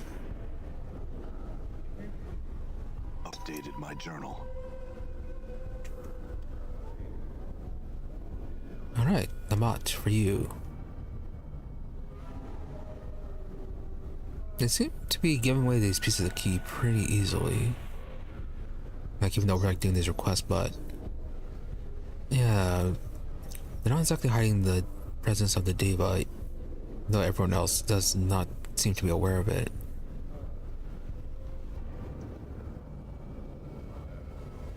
Yeah, it just feels too easy. Caretaker of the town dump is a man named Kais Scuttlebutt. I said that he's got plenty of gold hidden underneath his floorboards, and that there's a gang of ruffians who are planning to take it from him. I got my reasons that they don't. Go talk to Kais and get the story from him. Do it and I'll give you the key, and if you're interested I can show you some tricks of stealth. Kais Scuttlebutt, so where is he? Updated my journal.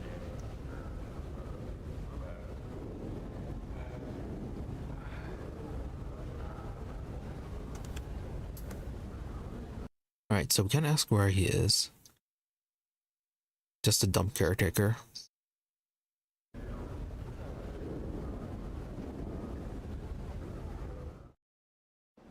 All right. Main silo, blacksmith, inner cursed. Aren't these guys?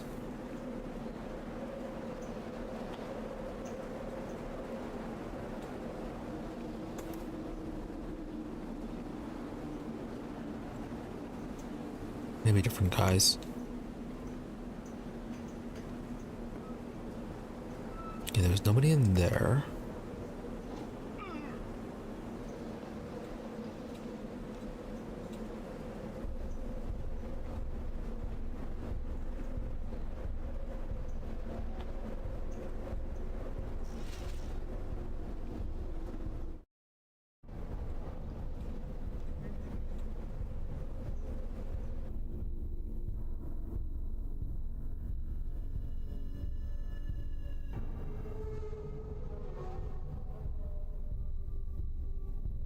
Where's our administration Done. warehouse?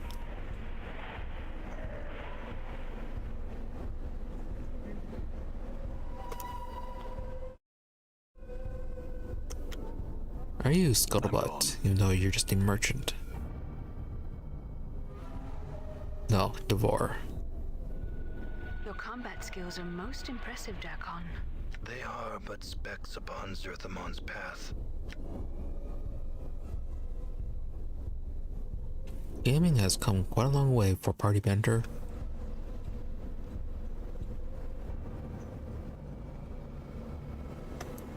I'm gone.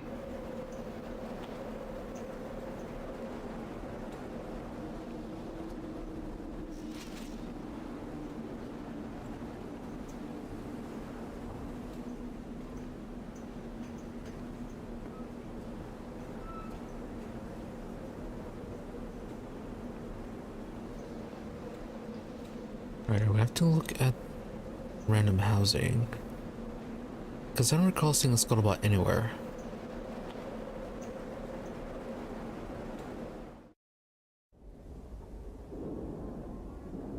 While dwelling citizen. All right. Probably nothing in the barracks.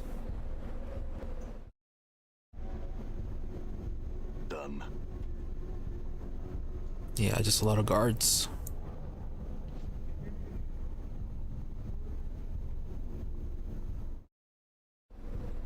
All right.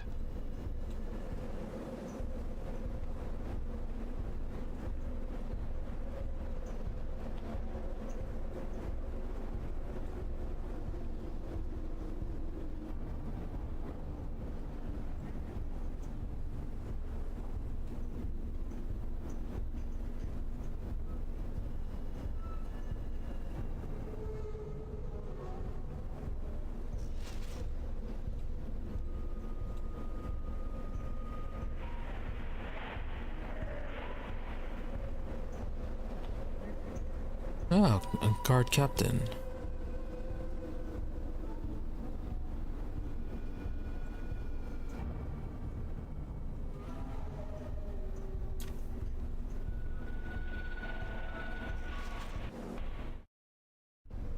All Apparently right. we can request to be arrested.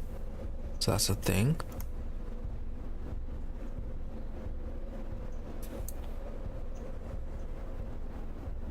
Done.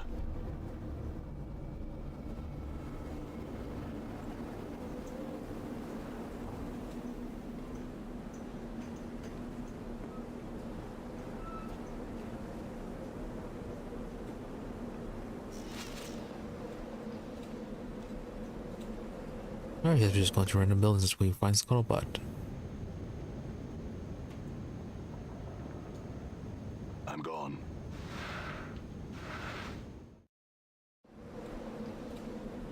Scuttlebutt might be in the tavern, though.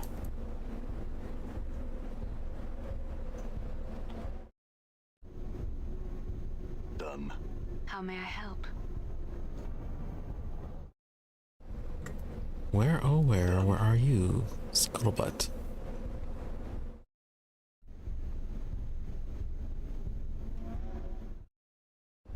All right.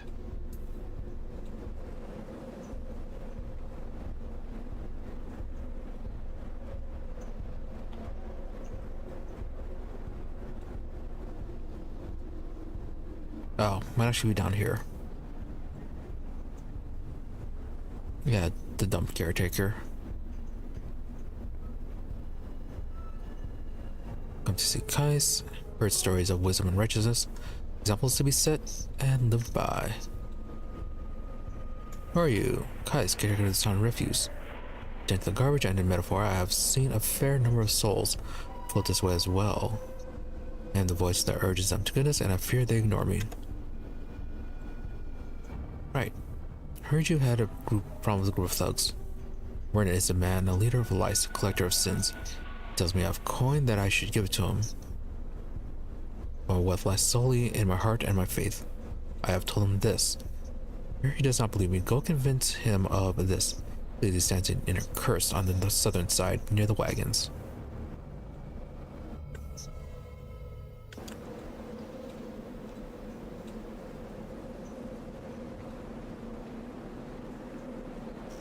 We are fairly charismatic.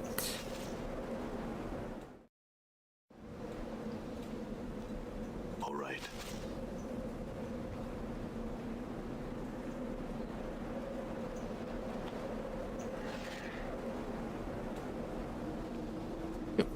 Were you always there? Come to talk to you about Kais, the dump caretaker. Has a poor little man heard we're coming for his money. Scratches himself. You go back and tell him he's given it up or he's a dead man.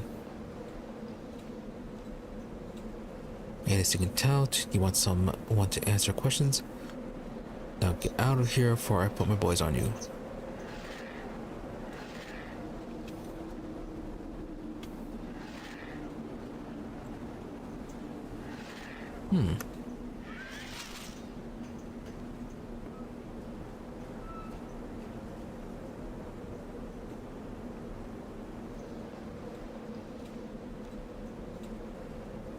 Can't we just report him to the guard?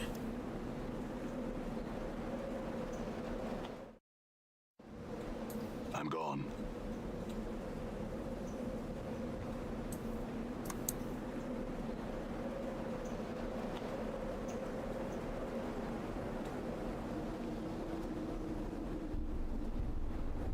Oh, that's a lot of them.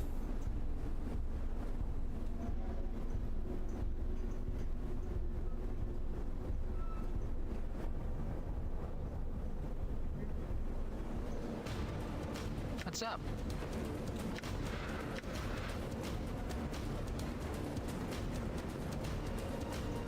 Yeah.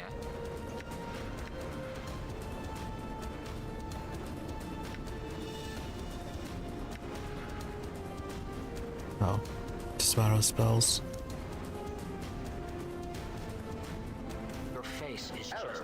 just see that to be kicked. Huh? Mort, like Latin for death. Your face is just big to be kicked. But a perfectly good waste of arms and legs.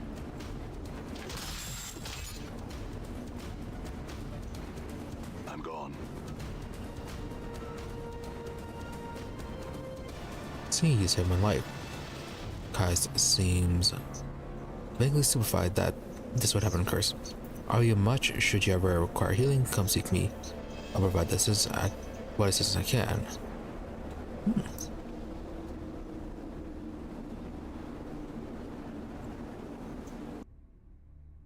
Okay, it's actual healing spells. also identification.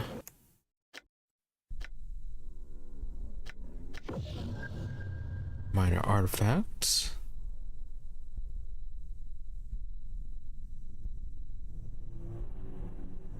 Kelmdar. When placed within an empty eye socket, not only does the finishing eye grant the wearer trace of Kelmdar's finishing immunities, it also grants the wearer a bonus to the dealings with others, allowing them to thread their way through a conversation, pick what they need.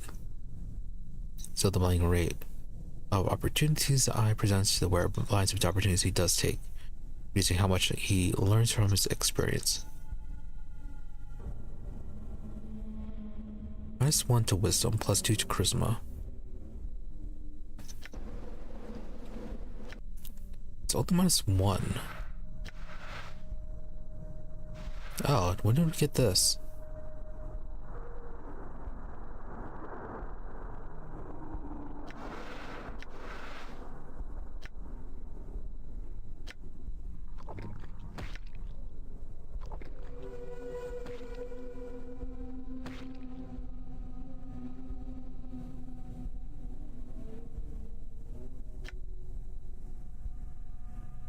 Yeah, our wisdom is still pretty high, even if it's going to be -1.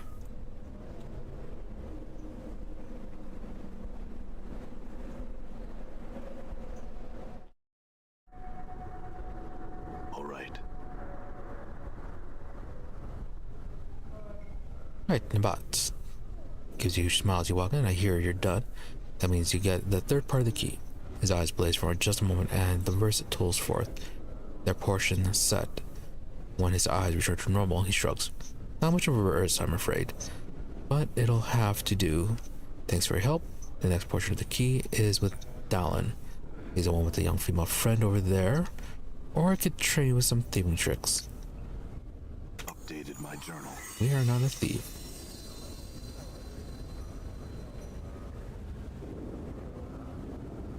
And with that, I believe it is time to end things for today. Yeah, I went a little bit over, but yeah, I got a little bit lost at the beginning, though we did eventually get to that next part with finding Ravel, even if I did have to look it up. Really annoying that we had to specifically talk to Lothar to get the next hint, instead of having the other things we knew work out for the hint. But all in all, a whole lot of progress. Learned a lot of stuff about the Nameless One Ravel puzzle, and got ourselves to this new location. So yeah, we're moving so close to that, and so yeah, a few areas left to go, but probably not finishing it this week, assuming, because yeah, a whole lot of reading work I have to be doing. So probably next week we'll be finishing this up. So that being the case, yeah, we'll be starting Pillars of Eternity after we finish this one. So that's coming up. Wednesday we'll be starting a new run for Rimworld. Still working on getting the mod set up for that, but yeah, got that coming up.